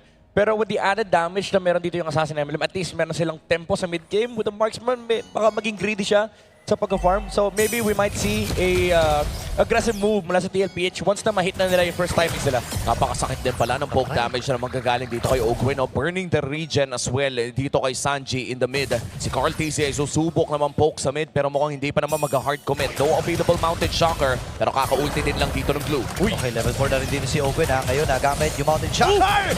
At mabilisan na kagad nila pinatumba itong si Ogwen. Ganun-ganun lang, men. Napasama pa yung flicker namin. Nadamay pa niya si Haji pero wala nang follow-up mula sa TFPH team. Falcons, wala silang magawa sa mapa. Even though, sobrang interested nga ako doon sa blue pickup ng TFPH kasi usually, nakikita natin baliktad yung nangyayari. Yan yung pinipikan ng Atlas. Pero ngayon, Team Falcons parang hindi sila makaharap ng way to bypass this glue kasi kanina pa yung control ng TLPH dito sa may mid lane. With the Zushin and the glue, kailangan talaga i-force ng Falcons itong dalawang to. And now, mid lane naman nata magiging call ng Team Falcons. Sa pagkakaalala ko ay laban din ng Smart Omega kontra Falcons yung Freya na iyon kung saan nilaro ngayon ni Netsky. And carry din ang ginamit ng Team Falcons. Kaya naman sabihin na lang natin na may warm-up na ang Falcons dito sa ganitong klaseng matchup. And may habulan na magaganap ha. Ogwen, available yung kanyang Fatal Legs. Pero threat lamang yon sa paparating na Pagong na pwepwestuhan na rin kagad ni Daddy JP. At lamang na lamang ang side ng Team Liquid Philippines dito. Mapapower spike man, mapapwesto. Kaya naman susubukan lamang ni Ogre na magbigay ng vision. Pero full commit ata ang gagawin ng Team Falcons sa pag-contest ito. Yeah, again, may bypass sila dito with a perfect match mula kay Ogwen. Carl TZ has to secure his position. Ang kailangan lang isipin dito ng Team Falcons saan manggagaling yung Dragon. Yeah, yun nga and si Sanford dito nagpakita na rin doon sa may itaas. Black Dragon Form na gamit dahil kalahati nga yung buhay. Noong Pagong na ito, nagtatalo na rin itong si Lab. At nakuha pa rin ang Team Liquid Philippines sa Pagong! Sa may petrify mula kay Sanford. Atas muna si Ogi pero hindi ata siya makakatakas dahil mabibit-bit siya with the lantern mula dito kay Sanji. Medyo masakit sa ulo yun mula sa Falcons, ha? Nagmukhang miscom yung nangyari doon sa Team Falcons na naiwan si Flap after that turtle secured from Team Liquid Philippines. Kaya naman lulobo ang kanilang gold dito, 2,000. Silipin natin ang ating Infinix in-game equipment. Actually, si skip na ata ni 4D yung Hunter Strike niya. Re-recta na ng dominance ay Super Marco. Okay, speaking of pagrekta, rumekta na rin si Sanji dito. Nagamit yung Crimson Beacon pero si Kyle ay nakaba. Purify ay nagamit din. Pero hindi pa gagamit muna dito ng taunt. Itong si Kyle, lalapitan muli niya. Perfect match ay gagamitin na rin dito ni Owen at siya na ang magiging sakripisyo sa naging tagpo na yon. Super Makmak at yung tatlong miyembro mula sa Falcons ay magkakat na rin. Yeah, but the thing is, look at the Team Liquid. They're happy to take this trade. You waste so much resources mula sa Team Falcons samantalang payapa at hayahay lang na nagpa-farm si Caltizi. At yun naman talaga yung win condition when you're looking at Team Liquid right now. Gusto mo na makapag-farm dito si Carl TZ. Gusto mo makakuha lamang ng gold at currently no ranking third sa ating gold ranking sa larong ito. Nangunguna lamang ang ating mga gold laners. Pasok na pasok sa win condition ng Team Liquid. Yeah, nakakatakot dito yung presence ng TLPH kasi ang dami nilang fighters. Even though meron kang Atlas, meron kang way to actually slow down the fights with the Lilia as well. Ang dami mo ring control. Ang problema, men, for Falcons is yung decisiveness ng TLPH when they go for a team fight. Especially once na kinumit na yung Black Dragon form. Nakita natin yun ng previous turtle. Isang dragon lang kay Sanford, nagtakbuhan yung Falcons. Oh no! Okay, may pagsabayan si Super Marco dito. And Teddy ay lumalapit! Pero nadamay pa dahil pumasok na si Sanji Idol. Hindi maiwasan yung mga Valkyries dito ni Teddy. At 0 trade data ang magaganap. Walang ibang makukuha ang side ng Team Falcons. Kapalit ang buhay ni Super Marco doon sa may bandang itaas. Next turtle, last turtle of the game. Yung dalawang pagong ay nakuha na ng Team Liquid Philippines at mukhang hindi na makakapalag pa ang Team Falcons dito. Perfect turtle take para kay Carl TZ. Yeah, and again, Team Falcons, because of the numbers advantage na meron dito yung TLPH, karamihan sa objective nila kailangan nilang bigay. And hindi pa tapos yung TL kasi meron pa silang mga skills. Speaking of pagbigay, bibigyan din natin nila dito si Kyle at may ipit sa 5! Team Liquid Philippines, pero meron pa ang fatal link sa magagalit ni kay Owen. Mamamaalam si JP pero buhay pa rin. Ang mga damage shield ng Team Liquid. Pumasok na Valkyrie si Seth, nagamit na ni Teddy. Purify ay mapipindot niya rin. Tumama yung Dark Wave dun sa dalawa. Papasok si Flap. Flicker ay na-force na rin niya. Pero walang wave ang Team Liquid. Sobrang grabe naman yung team fight ng TLPH. Laging may engage, laging may nanggugulo sa likuran. Kanina si Sanford, hindi niya hinayaan makaharap si Super Marco sa team fight. Ginamit niya yung Petri na force din yung Purify and binalikan niya yung frontline ng TLPH. Nung bumalik na yung Dragon kasi wala na siya skill, si Sanji naman yung humarap. Sanford! Napakahapdi ng mga shuriken ni Super Marco. Napakamot na lang sa ulo dito si Sanford dahil sa sobrang kate ng damage ni Super Marco. Straight na naman pare. Di pa sila tapos dito. Si Super Marco pupuntahan. Flicker na gamit din ni JP. Makakasap pa ba siya? Inaata kailangan.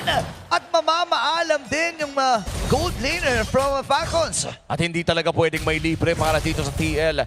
Right now, ahead by 2,000. Nakahanap na naman sila ng isang kapalit doon sa buhay ni Sanford. And we could see na talagang ayaw talaga ng Team Liquid Philippines magbigay ng kahit ano. Yung blueprint ng TLPH, men, parang wala talaga silang pake sa side lane. Everything starts from mid. Doon nang gagaling yung pressure. Then gagawa sila ng play sa isang side lane. Pero lagi magkahiwalay si Teddy at si Sanford kasi alam nila kahit may mamatay sa isang side lane, may isang kayang man-pressure. And si Carl TZ, sa lahat na nangyayaring to, dahil ang daming kaganapan, payapa lang nagpa-farm yung Yison Shin. Magbibigay lamang ng vision dito si Ogwen. Ang pinakaunang lord ng larong ito ay paparating na rin in 10 seconds. Pero mukhang bibigyan nila dito ang pusit. Kinailangan umalis ni Ogwen doon sa river at kontrolado na ng Team Liquid ang area na iyon. Sa baba naman ay makikita na nagpakita na rin sa mapa ang jungler and gold laner ng Falcons. Kaya naman mapipwesto si Sanji at mapapapurify din palayo. Yun lang, nakaiwas naman natin sa Fatal Link. So may ideya ang Team Liquid na walang big ultimate para dito kay Ogwen. Crimson Beacon lang ay sasagot ni Sanji. Hindi sulit pare. Hindi sulit min. Kasi imagine mo yung POV ng Liquid ngayon, paano ba papasukin yung Lord? May Dragon, may Glue, may Freya nagpo-push. Wala silang makuha sa mapa. Isang tore lamang ang nakuha ng Team Falcons at pati na rin konting damage doon sa baba. At mukhang naghahanap pa ng team fight dito ang TLPH. Dahil katulad ng sinabi ni Midnight, hanggat may skill ang Team Liquid ay patuloy silang maghahanap ng pwedeng mabigyan. Ang hirap na sitwasyon dito ng Team Falcons, men. Lalo na ngayon, may ice spin 1 na. Itong si Sanji, oh my goodness, nakihirap na ito Ang daming utility, ang daming skills. Kumaga, sa perspective ng TLPH, wala kayong ulti. Anong gagawin nyo ngayon? Pero at least makaka-reset naman yung Team Falcons. Sinintay ng TLPH yung pagong. So now they have the Fatal Links. But for TLPH, re-relax sila ng konti. Ihintay lang nila yung Purify ni Sanji. And then actually, never mind! Wala nang hinintay, pre. Nag-Black Dragon, no? Ayun na nga, yan, sumugod na rin itong Sanji. Pero siya patay! Napalalim din nata pagkasabay ni JP na masyado rin sa Torre. Pinapunish na kagad dito ng Falcons yung overextension ng Team Liquid Philippines. Boy, pa naman si Carl. Saan pa na makakapatay din si Super Makmak? Yung Lord ay nasa itaas na bahagi. At parang nalugi ata siya. Oo, nalugi ata at naghahanap pa nga si Ogwen ang susunod niyang biktima. Si Teddy ang kanyang nakita pero si Carl at si Kylie nagkakatinginan sa loob ng gubat ng Falcons. At makakaalis naman ang TL pero patuloy yung pag-push ng Team Falcons. Ibigay pa nila to pero si Cartesian may bangka siya. Pero tumama din yung bangka. Kaya no way! May ipit si Super Mark si Cartesian doon sa kamay ni Super Marco. Sakto yung pag-dash niya, men. Natapos yung immunity nung Traceless. And kumagat yung passive ni Ogwen. And hindi niya nalasit yung buhay ni Super Marco. TLPH gets heavily punished after that sequence. Hindi nila hinintay yung Purify ni Sanji. Alam naman natin gano'ng importante yung Purify na isang Zushin. And Team Falcons, they get to capitalize the mistake. Sinubukan talaga ng Team Liquid Philippines na puwersahin yung mid lane turret na iyon. Maagang Black Dragon form mula dito kay Sanford. Pero naging napakaganda din ang pasok ni Flap kay Zushin. As you said, dahil nga walang Purify, yung Zushin sa laban na yun, unang nabigyan si Sanji at nag-crumble ang Team Liquid matapos noon, cutting the gold lead to almost non-existent after ng isang laban na iyon. Siguro difference ng this game for TLPH is at least meron silang Yisun Shin that can scale in the late game. But this is essentially the same game na nilaro ng Team Falcons laban sa Smart Omega. Once na tumaba yung carry, anybody on the side of TLPH can be shredded down. Ang problema lang nila, men, ang dami nga talagang kits for TLPH. Even yung Dragon, hanggang sa late game po problemahin nila yan. Kahit meron silang shred, may isang target na kailangan silang intindihin. Tapos ang dami pang manggagaling mula sa TLPH. You have the Glue, you have the Zushin, and then you have the Spraya. So for Team Falcons, sobrang importante sa kanila that they take and maintain the box that they have. At parang ang abangan nga natin dito ay parang may pangalan na yung Petrify dito ni Sanford. Kumbaga nakasulat na sa Petrify ni Sanford para kay Super Marco lamang. Diba? Parang regalo yan, pre. Yan yung sinasabi, bibigyan ko to. Oo. And then gets mo naman din yung ginagawa dito or yung gagawin ni Sanford kasi wala namang way din ang Team Liquid Philippines na umabot dun sa likod. Siguro bukod kay JP, pero marami ka pa kasing iintindihin Magpipil ka pa dun sa iyong kay Sanji or even kay Teddy, di ba?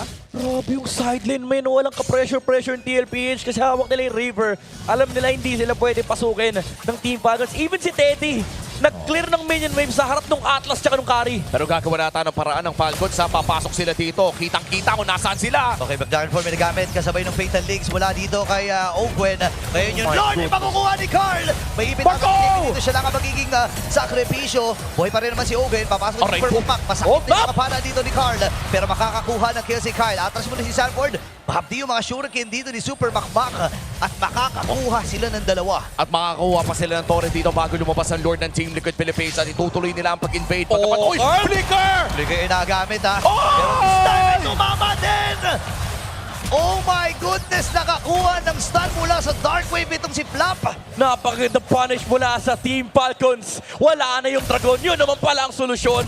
Kasi pwersado silang gamitin yung Black Dragon 4 para sa Lord. And na yun, because of that, wala yung advantage sa team fight. Now, Team Falcons again gets to capitalize. Grabe yung healer ni Kyle! Sila pa yung nakakuha ng inhibitor turret dito sa mid lane. What a turn mula dito sa Team Falcons. Nabigay man yung malaking objective sa Team Liquid Philippines. Pinura naman nila yung advantage na nakakakibat dito. Ben, ang lupit ni Kyle, ginagawang Tide Siege, nilalapit. Ayan Tide Siege pre, nilalapit doon sa... Tide Siege 5v5. Tide Siege pare. Bakit nga ba walang Predrin sa Tide Siege? Hinila doon sa kabilang lane para naman mas madali maklear magkakasama. Oo. Kala niya, well, may carry naman. Pero parang, usually mga ganyan strat, panghanabi yan eh. Yung ihilahin mo para sama-sama yung mga wave. Pero grabe yung comeback dito ng Team Falcons Ngayon, nasa teritoryo yung Team Liquid Philippines na nakakatakot. Si Super Marco ngayon. Anybody can be taken down by Team Falcons. Ang ganda ng solusyon nila kanina, men.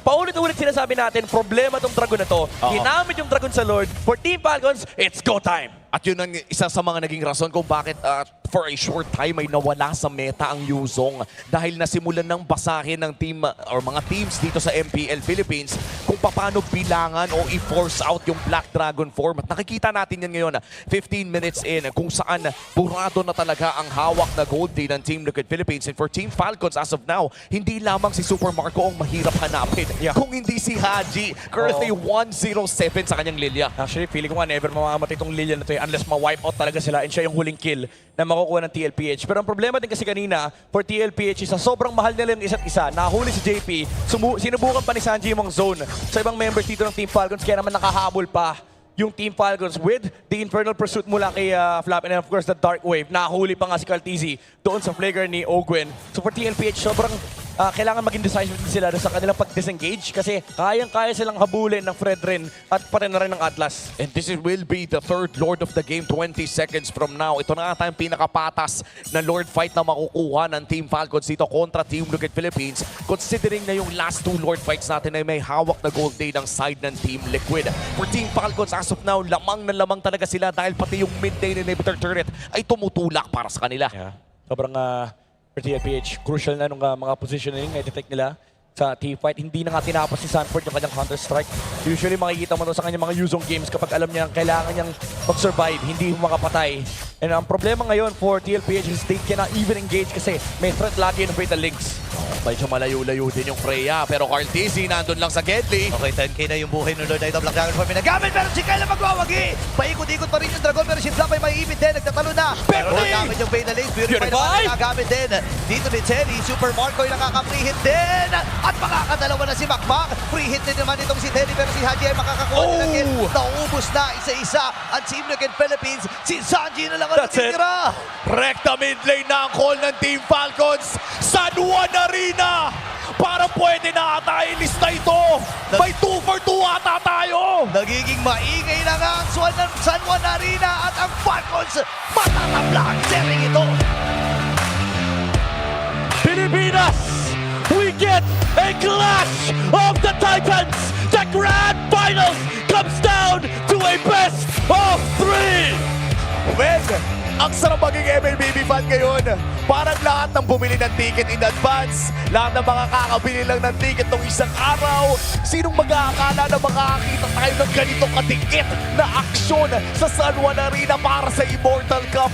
Itong dalawang teams na to, yung ipapadala natin sa Paris. Pare, sinabi ko na nga sa'yo kabahan na yung ibang region. Actually, kasama ako dun Oo nga pala. Pati ako kinakabahan sa Paris Parang tama sila, Pili, yung pinapanood mo, horror movie pag hindi ka Pilipino, manonood ka nito kahit sino Iisipin mo, okay, sino dito sa dalawa yung ayaw kong makasalubong sa bracket namin? Oo, imagine mo, ngayon proud ako.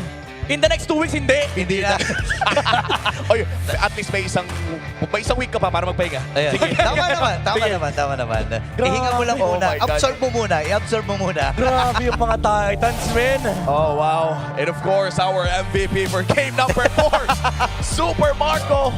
Hindi ko alam kung carry ba yun o King Kong, pero ikaw na yan Ang game 4 MVP, wala nang iba kundi ang carry ng Pinas, Super Marco. Grabe yung feel din ng Team Falcons. Alam nila na same nung naging storya ng Smart Omega versus Team Falcons, carry lang po protektahan nila. Kasi alam nila pagdating nila ng late game, wala talagang shred. Ang nag-iisang problema lang nila in this game was the Yuzong of Sanford. Pero sobrang creative nung solution na nahanap nila na ibigay natin yung Lord. Kasi for Team Liquid Philippines, very methodical yung approach nila kapag gamit nila yung Yuzong. Kahit walang kumo-contest, ginagamit ni Sanford yung Black Dragon form. At the moment that they've exhausted the Yuzong ult, clear na yung team fight condition for Team Falcons. And doon nila nahanapan ng butas yung laro ng Cavalry.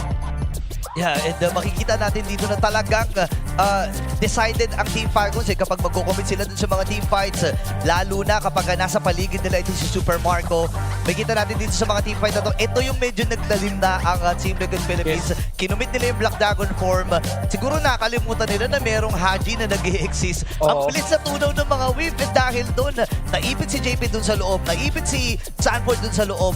At doon nagsimula yung pagbalik ng Falcons Tsaka dito mo makikita, men, yung lagi natin sinasabi na kahit gaano ka kagaling, kapag kaya ka i-match ng kalaban mo, nagmumukha kang normal, nagmumukha kang tao. Kasi again, for Team Falcons, simple lang yan walang purify yung Zushin. Hindi hinintay ng Team Liquid Philippines and inabot siya nung Dark Wave mula kay Flap. Kaya naman na-punish sila yung Zushin. And then after that, nangyari yung Lord Take ng Team Falcons. This time around, sila yung nag-burst. And sinusunod na nila yung sinasabi natin kanina na hindi pwedeng calculated ka lang sa Liquid. You have to force some risks. Kasi for DLPH, sila naman yung nag-aalinlangan na pumasok kasi hindi nila makita yung HP ng Lord. The moment na sumilip na si Cartesi, ginamit yung Black Dragon form, but it's too late. Nagamit na yung Appraiser's Wrath, na-burst na ni Super Marco yung Lord, and nung bumaba yung Dragon with the Furious Time, pinurify lang ni Super Marco and then suddenly wala nang problema for Falcons. At nakita natin, delayed pa nga yung Purify na yun Inantay niya talaga yung absolute final second bago umangat. At at that point, wala na talaga makakahawak sa kanya. At some point nga, habang nakikipagpanatan siya sa Freya na hawak dito ni Teddy, ay bumili pa siya ng immortality para lang sure na kung sakaling maka-regen tong Freya na to ay hindi rin ako mamamatay. And I feel like I'd like to point this out as well. Kung sakali na Falcons nga ang ang manalo dito sa Grand Finals na to, Super Marco ascends to godhood in the gold lane. Sa totoo lang, ang hirap pakialam sa dalawang laban na to Laban na ng mga halimaw to Bawal pakialam ang mga tao Bawal tayong team limpit dito Bawal pakialam ang mga tao, laban ng mga halimaw to, pre. Grabe. Kahit si Teddy, men, ang nakikita natin yung kanyang tapang din na para bang hindi siya rookie. Imagine mo, first time niya na Grand Finals, nagkiklear siya sa harap ng Atlas tsaka ng Kari, wala rin siya pakialam. Kasi alam niya, may respond din naman and kaya niyang i-outplay din with the Purify and also pwede niyang palagan din si Super Marco. But it came down to the macro. Yung Lord Dance na pinag-uusapan natin kanina, from the real cooling tactics sa Infinix Keys to Victory, naging crucial talaga, men. Yung Lord treatment, yung team fight treatment, everything was checked on the side of Team Falcons. And DLPH, ito yung mga moment na nag-overhit sila na hindi nila chinecheck yung condition. Ito yung risk ng kanilang gameplay na sa sobrang aggressive nitong mga players na to. Sometimes, they don't clear objectives and yun yung na-punish ng Team Falcons na may mga nawawalang battle skill. Yun yung kailangan nilang tignan for the next few games kasi ngayon, pinapunish sila ng Falcons. Well, for Team Falcons, sa patunayan nila na kahit lang sumabay matapos ng back-to-back wins ng Team Liquid, sila naman ang nagbigay ng back-to-back wins. And common na denominator dito would be the Fred Ring, no? Parang kung sino mang humawak ng Fred Ring this time around ay nakakakuha ng pagkapanalo. But let's talk about Team Liquid Philippines. From doubt to domination, bago magsimula ang Season 17 ay maraming nag-isip o maraming nagsabi na ang Team Liquid ay hindi magiging kasing lakas ng pinakita nila noong sinusubukan pa nila ang Golden Road. Yeah, aamin na ako, ang tawag ko sa off-season nila is yung nightmare ng Liquid. Nightmare of the Cavalry nga yung parang magandang term ko sa nangyari. Kasi wala talaga Kumbaga, umabot sa punto na wala silang mahugot. And then biglaan yung mga decision. And then nakausap si Mitch at one point na kahit sila, aminado sila na hindi naging ganun kadali yung kanilang off-season. Kasi nga, kahit sa perspective nila, kung ano na lang yung meron. But they made it work. They found good solutions. They found good people to fulfill kung ano man yung responsibility na kailangan ng Liquid. At ito naman yung isa rin sa mga nakakatawa, no? Yung naging experience ng Team Falcons last season ay hindi ka nais-nais. Hindi lamang para sa mga manlalaro, kung hindi para sa kanilang community and management. But this time around, they have soared higher in Season 17 with Haji, the KDE machine, going into this lineup, refreshing what they could achieve. Nakikita natin ngayon na binalansin na nila ang scale sa Grand Finals. Ang masaya dito kasi pare-parehas ng goal dito ang Team Falcons. Bukod kay Haji, si Haji kasi 2 seasons ago ay hindi rin ganun kaganda yung naging performance ng kanya-kanyang mga teams na sinalihan. Pagpasok na dito, isa lang ang goal niya. Kailangan natin magkampiyon, kailangan natin lumipad ng Paris. Ganun din ang 4 na miyembro na kasama niya rito. Yeah, tsaka ang pinagandaan sa story ng Team Falcons is again, yung missing piece na storyline. Kumbaga parang kumpleto ko yung macro nila. Hanggang ngayon nakikita natin yung kanilang persistence sa macro gameplay. Tapos nadagdagan pa ng mechanics ni Haji. Kahit si Carl TZ, in-acknowledge niya yan sa 8G Mini Podcast. Oo. And ito back in history once again, hindi pa nagagawa ang 3-beat. Never in the history of MLBPH Esports na nangyari ito. Sun Sparks in Season 4 and 5 ay nagawa nilang mag-back-to-back. The same could be said para sa Blacklist International. But once again, may laging sumisingit sa gitna at sumisira ng ganitong klaseng streak. May laging putol. Again guys, sa PH, yung mga magko-comment dyan ng Onyx ID, Indonesia po yun. Onyx ID nga eh. Sa Pilipinas, wala pa nagbaback to back to back. Oo. At may chance pa rin naman ng Team Liquid Philippines as we head on to game number 5. Dahil sa ngayon ay 2-2 na po ang ating serye. Katulad ng sinabi ni Midnight kanina ay back to best of 3 po tayo. So pwede nating tanggalin yung numero. Isipin natin na kung sino ulit yung unang makadalawang siyang magiging kampiyon. At tandaan natin na hindi rin tapos ang journey dahil makikita pa natin parehas ang teams na to sa Paris. Sa ngayon magpapahinga muna tayo sa mainit na serye. Punta muna tayo sa ating Champions Arena. Tabla na ngayon ang Team Liquid Philippines and Team Falcons. Kaya naman, buhay na buhay pa rin ang San Juan Arena! And also, right here with us ay ang mga bumubuhay din sa community ng MLBB. Welcome to the Champions Arena, our MLBB Philippines KOLs. Pakilala nyo naman ang inyong mga sarili. Sino ba? Sino muna? Ikaw muna. Ako nga pala, nag-iisang mabait sa larangan ng MLBB. Ako po yun, si Pabida. Ako po. Ay, huwag ka naman kunwari. Hindi ka mabait. May basher sa gilid. Okay, next. Kala ko binabash ako eh.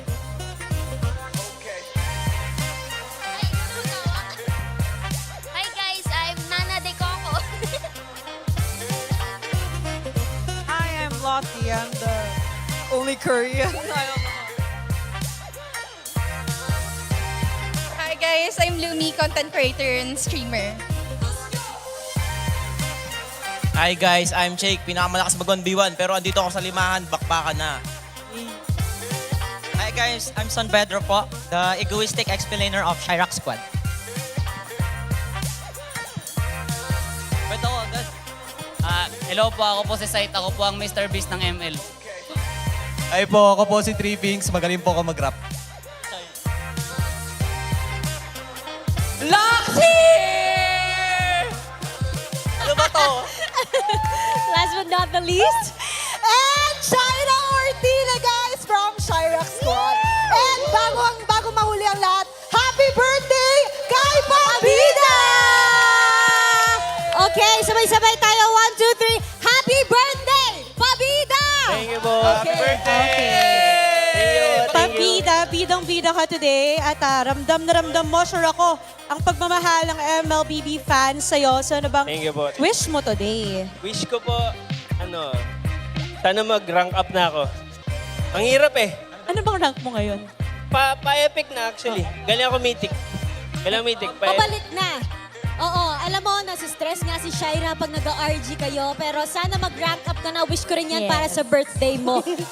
Pabida, alam mo, pagkatapos itong MPL, feel ko magra-rank up kayo. Gayahin mo lang yung mga build ng pro players. At ngayon, si Lux naman. Gusto kong tanungin si Lux bilang lagi natin nakikita sa MPL Arena nung regular season. Now you're here in the Champions Arena. Kumusta ba ang vibe nyo dito?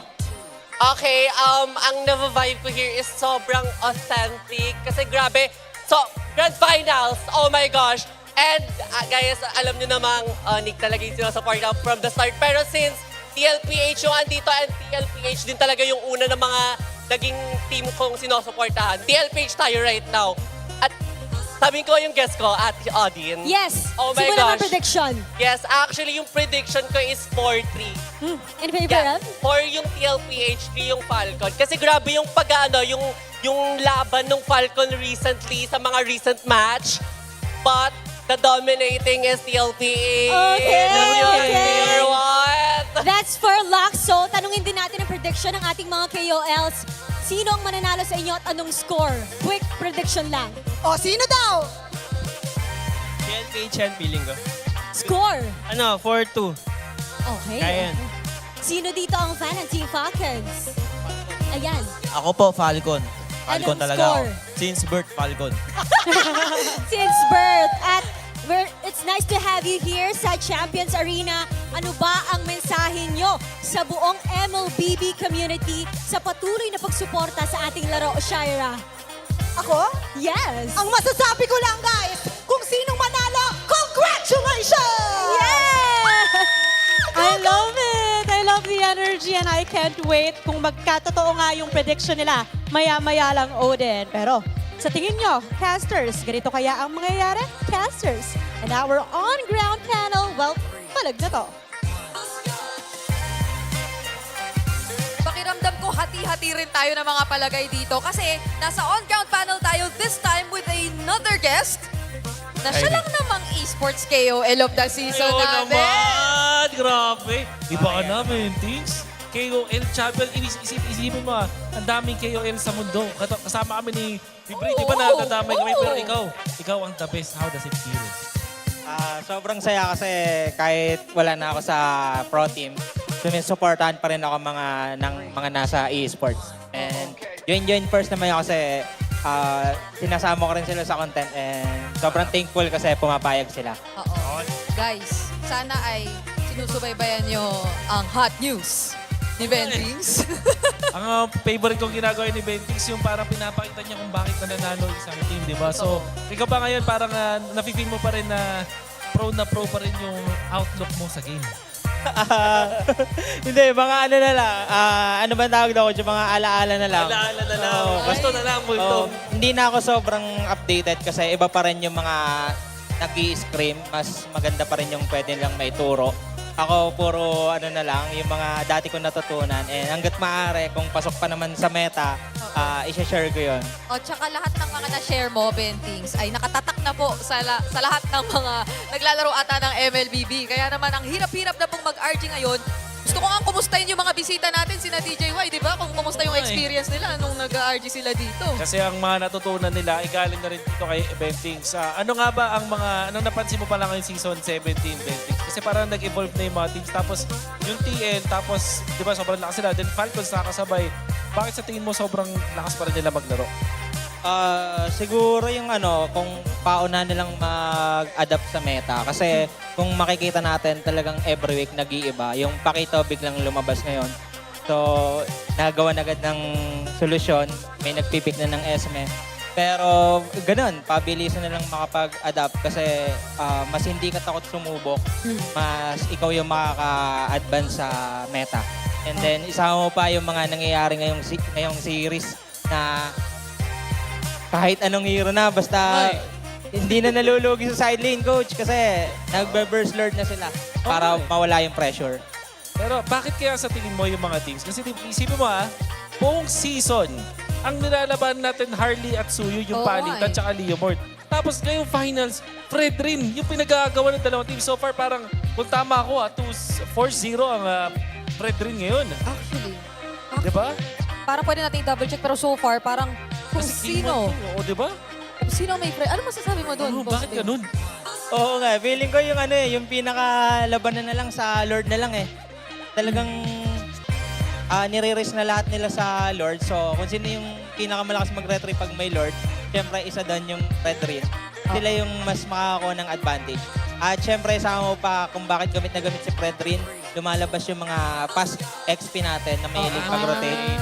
So magandang partner na may sasalo ng tank na hindi kayang ibigay ng XP lane na Pakito and Benedetta. Oo, really good insights yan na nakuha natin kay Bentings. Pero silipin natin na mabilis highest GPM in a game this regular season. Sa 5 beses na nakita natin siya, isang tao lang. Isang Totoo ba tao to? sa 5. Nung ginagawa niya yung unang record, tinalo niya yung kasunod na record. Tapos, hinikita niya ng sobra. Pati yung rank 1 sa kanya. Grabe naman to. 1,043 GPM. Para kay Cartisi. Eto, pwede mo bang gawa ng video to, Bentix? Explain mo sa amin paano niya naabot yan. Kasi hirap Kasi di ba ngayon ang hirap na mag-farm, Oo. diba? Ayaw mamigay, ba't ganun? Oh my. Di ba dati, parang yung marker natin nga na makakapag-level 15 ka, nasa around, 9 minutes yung record. Tama. Eto, so far, yung kay Carl, parang ang rare kasi malapit na siya doon. 856 kung tama yung pagkakalala ko. Siya yung nakakuha nun. Siyempre may mga kills in between pero gaano ba ka-crucial na mabilis ka mag-level 15? Ano, Ten? Ang daming advantage pag nag-15 ka agad. Siyempre, number 1 doon, possible lock item ka na. Di mo na kailangan masyadong kumuha ng mga farm. Pwede mo ibigay sa kampi mo. So, isa advantage. Mas makakapwesto ka. And siyempre, tataas yung damage ng retry mo. Hindi ako nagkakamali. Tama. And napakahalaga nun kasi invade meta tayo ngayon eh. Ang dami nag-i-invade. So, paano ka makakapag-level 15 agad? Oo. Yun yung isang napakagaling na kapag nagawa mo ngayong meta yon. Oo. Ayan na. Actually, yung narinig ko nga, kahit si Coach Eto Max kahapon, sinasabi niya, kaya sobrang important ng first turn. Kasi basta makuha nyo naman yun, kahit basta i-risk nyo yun, automatic na makakuha niya naman yung level 4 ng roamer and ng EX nyo agad-agad. So, parang nakikita natin kung gaano ka-crucial na nilalabanan nila to. But eto na ang una kong tanong. Nawala ang Fredrin. Kasabay na rin ng back siya. So, ito ba ay isang senyales na baka mag-shift naman tayo pagdating sa ating mga junglers? Kasi Guinevere na lang ata ang natitira na utility na option para dito sa dalawang kupunan. And makakita tayo ng isang Guinevere ni Kyle, pero kanina pa binaban yun, medyo malabo. Obvious, ayun, inopen yung Gwyn. At ang Oo first nga. pick ay TL daw. So, malabo naman, hindi naman siguro iba first pick yung Guinevere dyan. Lalo na may Freya pa eh. Oo. Or ano ba? Kasi tinanggal na naman yung full views. Okay. So, ang daming parang first pickable. Oo. Hindi ko ang first pick material dito para sa TL is still Freya. Kasi pag yung Gwyn naman, binigyan pa ng Freya itong Falcons, grabe naman na yun. Napakahirap ng counter. And kahit TLPH eh, kailangan respetuhin yung Guinevere dito kami ng Falcons. Yup. Tama yan. Pinag-isipan nata ng Falcons ng maigi kung ano ang i-open na lang nila na hero dito, no? Venting. Oo, mamimili sila dito sa mga possible cloth kasi yung Pakito medyo mawawala na sa pool dito. Kaya pa din, coach. Okay, since the Freya is out, would you say na Phobius is a option for first pick dito na Liquid? Or meron pa rin naman tayong mga ibang titignan sa kanila? Kasi yung mga Juicin, dyan din. Tingin ko yung Jushin priority ng TL. Kaso may Eve yung Falcon eh. Honestly, maganda pa yung Freya dito, Ben. Kasi feeling ko dahil hindi na magiging maganda yung trade. So I think yung TL, pag magkaklot sila, mag-Guinevere lang tong Falcons. Walang parang first pickable dito para sa TLPH na sobrang solid. Okay. Sa, I guess, Pakito. Ano to? Guinevere ka na? Pwede na, coach, kasi ngayon na lang binigay eh. Pwede mo na agad kunin eh. Guinevere, wala yung Kaleya, Claude. Queen Claude, I feel like is the pick here for Falcons. Pwede, mahilig mag-pry ng marksman yung Falcon. At syempre, tatanggalin nila yun doon kay Teddy as the priority pick din para sa TLPH. Tapos yung third pick nila, doon na sila pwede bumawi ng mga tipong Esmeralda or yung Benedetta, nakita natin. At saka yung Hilda nung game 1. Although, yung Hilda wasn't enough para...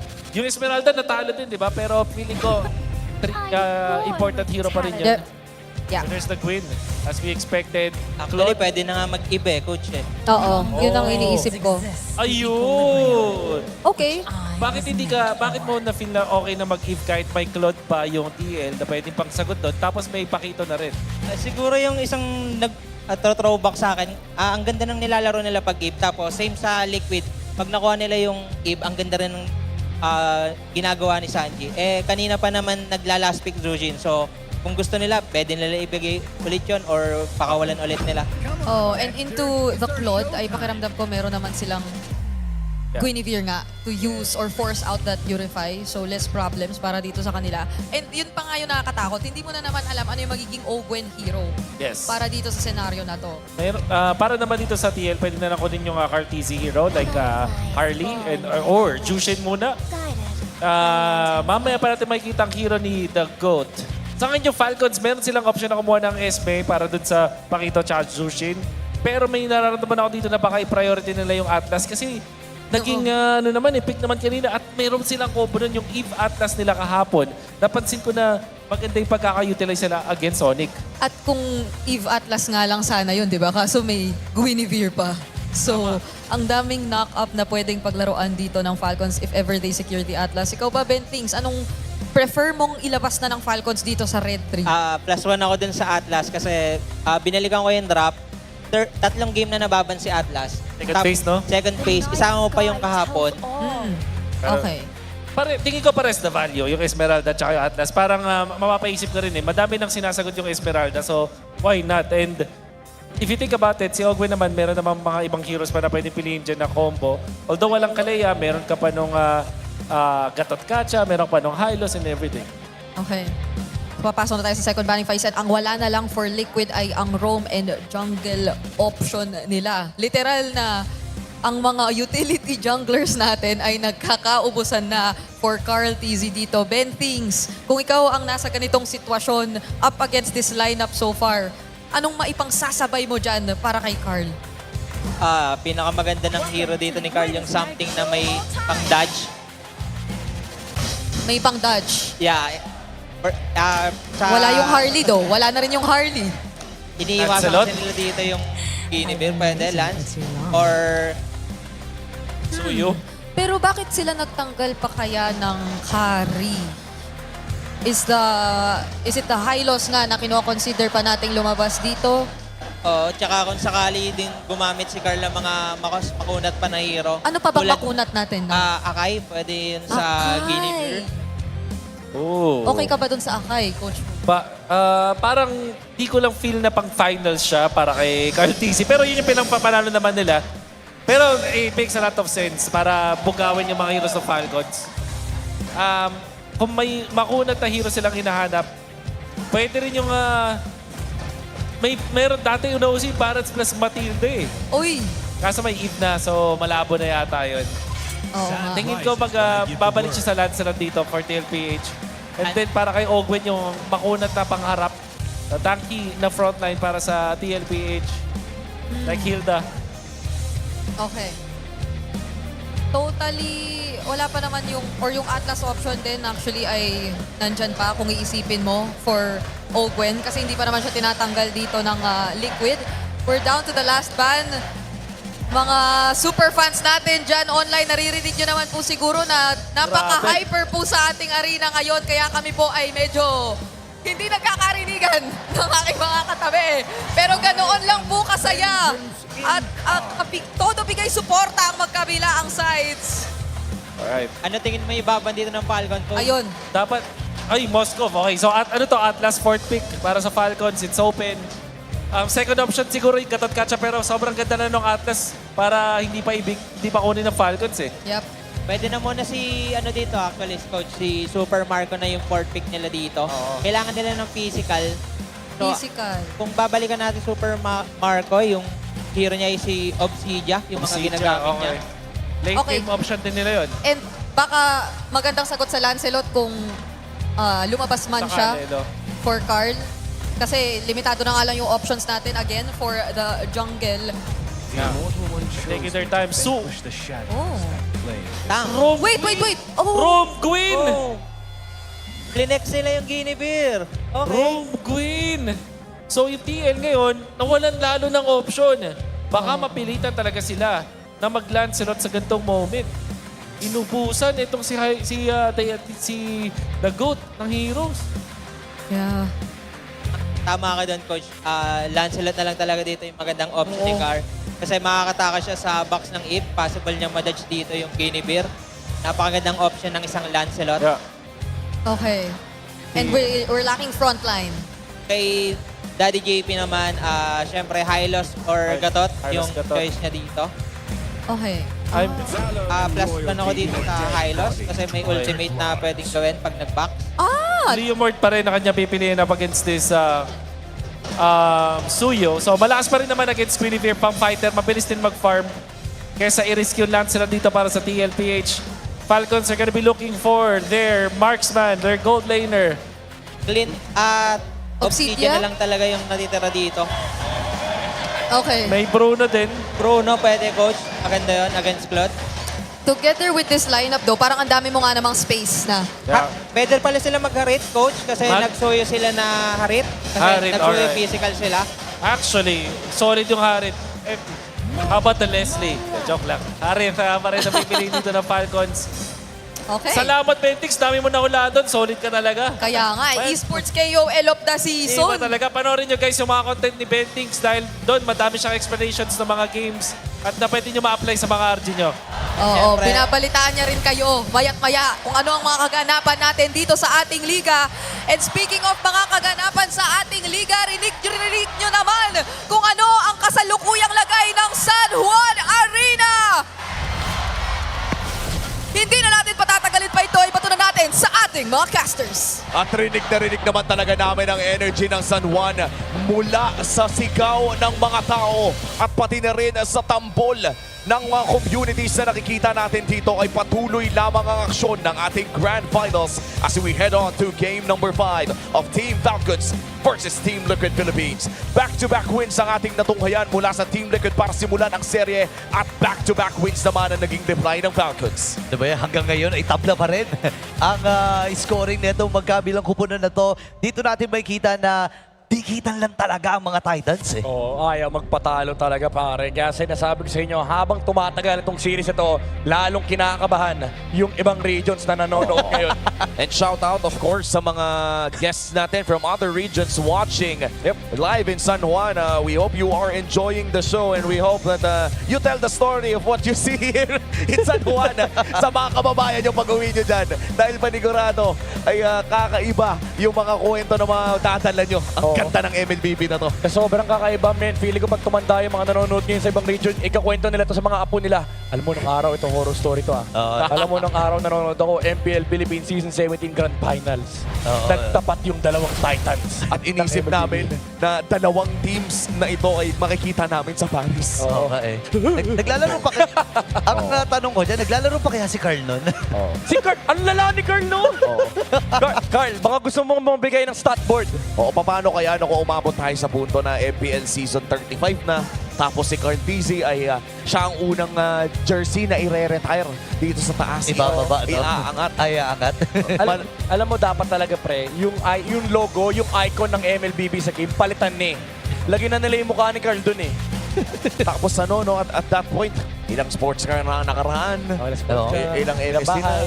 And the same could be said, siguro, para kila Flap, kay Ogwen. Alam mo siguro at some point in time na tumagal na talaga ang MPL Philippines ay magkakaroon na ng museo ng mga napaka malalaking laban between these two teams. At ngayon, babalik na po tayo sa Land of Dawn muli. Ito po ay Game 5 ng ating Grand Finals para sa Season 17. 2-2 na po ang ating score at 2 pa ang kailangan ng pares sa kupunan para manado at maiuwi ang Immortal Cup para sa Season 17. Alam mo, ang pinaka-importante dito ay walang Fred rin na pinag-agawan. Ang Team Liquid at ang Falcons, bagong atake ang ating makikita ngayon. RTZ with that Leo Mord. And si Kyle, feeling ko, kanina pa siya nangangati na kumuha din ng suyo eh. Yeah. Ang ano na to, bumalik na tayo sa S17 meta. Ayan na. Kanina, tumuthrowback tayo ng mga meta ngayon. Ito yung totoong S17 meta. May Pakito, may Suyo, may Leo Mord. Tapos Claude Harit na naghahari sa Gold Lane. Oo, parang ito rin yung mababalikan natin bilang, I think this was something na sobrang familiar tayo during M7 as well. Kasi parang ito yung laging nangyayari nung pinapanood natin ng Aurora. Pero kung magkakaroon na ng konting poke lamang dito sa mid lane, at wala pa naman tayo nakikita ng mga big invades mula sa pares na kupunan. Parang Teddy ha. Kanina pa niya nakukuha yung gold grab gamit yung Art of Thievery nung Claude. Tulad na ng pag-usapan natin kanina, ang hirap nakawan ng isang Harit ng gold grab, lalo na pinataas yung damage yan. Uy! Wow! Flicker. Massive flicker burnt bago magsimula ang unang bagong tayo dyan, Team Falcons, may maliit na kalamangan. In fact, malaking kalamangan sa upcoming turtle. Yeah, okay. Magle-level 4 na rin kagad. Itong si Flap. So ngayon, nag-aantay lang. May na-miss na nga na isang minion itong si Sanford. Baka nga din nila i-rush tong Turtle for Team Liquid Philippines. In fact, Team Falcons yung may hawak ng pwesto sa Turtle. Nasa kanila lahat ng prio. Babalik yung Esmeralda sa lane. Hindi pwede magpakita si Flap kasi mazozone siya nung Esme. makikonsito ng TLPH. Oo. At ayun na nga yung pinag-uusapan natin kanina, no, na napakahirap talagang labanan ng Harit sa Gold Crab. Pero TL pa nga ang magsisimula ng unang pagong kahit lugi sila. Ganyan katapang yan ha. Ngayon si Sanji ay dumive na rin. At Aray ko po! ang kanilang bibigyan ng pilitan ng Bumertigal para lang makatakas. Makukuha na rin ng Team Liquid Philippines ang pagong. Sabay sila pa nga magdadive dito. Ogwen with a flicker. Ngayon nagamit yung river manipulation. Wala namang mamamatay para sa cavalry. Pero ang importante, nakuha nila yung pagong. At in-establish natin na dahil may lamang sa XP ang Team Falcons kanina ay dapat sila ang lamang sa pagong. Pero paano nakuha ng Cavalry ang first minor objective? Sa dinami-dami ng laro ni Carl Tizzy, feeling ko kabisado niya na to. Dumaan siya ng mid. Clear niya yung wave nung Zushin para madala niya yung kabayo tsaka yung Zushin sa mid turtle. And alam kasi na nagki-clear pa yung Esmeralda sa itaas. So nauna silang umabante dun sa pwesto ng pagong and na-kick nila si Kyle sa mga bushes. Oo, tapos ang grabe din yung burst na pinakita ni Sanford. No, talagang alam nila yung target. At ngayon, Team Falcons naman na magbabawi, naghahanap ng paraan na ma-equalize ang larong ito. Maliit na kalamangan para sa Team Liquid Philippines as we enter the 3-minute mark. Hindi naman tayo makakita ng lane aggression mula sa parehas ng koponan para nag-aantay lang ata ng mga objective fights sa parehas. Similar to sa game number 1 kung saan sa Turtle mangyayari lahat ng aksyon. Pero for Team Falcons, nakita na nila yung pressure and yung aggression ng TLPH kanina. Imagine mo, unang bungad ni Sanji ulti agad. Oo. Walang sabi-sabi. No? Wala nang pasabi-sabi. Walang lantern, ulti ka agad eh. At kapag ganun kasi parang mapapwersa ka na rin mag-react eh. Kumbaga, sabihin na lang natin, makita mo, biglang mag-all-in yung mid laner ng kalaban. It also sends a message na parang, magko-commit na sila dito. Oo, tsaka yun yung naging reason. Laban! Oh my goodness, napakahapte. Purify yung nagamit ni Flap. Si Ogen ngayon ay atras.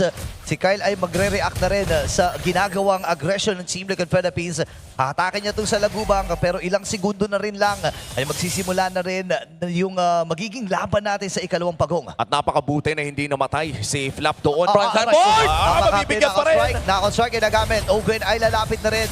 Buti na lang ay nandun itong si Sanji para mabugaw itong si Ogwen at babalik sila dito sa pagong ha. Grabe yung turtle prayo ng TL, men. Hindi lang yung pagong yung pinaglalaban nila, pati yung pwesto ng mga bush and umabante kasi.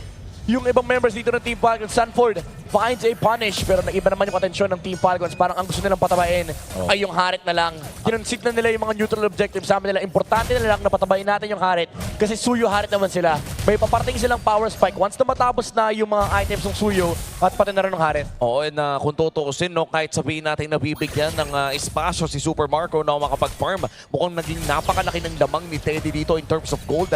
400 gold despite no actual trades in terms of kills. Saan ba nanggagaling yun? Purely gold crab lang ba? Kanina kasi yung turtle na nakadaan si Teddy doon sa may mid lane. So mas marami siyang wave na clear versus Super Marco. And meron din siyang nanakaw na dalawang crab if I'm not mistaken. Dalawang gold crab laban kay Super Marco. That's very big actually for the Claude. Oo, parang plus 150 din yun. Almost 200 gold na nadagdag. Yep. Kaya naman ang Team Liquid Philippines ngayon ay lamang ng 1,000 kontra Team Falcons. Pero katulad ng sinabi ni Midnight, grabe na ang binibigay ng pagmamahal dito kay Super Marco dahil yan ang inaantay na power spike ng Team Falcons para makapalag. Kailangan nilang gawin yan eh. And makikita din natin na sobrang matiisin itong si Teddy. No? Kanina pa siya dinadahalaw. Naagaw na naman! Naagaw na naman yung gold crab, pre! Paano mo nagagawa yun sa Harit, pre? Oh my God, na-force pa yung Purify Flap! Okay, Falling Star mo na kombo, nauntog pa siya. Isasayaw niya lang ng panandalian. Oy, nakashield! Siya dito ni Sanji. Natawag na rin si Barbier. Papasukin na rin Carlito! Si Flap ay kikitilin na rin nila. Nakadalawa si Sanford. Okay na makakapatay din. Pero nandun yung Glory Spot. Hahabulin na rin si Haji. Flicker ay na-force na rin. Pero pupunta doon si Ogen. Paproteksyonan lang niya itong si Haji. Ang tanong ay makakatakas ba siya si Sanford? Ay nag-aabang din ang pagkakataon para makabuelo. At nandun yung kanyang mga jab. Magta-time na rin dito si JP. Nagamit yung Revitalize. Oh my God! At eto na naman ang ginagawa ng Team Liquid Philippines. Na-online na naman ang Liquid Stampede. Sinundan na ni JP ang lahat ng mga targets at pinagsasapak ni Sanford. We're back to game number 1. Galit na si Sanford. Raging Sanford na yung nakikita natin. And si Carl Tizzy, dire-diretso yung lakad sa harap ni Flap tsaka ni Kyle. Tinanggal nyo pala yung mga Tizzy nyo, ha? And with that, ang uling pagong ay hahawakan na ni Carl Tizzy at mukhang ibibigay na rin ito ng Team Falcons sa walang balak na mag-contest. Kaya naman all 3 turtles ay mapupunta sa kamay ng Team Liquid Philippines. That's a perfect Turtle take para dito kay Carl at Team Liquid. Wala naman ata mauubutan pa kundi ang green cap. Kaya naman makakaagaw ang side ng Team Liquid Philippines. Pero lahat ng mga buffs ay makukuha pa rin ng Falcons. Tatlong miyembro ang nag-aabang dun sa itaas sa bahagi. Pero nandun yung Valkyrie Came habang sasama na rin dito si Sanji. Crimson Beagle ay nagamit. Pero hahabulin niya dito si Flap. Ang mabibit-bit ay itong si Owen. Pwede pa lumakas si Sanford! And Sansanduo is doing it! Pero nandito yung pag-ipit. Sandwich play mula dito kay Carl TZ. Si Haji ngayon ay mabibigyan. Buhay pa ba siya? Hindi! Kasi makakabayo din siya dito ng Team Liquid Philippines at nakadalawa na agad ng goal! At si Sanford ay nakakuha pa ng isa. Super Marco, pipilitin niya sana na sumama pa. Kaya lang ang magiging problema, wala na siyang kaakibat pa doon sa itaas na bahagi at sasamantalahin ito ng TL. At katulad ng sinabi ni Midnight, para tayong pinalik sa game number 1. Team Liquid Philippines, tuwing may skill ay naghahanap ng makikitil. At mukhang nahanap nila ang Falcons ng isa-isa doon sa may bandang itaas. It comes down to the numbers game para sa TLPH and Sanford and Carl TZ. Kanina pa sila nagpapunish. Kanina pa magkasama yung Pakito tsaka Leomord. Pag-trick namin KDN nila pre, 7. Aray ko. Owen? Okay, Owen makaka-atras pero hindi ata makaka-atras. Si Flap dahil siya'y nabit-bit din. Tuloy-tuloy lang kapag kukuha dito ni Saji. River manipulation magagamit ni Haji. Ngayon, aatras na muna ang 5 kabalyero. At masayang-masaya sila sa mga nakuha nila. Masayang-masaya talaga ang Team Liquid Philippines dahil lamang na sila ng 7,000 kontra Team Falcons at masisilip natin sa ating Infinix in-game equipment. 6,000 gold ang hawak ni Sanford kumpara sa 3.7 dito ni Flap. Pare, parang ang kalaban ni Sanford at ni Carl TZ yung isa't isa. Ayaw nilang magpahuli sa farm, ayaw magpahuli sa KDA, kaso si Carl TZ humalakak ng konti. Lamang siya ng isang kill kay Sanford, pero ang storya ng game na to, again, it's back to game number 1. Nakaisa lang yung Team Falcons, pero hindi na sila makaharap ng play laban sa Liquid. At imaginein mo, itong Lord na ito ay mukhang kinailangan ng i-concede din ng Team Falcons dahil nga nasimulan na maaga-aga si Sanford ay hindi na nga sasama. Hahawakan pa ito ng Team Liquid Philippines at naghahanap na ng play ng Team Falcons. Ano kaya ang pwede nilang maging trade dahil Lord secured na ito para sa TL? Walang maharap na trade pare kasi kahit si Sanford alam niya pwede magpunta ng top yung Team Falcons, pero if kailangan yung depensa, nandun siya. And if you're TLPH, nasa sa'yo lahat ng tempo sa mapa. For Team Falcons, sila naman yung hindi makahinga. Bawal kang kumurap kapag kalaban mo ang Liquid. Yan o, si Teddy nga ay lumalapit-lapit din. Okay, pinipit lang sila. Itong si Owen Flicker. Na-force na rin kagad. Napakaaga nito.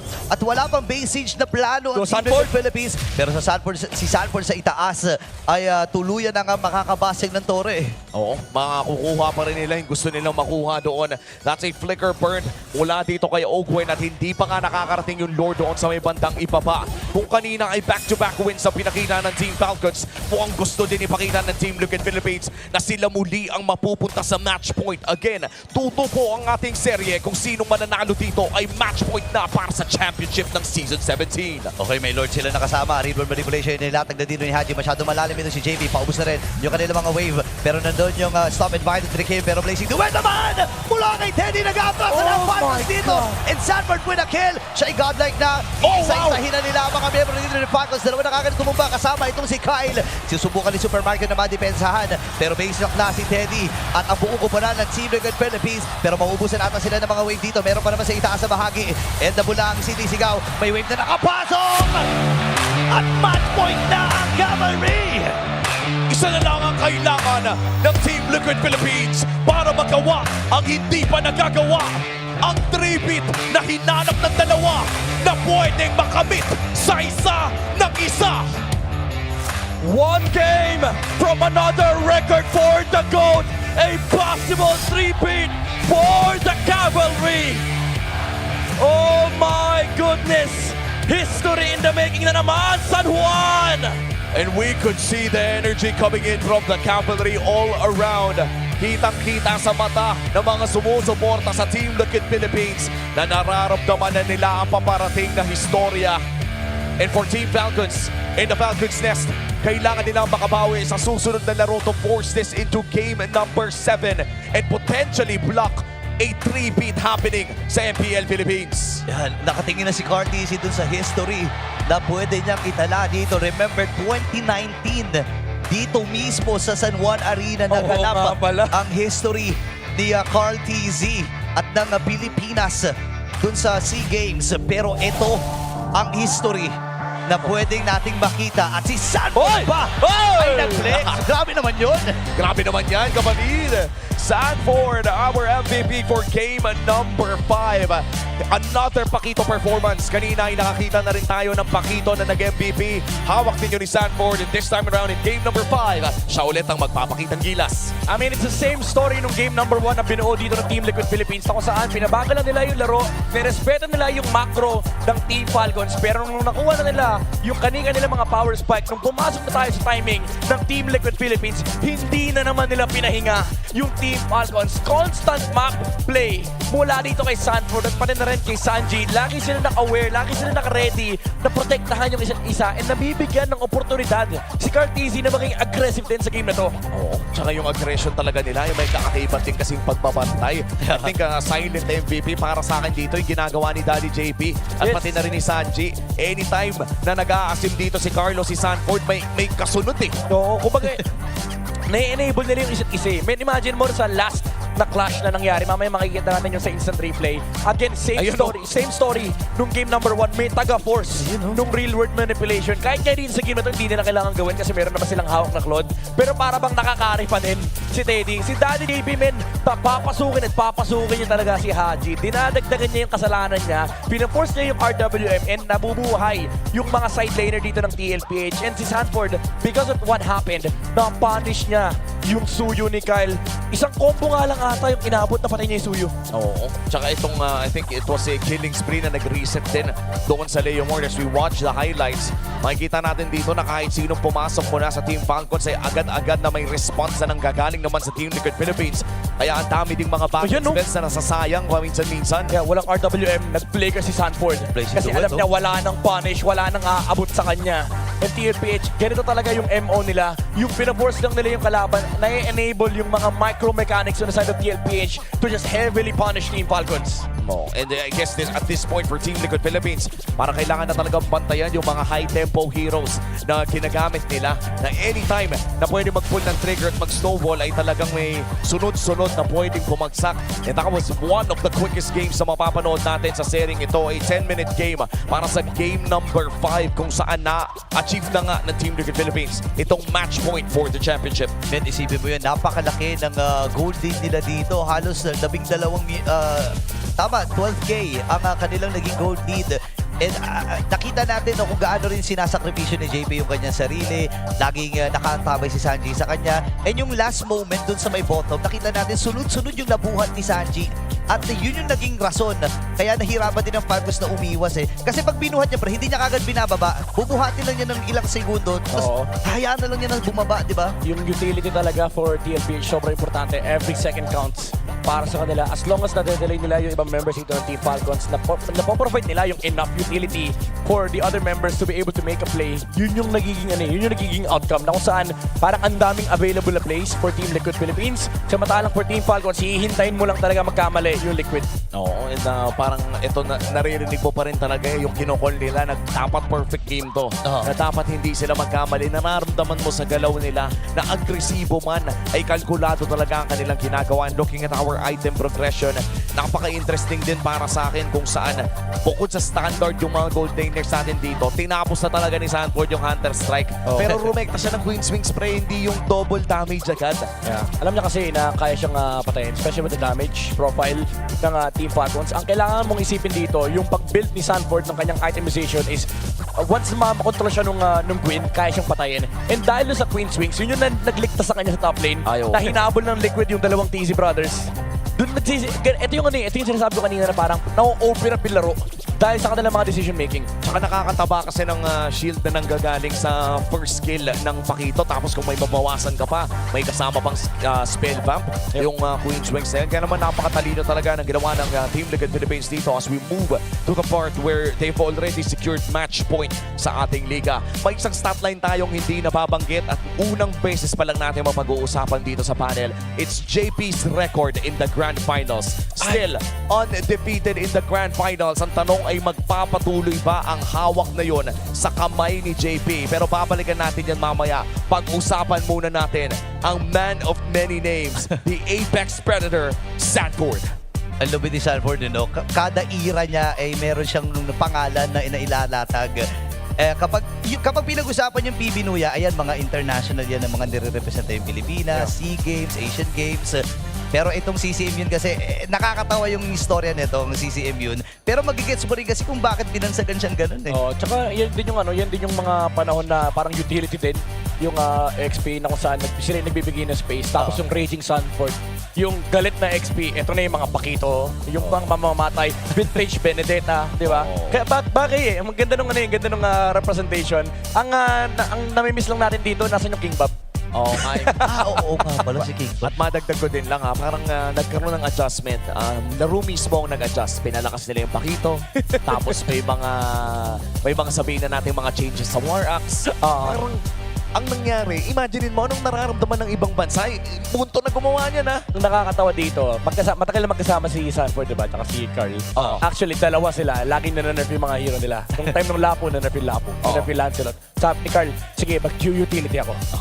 Lumabas yung mga Fred Rin. Na-nerf yung Fred Rin. Si Sanford naman naging choice. Sige, damage XP ako. Ni-nerf yung mga Yuzo. Ni-nerf yung mga Benedetta. Tapos ngayon, cycle lang, paulit-ulit lang, bumalik na yung pakito. Nabuff, sabi ni Sanford, uy, sige, balikan ko na yung M4 ko. At ngayon na makikita na natin na babalikan Lapu-Lapu ang Fovios, yung Esmeralda, ginagamit na muli ni Flap. At mas lalo na tong pakito ay panigurado, ay mas malupit pa makikita natin sa loob ng serye na to. Pero pahinga muna muli sa aksyon. Panoorin na muna natin ang video na ito.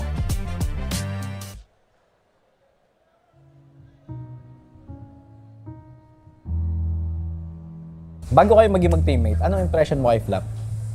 Impression ko sa kanya, masayahin. Tapos, at the same time, alam din siya. Parang, mabilis lang din siyang ma-down.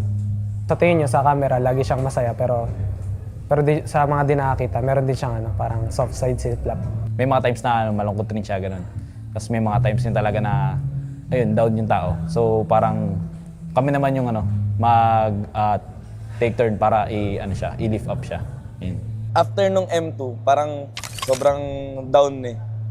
Tapos walang pumapasok sa isip ko na senaryo na kaya ko ba bang mag-champion, ganon. Gano'ng kalaking factor si Flap sa success niyo ng M5? Sobrang laking factor ni Flap, lalo na sa finals eh. Parang siya yung game changer din ng time na yun. Malaking part na rin talaga siya nung pagkapanalo namin sa M5. Talagang nag-focus siya sa sarili niya para mag-improve yung laro niya. Nagpa-stay sa akin is yung MSC eh. Kasi gusto ko talaga makuha yun eh. Kasi yun na lang talaga yung kulang ko. Kaya yun yung nag-motivate sa akin. And at the same time, nung last season, kasi sobrang miracle na nun eh. Nung nakapasok kami, kumbaga, sa sobrang liit na chance na yun, kaya namin makapasok. Kaya yun din yung nag-drive sa akin kasi kahit anong porsyento talaga tinitake ko and tinitake namin na sa team. Kaya parang sobrang proud din ako sa kanila. Paano ka natulungan ni Flap na mabuo yung decision na pumalag pa rin this season? Kailangan namin bumawi this season kasi lalo na MSC. Gusto namin bumawi. Tapos yun, minamotivate kami ni Flap na huwag na namin siyang iwan sa team. Si Flap talaga, parang ayaw niya rin kami maghiwa-hiwalay. Siya parang siya yung unang umiyak nung time na yun. Gusto niya rin talaga bumawi kasi pangit yung naging run niya this last season. So, tas ako rin. So, nag-connect lang kami. Naasahan nyo na mas gagalingan namin and mas prepared kami. Kasi gusto ko rin talaga mag-Paris eh. Namin din. Gusto rin namin mag-Paris. Hi, ako nga pala si David Charles Cannon, aka Flap from Team Falcons, XP Laner. Palag na to!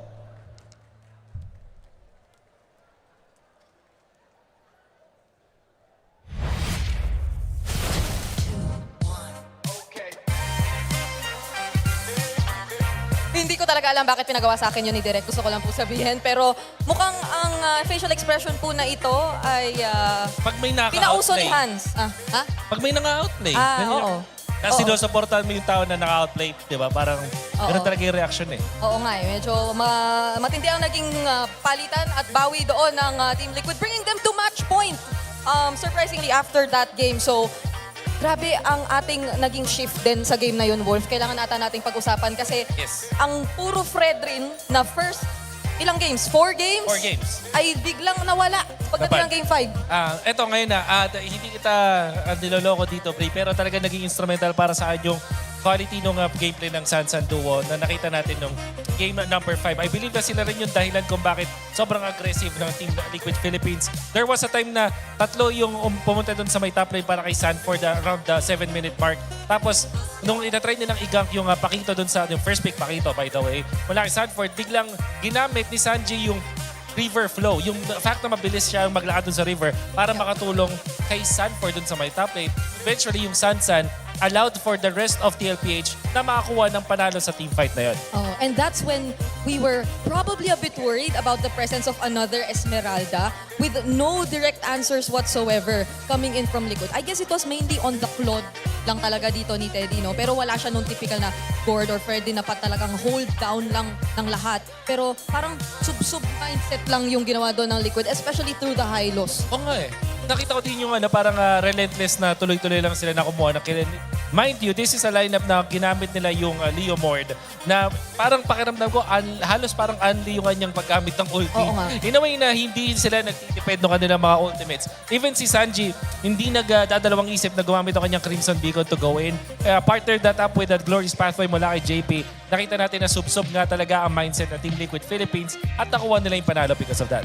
Pero ano kaya ang hatol naman natin dun sa biglang pag-shift ng Guinevere into the roam role? Kasi akala talaga natin buong time ay magiging jungler siya. Pero ano ang tingin mong naging epekto na nilagay nila sa roam etong Guinevere in that game? Parang naging greedy sila afterwards. Naramdaman natin with that Esmeralda, tapos meron kang Suyo, and then the Harith, na meron kang tatlong heroes na kailangan ng farm. So what I got from that was, biglang nawalan ng early game presence itong side ng Falcons. Although, ang ganda ng idea na inuubusan nila ng jungler hero itong si The Goat. Pero bigla naman nating nakita na nung time na ng paghahanap ng farm, doon sila pa nalugi. Yep. Marami tayong mga nakita at naobserbahan na changes throughout that game, but it was relatively fast and something na parang kagulat-gulat in terms of just how quick Falcons was in terms of picking up the pace or momentum. Parang binawi at pinakita na naman yung stampede sa atin doon ng Team Liquid. It's perfect. Makikita natin dyan dito sa ating clip na ipapakita ko sa inyo. When you look at the red side team, na dito sa, tingin tayo muna doon sa minimap kung saan tatlong members ng Falcons ang makikita natin na kumulaps na para kunin itong si Sanford. Pero, mapapansin naman natin na ang gagawin lang ni Sanji ay i-take advantage yung river flow. Again, tatlo at napapaligiran na itong si Sanford. Ang piniling gawin, mag-try niya mag-apply. So may mga nadadodge pa rin siya, but eventually afterwards, ang kunat masyado ng isang Pakito at tinulungan na siya ng kanyang tropang si Sanji, the Sansan Duo, making it so na makakuha sila ng isang kill. Inarakan pa nga ni Sanji yung talon doon ni Ogwin. And then, ito na yung the rest of the cavalry. Glorious Pathway sabay gamit ng ulti nitong si Carl TZ. Nakikita mo yung synergy ng ating jungler pati ng roamer ng TLPH. And while that is happening, 4 horsemen were able to take down the members of Falcons at sa may bandang gilid, may masaya. Uy, ang nakita na naman talaga natin dito rin sa palagay ko ay ang dalawang kabayo na na-maximize Yun nga ng Team Liquid. Kasi Hylos, Leomord, parang sila ang nag-combo doon aside from Sansan. Tapos Steady, Farm na sa gilid. Oo. Siya yung nakangiti sa gilid na sinasabi ko, Bri. So, imagine mo kasi yung mga kakampi mo nagpa-farm para sa'yo. Talaga mapapangiti ka sa gilid. But kidding aside, nakita nyo kung gaano kalakas yung 4 horsemen dun sa team fight na natin na yun. It was Sanji saving his Sansan Duo, tapos yung JP plus the Carl TZ na mayroon kang kabayo at Glorious Pathway na kasama. Nakita natin kung gaano kay impactful, and that's the reason why they are at match point. Okay. Now it's Liquid on blue. Hindi, mamaya. Hintayin natin. 1, 2, 3, 4, 5, 6. Okay, Falcons, I believe they picked red side, Flying Clouds. Tama ba to, Coach Will? Parang kanina pa Flying Clouds. nagiging preference ng Falcons ang red side. Whereas Liquid, it seems like they do prefer having the blue side. Exactly. Kasi nag-aaroon sila ng mga first pick na first pick material heroes like the Pakito.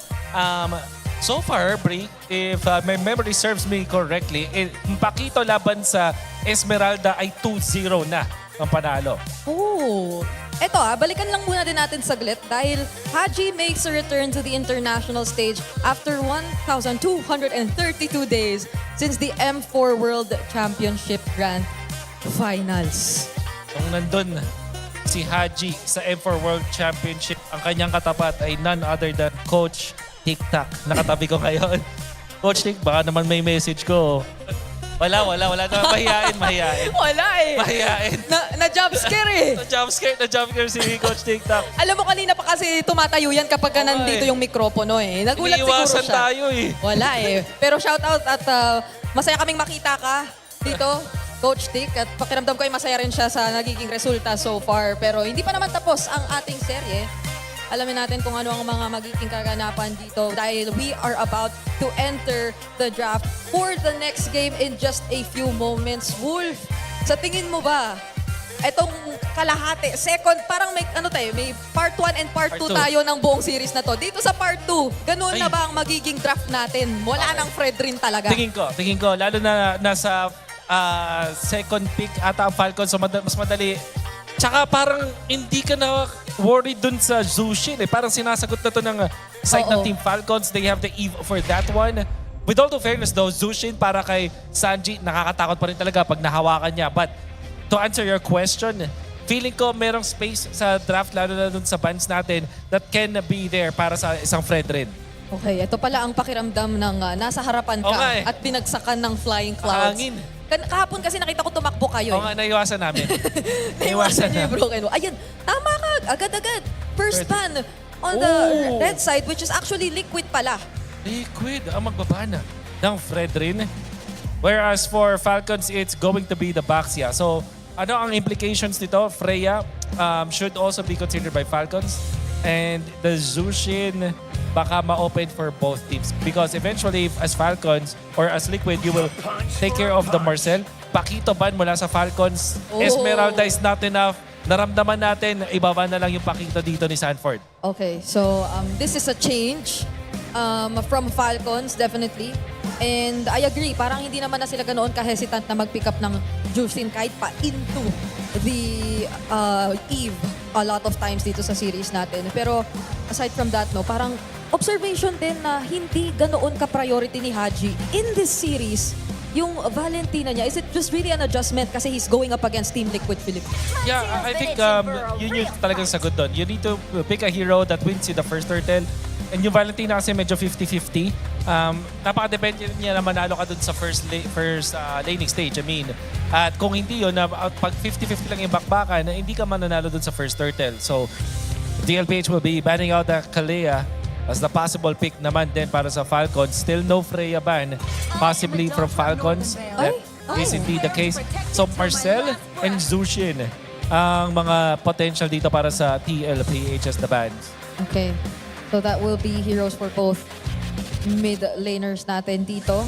And it's really interesting to see na dito nga sa part 2 ay nagkakatotoo lahat ng ating mga teorya na medyo magkakaroon na ng panibagong focus and shift when it comes to the junglers na makikita natin. But for first pick ng Falcons dito, Coach Wolf, ay palagay mo saang role pa rin talaga sila magsistick? Kung open yung Marcel, they will pick up the Marcel. If it won't be available. So maybe yung Claude pwede rin lang nakawin. As well as the Harley. I feel like among dun sa mga napili natin, yun yung mga priority nila. There is still that argument dun sa Guinevere, right? So pwede rin Phobius first pick, pero this time it's going to be Eve. That opens up yung Claude and Harley/Suyu para sa TLPH. Pero pwede rin naman na pigilan na nilang makuha yung Phobius dito ng side ng Falcons. So siguro kung ako yung magkakaroon ng hard prediction dito, it's going to be Claude and Phobius for TLPH. Yeah. Parang ang dami pa kasing pwede rin na maging options pa.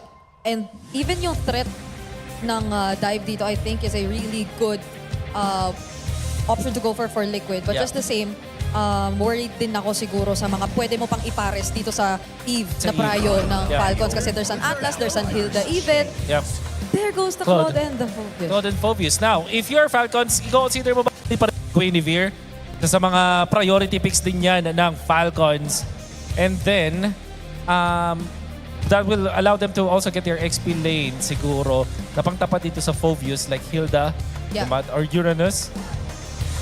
Although, kung mag-Guinevere sila, baka mag-damage na lang din sila para kay Flap.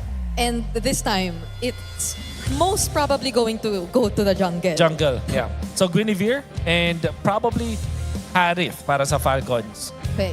Meron naman na silang Eve, so hindi magiging problema. Na-setapan ang Moscow. Harith na yan. Okay, but they changed once again. Kasi kahapon, parang hindi naman masyadong nako-consider ng Falcons ang Moscow. It's always the Harith over the Moscow. Pero bakit kaya mas naging option nila ang Moscow this time in this draft? Nasa match point na kasi yung DLPH eh. So parang ito na yung pipili nila yung hero na pang championship na rin talaga. Yun na pang diinan na bubuhatin sila sa dulo in combination with the Guinevere. A lot of map control as well with this basketball like Super Marco. And there's the Harley that we also talked about para sa TLPH. Ang kanila magiging sagot dito sa Guinevere, very standard na nakikita natin dito. So for TL, ang feeling kong ibaba nila dito are EXP lane heroes that will be a problem for this Harley like Uranus, and then eventually yung Alice. Tapos ito naman sa Falcons, nararamdaman ko ibaba nila yung Gord and Valentina. Okay. There goes the Uranus as you've mentioned. Gord and Valentina for Liquid since wala pa nga tayong mid lane option. And again, yes, pwede nilang kunin yung RWM and that will really help them set up for the upcoming team fights. If ever man na dumating tayo sa point na yon. Luyi ang naging... Oo nga naman. Of course, pang Moscow. Oo nga naman. Pero granted na na-mention mo nga pangdiinan na talaga ang Moscow option dito ng Falcons at mukhang gusto na lang nila mag-revolve around Super Marco. Would you say na that is going to be the play for Falcons in this draft? Yes, kasi parang nandito ka na nga sa point na your match point yung kalaban mo tapos kailangan mo control yung mapa. Ang galing din nila mag-control ng mapa dito for Falcons. So kahit TLPH to, alam natin na pwede nilang i-utilize yung composition nila in that manner. So that means TLPH has to take care of another late game hero in the form of Alice or Ateris lang siguro. And Hilda yung kanila magsagot, opens up Alice for Falcons. Now Falcons, they really have to ban itong Gord. There is also some merit sa pagban ng Valentina para dito sa Falcons. Pag na-open yung Gord kasi, maganda niyan para sa TL. Pwede lang i-fourth pick yung hero na yon. Yeah, and it's a hardy Gord all over again na makikita natin. Plus, open pa karamihan nung mga revitalized o talagang mga comfort picks ni Daddy JP. So the Hylos is still there and I think that's also a really good pairing for Liquid. Nakikita ko yung Hylos, nakikita ko yung Gatot Kacha, and lastly, may chance din na kumuha sila ng... the Hilda is already banned by them. So there's the Valentina. Again, Gord, an option para sa TL. Pwede rin sila mag-priority sa Khalid if they want to be aggressive in this scenario. So the benefit of the Khalid is it counters the Eve. Yung pangsagot nila doon. Tapos, meron silang pang-scout sa mapa, pang-ikot because of the passive na meron ng isang Khalid. But of course, the safest option para sa TLPH will always still be the Gatot Kacha for their composition. Yeah, and I think the quick sand guard will also be helpful so long as talagang pwede mo maiwasan yung mga potential because dito or ikaw ang talagang magiging tagasalo dahil pwedeng yun ang magiging approach especially in the early game ng Falcons considering that they have this Guinevere. And we also don't know what roamer Ogwen will decide to go for. Okay, medyo surprised to. Parang pwede kasing nag-double down din ng Falcons sa ganitong pick-off na approach, diba? But Liquid took it for themselves. Yes. Some good snatch pick siya. Siyempre may aggression. Nakita rin naman natin kung gaano ka-impactful si JP on the show 2 days ago up against Onyx. So para sa atin magandang hero to para sa TLPH. Falcons, they have the Alice para sa kanilang XP lane. It's their way to tank the damage. Meron ding potential na kumuha sila. Any tank hero like Hylos actually would be good for them. Meron ding mundo na itong Guinevere ang magiging roam ulit at kukuha sila ng isang maybe Asuyo. But the Hylos is there as we've mentioned and probably Alice. No, it's Lapu-Lapu so may konting damage na rin. Okay. TLPH looking for their mid laner. No Valentina. What hero, yung parang static hero sa likod na pwedeng mag-deal ng damage na rin. The Gord you mentioned is still there. Gord? Pero yung Lapo nga kasi parang nagkaroon pa ng additional die. Mayroon ding option ng Farsa dito para sa TLPH na, and it's mainly because of the presence of the Cho. So yung Farsa, mayroon siyang, they will just go back to the Jushin. Hindi ganun kalakas na combo with the Cho. I think itong last pick coming out from TLPH, yung last 2 picks nila ay napaka-solid when it comes to snowballing. Pero pag hindi sila nag-snowball, doon makakanap ang Falcons. So honestly, Bri, tingin ko pang Game 7 tong gantong draft eh. Okay, parang pangdiinan in your words ang nakikita nating drafts from both sides but more so from Falcons. So naririnig na nating mag-ingay ang San Juan Arena. Pero Team Falcons need your support! And Cavalry, tayo ay nasa match point! San Juan Arena! Pasok na tayo sa game number 6! Malalaman na natin kung magpapatuloy pa ba ang serye na to o matatapos na ba in this match point for Team Liquid Philippines. Makakabawi pa kaya ang Team Falcons sa draft na pinakita nila o makakakita na ba tayo ng pinakauna nating 3-peat champions? Welcome to game number 6 of our Grand Finals sa Season 17. Dito na natin malalaman kung paano nga ba ang susunod na kabanata. Alam mo, nakaka-excite dito sa laban na to ay hawak ni Super Marco itong Moskov na to na minsan na naging icon no, para sa kanya at marami na rin siyang ipinanalo gamit yan. And ito rin yung pinang-clutch nila sa serie nila kahapon. In fact, kapag tinignan mo yung lineup ng Team Falcons, tama si Wolf eh. Pang Game 7 kasi best pickan na yung nilabas dito ng Team Falcons. Oo, ito rin yung talagang kapag sabihin natin hindi pala rin, at least no regrets na talaga. Dahil ito yung mga heroes na talaga nagbigay pangalan sa mga manlalaro dito for Team Falcons. And hindi lamang yun, functional din siya para sa larong ito dahil kaya nilang manalo against the composition of Team Liquid Philippines dito. Pero go! That is a very crucial steal coming in from Sanford. Oh, mid. Wait lang magkakaroon ng salpukan. Nagamit yung Revitalize. Umatras muna si Daddy JP. Ang daya daw kasi nababalik yung buhay! Pero ngayon ay hindi na mababalik yung buhay. Si Haji ngayon ang kanila pinuntahan! 2 kill kaagad para sa Team Liquid. At ang daming nawala sa Team Falcons sa last minute ng ating gameplay. Nanakawan yung XP lane sa baba, napatay yung dalawa sa mid lane at patuloy lamang ang snowball para sa Liquid. Sobrang crucial na sapat yung retry stacks. Nung retry boots ni Cartesi, umabot yung flame retry. Kaya yung extra damage ay nakatulong pa sa pagpatay ng dalawang heroes dito sa may middle lane. And that's a very good tempo coming up from the Cavalry, knowing na nakahawak din, nakalamang din si Sanford sa XP Crab.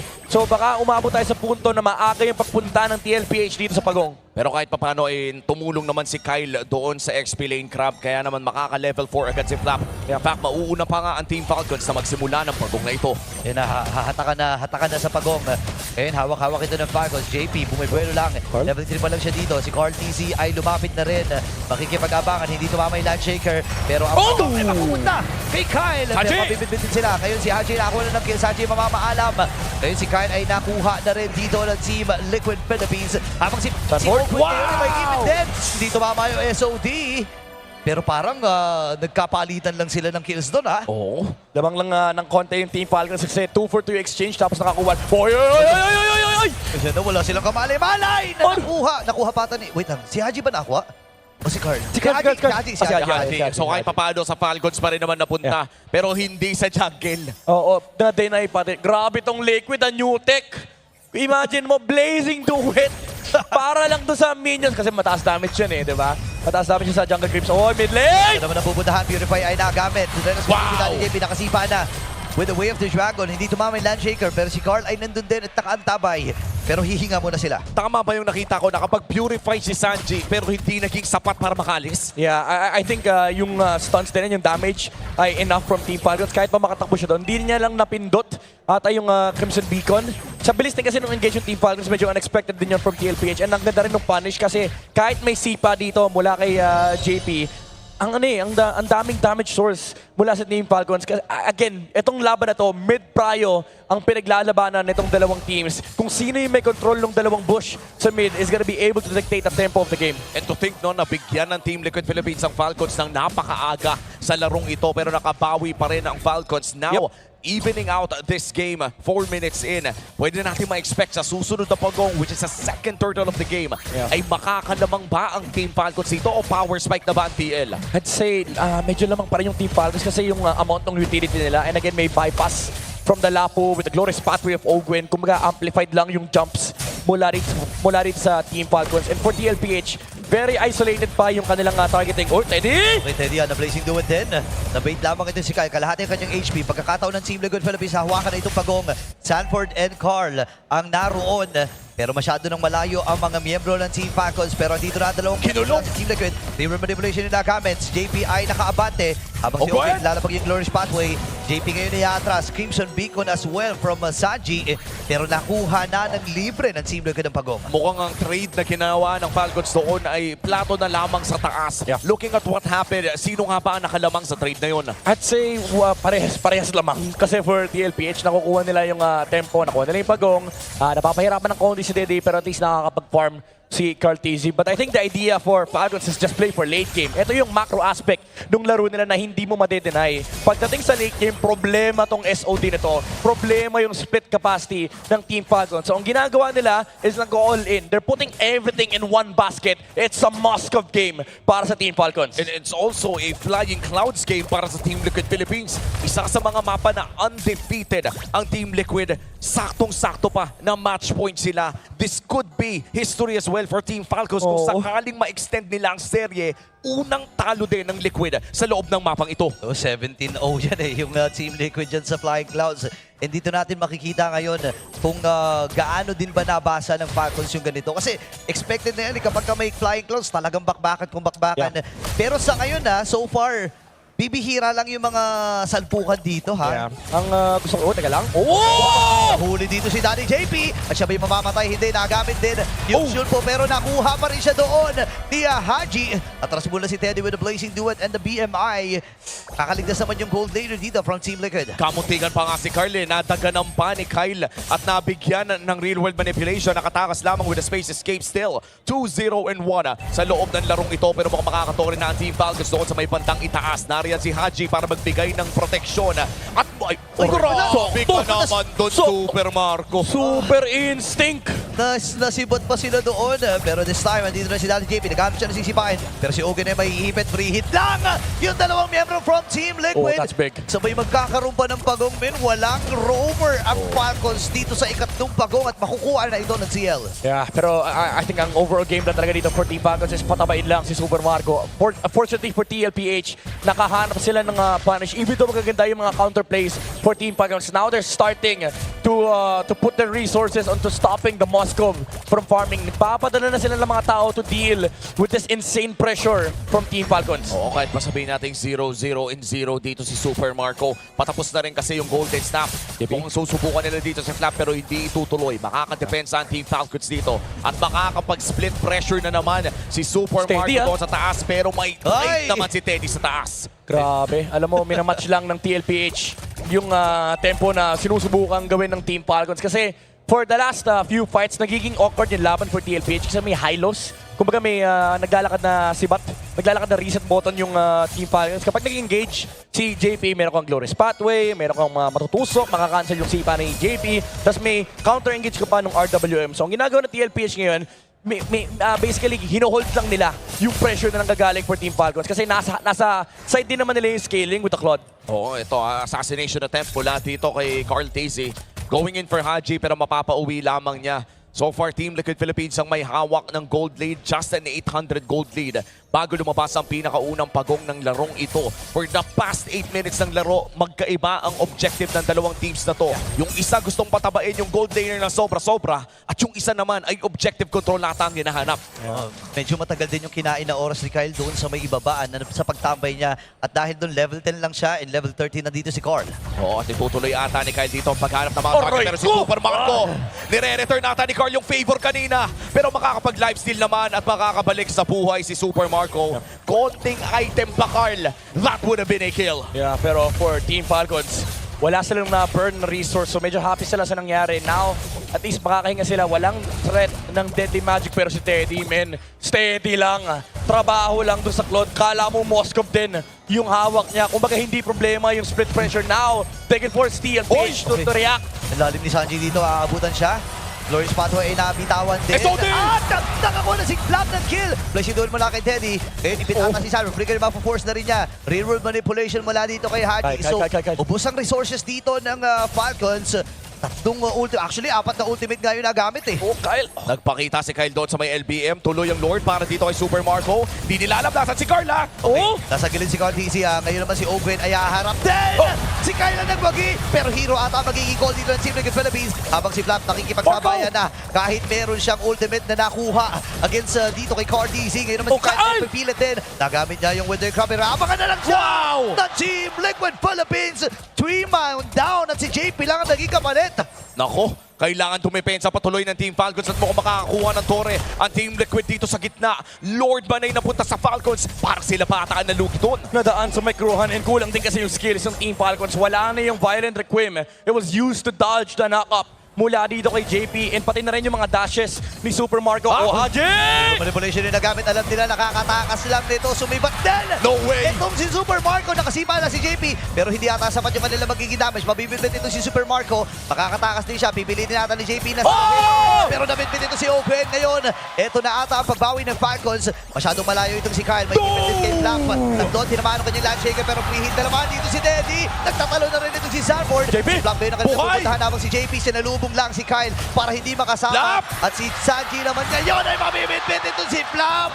Makakakuha sila ng panibagong kill. Pero mukhang ang trade-off dito ay puputok na ang Holy Shields doon sa baba. Worth it ba yun para sa Team Liquid? I would say TLPH, hindi naman ganun ka-worth it pero at least na-force nila yung Team Falcons. Hindi nila nagamit yung Lord. Mawawala yung Holy Defense on the bot side.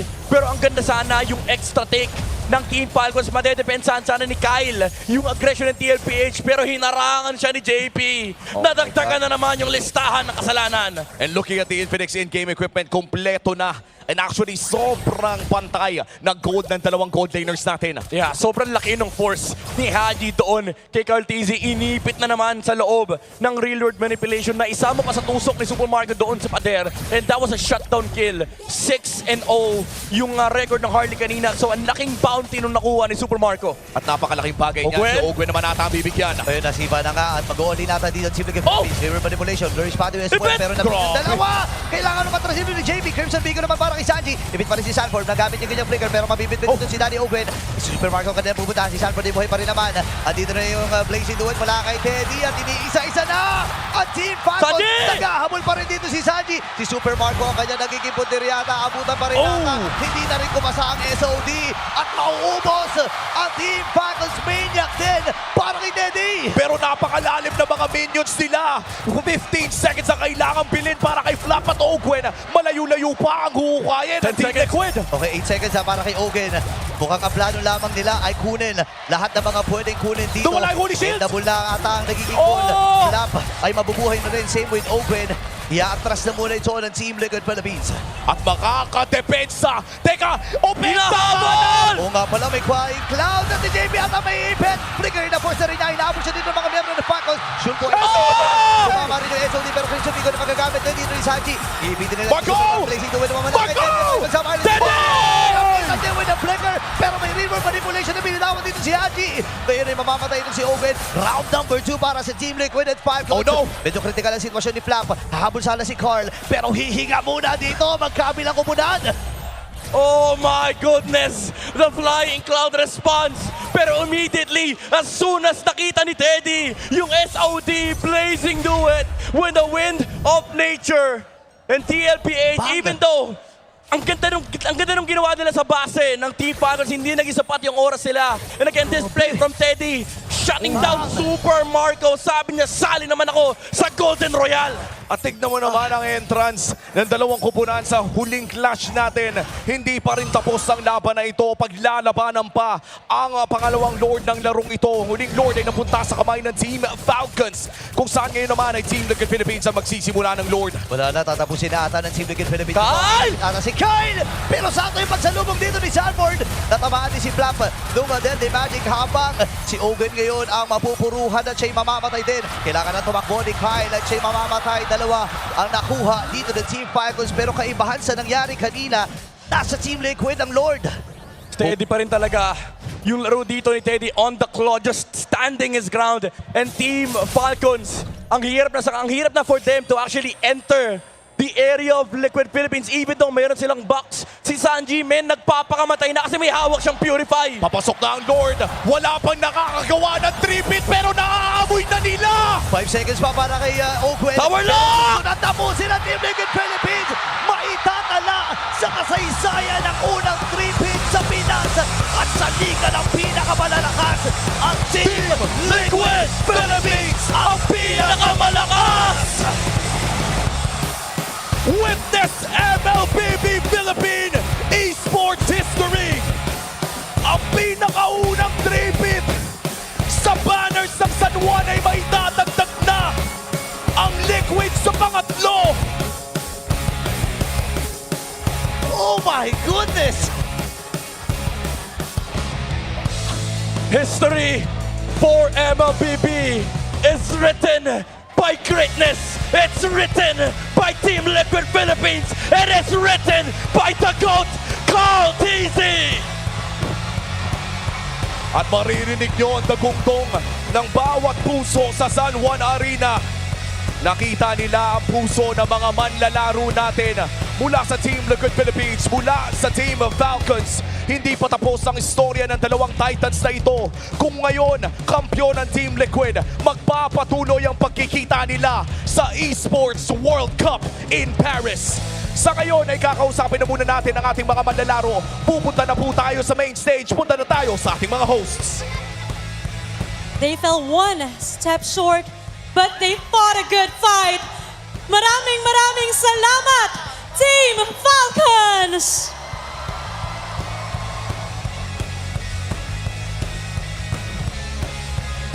And now, MPL Superfans, make some noise for your Season 17 champion, Team Liquid Philippines!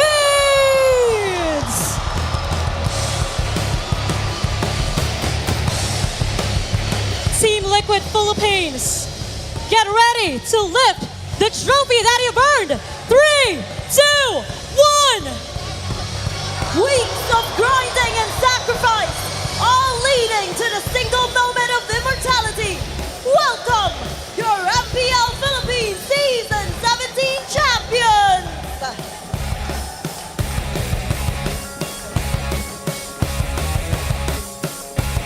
To present the mock check, may we call on Mr. Victor Kabuay, the Philippine Esports Organization Project Manager.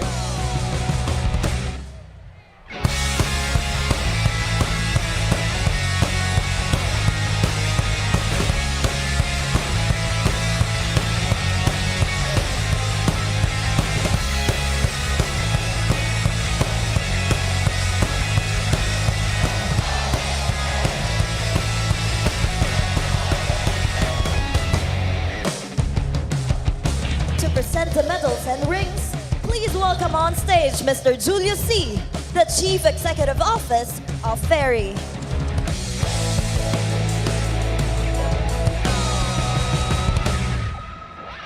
And for the first time ever in MPL Philippines, our champions will also receive championship rings from the official jewelry partner of the MPL Philippines, Ferry. The Lone Stallion, Saji. El Daddy JP.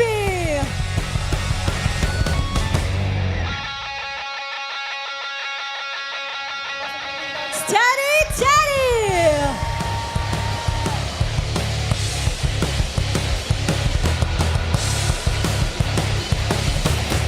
The greatest of all time, Carl TZ.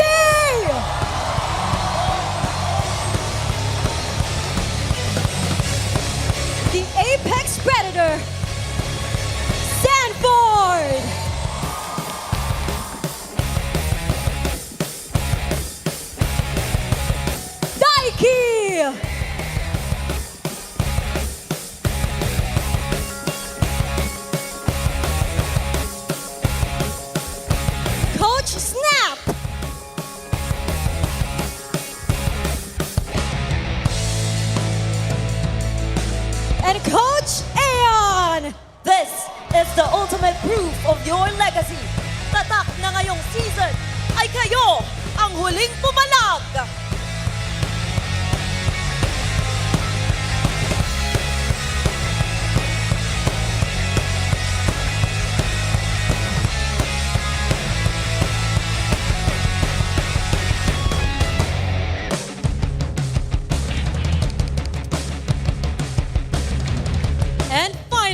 player that significantly contributed to their team's road to immortality. Presenting this award is attorney Francisco J. Rivera, the Games and Amusement Board Chairman. Super fans, let me hear it from you! Who is your finals MVP?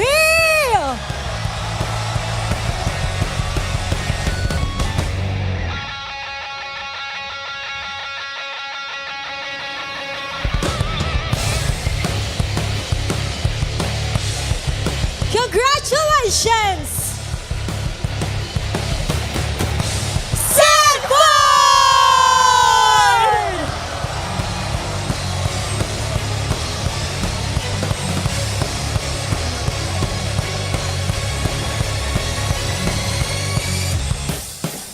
Sanford, congratulations for being the finals MVP.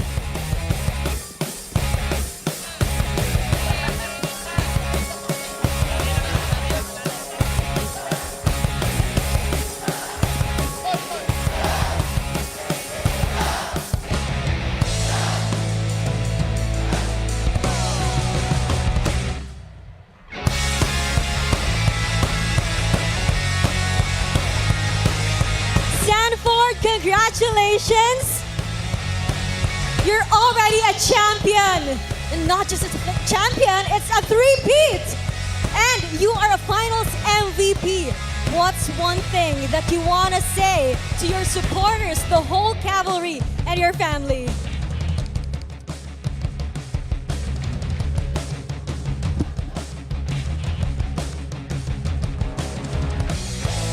Hello. Gusto ko lang magpasalamat sa lahat ng Cavaliers na sumuporta sa amin kahit na ang dami nangyari ng off-season pero di kayo tumigil na supportahan kami. And sa family ko, thank you so much sa support.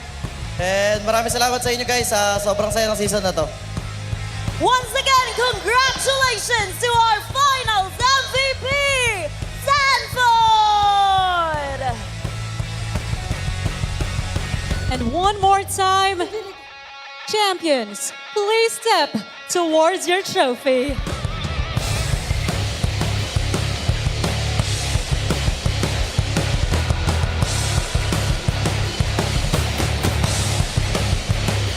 On the count of three, raise it up for the world to see. In 3, 2, 1. Isang malamat na season na naman ang nagtapos at nakita natin kung sino ang tunay na pumalag. At ngayon, oras namang ipakita at subukan ang palag ng buong mundo at ipakita ang lakas ng Pinas sa Paris as we head to the mid-season cap at the Esports World Cup. Congratulations once more to Team Liquid Philippines. At muli, super fans, maraming salamat sa pagsama sa amin this season 17. This is your very own Odin together with Thea and Denise. And for one last time, ito ang MPL Philippines Season 17. Palag Na To!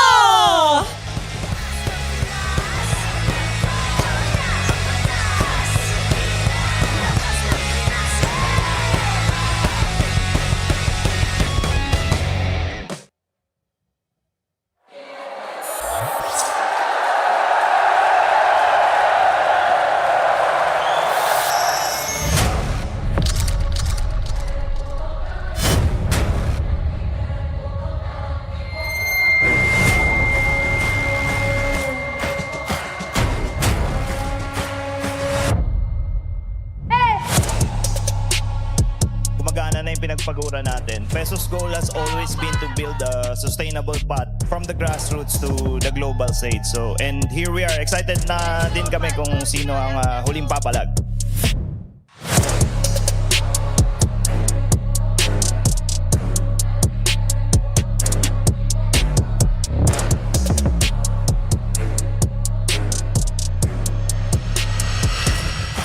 Grabe ang makikita nating bakbakan ngayong gabi dahil ito na ang pinakahuling set ng Team Liquid Philippines and Team Falcons.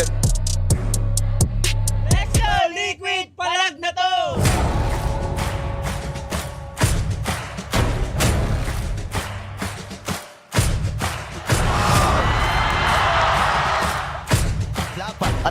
koponan ng Falcons ay pinipilit lamang na ma-depensahan ito pero napakahandi na rin talaga ni Sandy! At rekta na sila kagad sa Torre. Game 1! Ilista mo na sa Hammer B!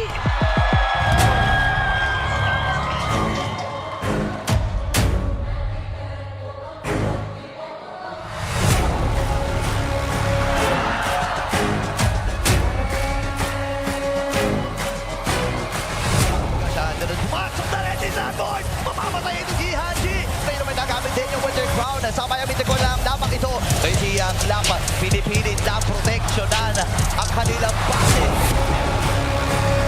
Mahalan din si Carlito. Ang 2-1 ang score. At nakuha na ng Team Falcons ang kanilang unang panalo sa aming Grand Finals. Parang pwede na ata ilista ito. May 2 for 2 ata tayo. Sasayo lahat ng tempo sa mapa for Team Falcons. Sila naman yung hindi makahinga. Bawal kang kumurap kapag kalaban mong liquid. Match point na ang Cavalry! Isa na lang ang kailangan ng Team Liquid Philippines para magawa ang hindi pa nagagawa. Natapusin ang Team Liquid Philippines. Paitang ala sa kasaysayan ng unang 3-pin sa Pinas. At sa liga ng pinakamalalakas, ang Team Liquid Philippines.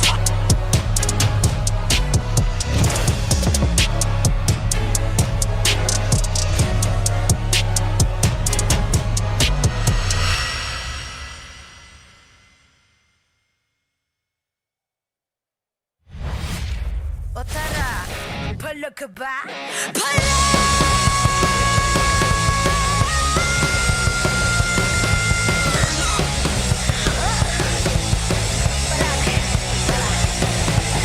Handa sa laban, sandata sa aking kamay.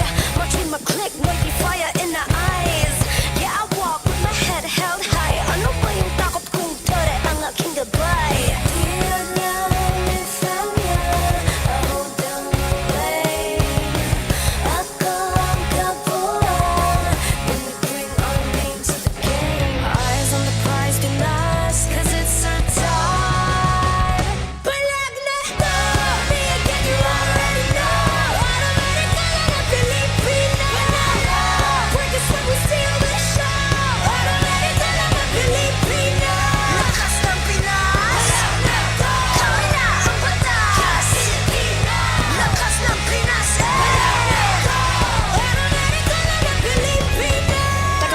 Remind you kung anong na-obtain. Palaging first place, like kayo sa PH. I know Superman. I'm here cause I got God, my team is super fans. Eyes on the prize, Velas, cause it's our time. Palag Na To, me again, you already know. Automatic ka na ng Filipino. Panalo, pwede sa mo steal the show. Automatic ka na ng Filipino. Lakas ng Pinas.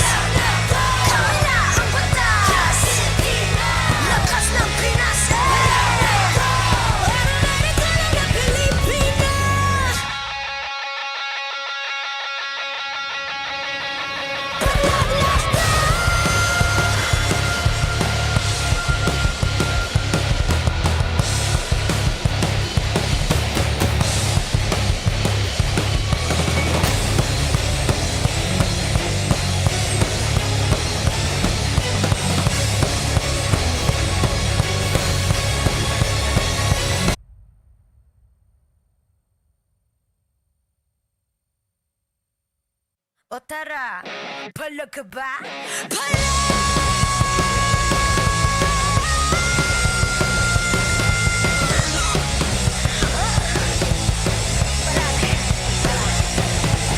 Handa sa laban, sandata sa aking kamay. Watching my click, may fire in the eyes. Yeah, I walk with my head held high. Ano ba yung takot kong tore ang aking gabay?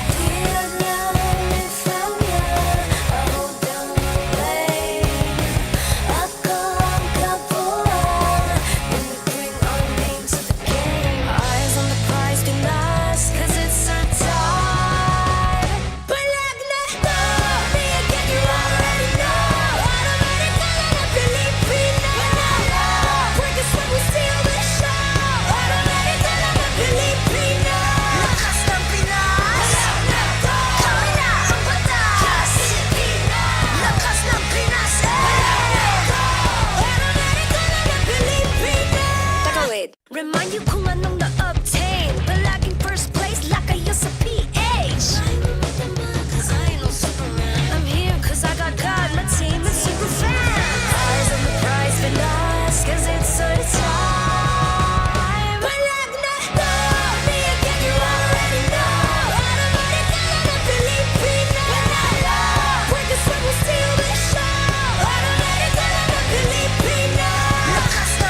O tara, pala ka ba?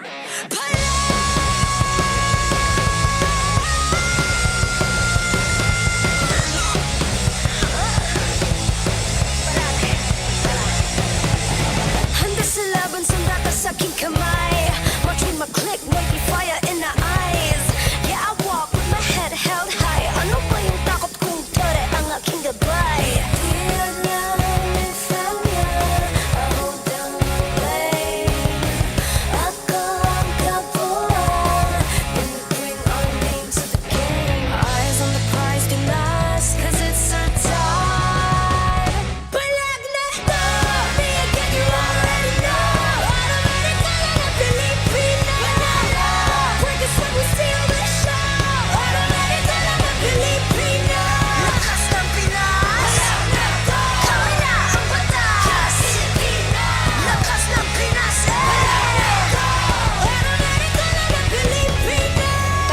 Remind you kung anong na-obtain. Palaging first place, like kayo sa PH. I know Superman. I'm here cause I got God, my team is super fan. Eyes on the prize, been lost cause it's our time. Palag na to, me again you already know. Automatic ka na Filipino. Panalo, porque somos still the show. Automatic ka na Filipino. Lakas ng Pinas.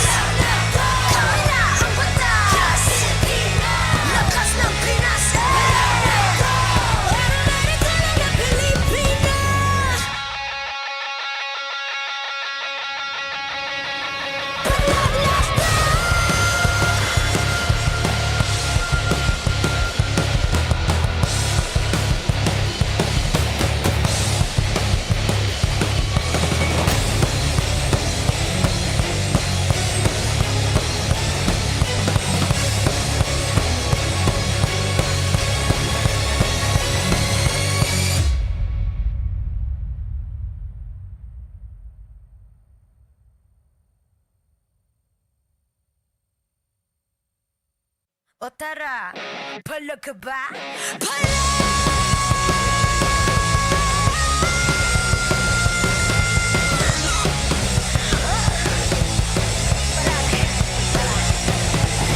Handa sa laban, sanda ka sa aking kamay. Watching my click, wavy fire in the eyes. Yeah, I walk with my head held high. Ano ba yung takot kong tere ang aking gabay?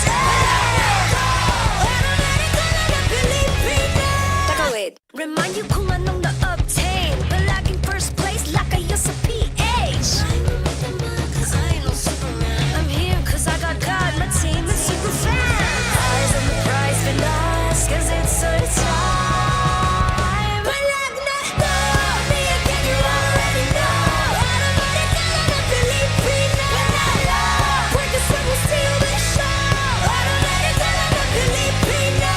Lakas ng Pinas.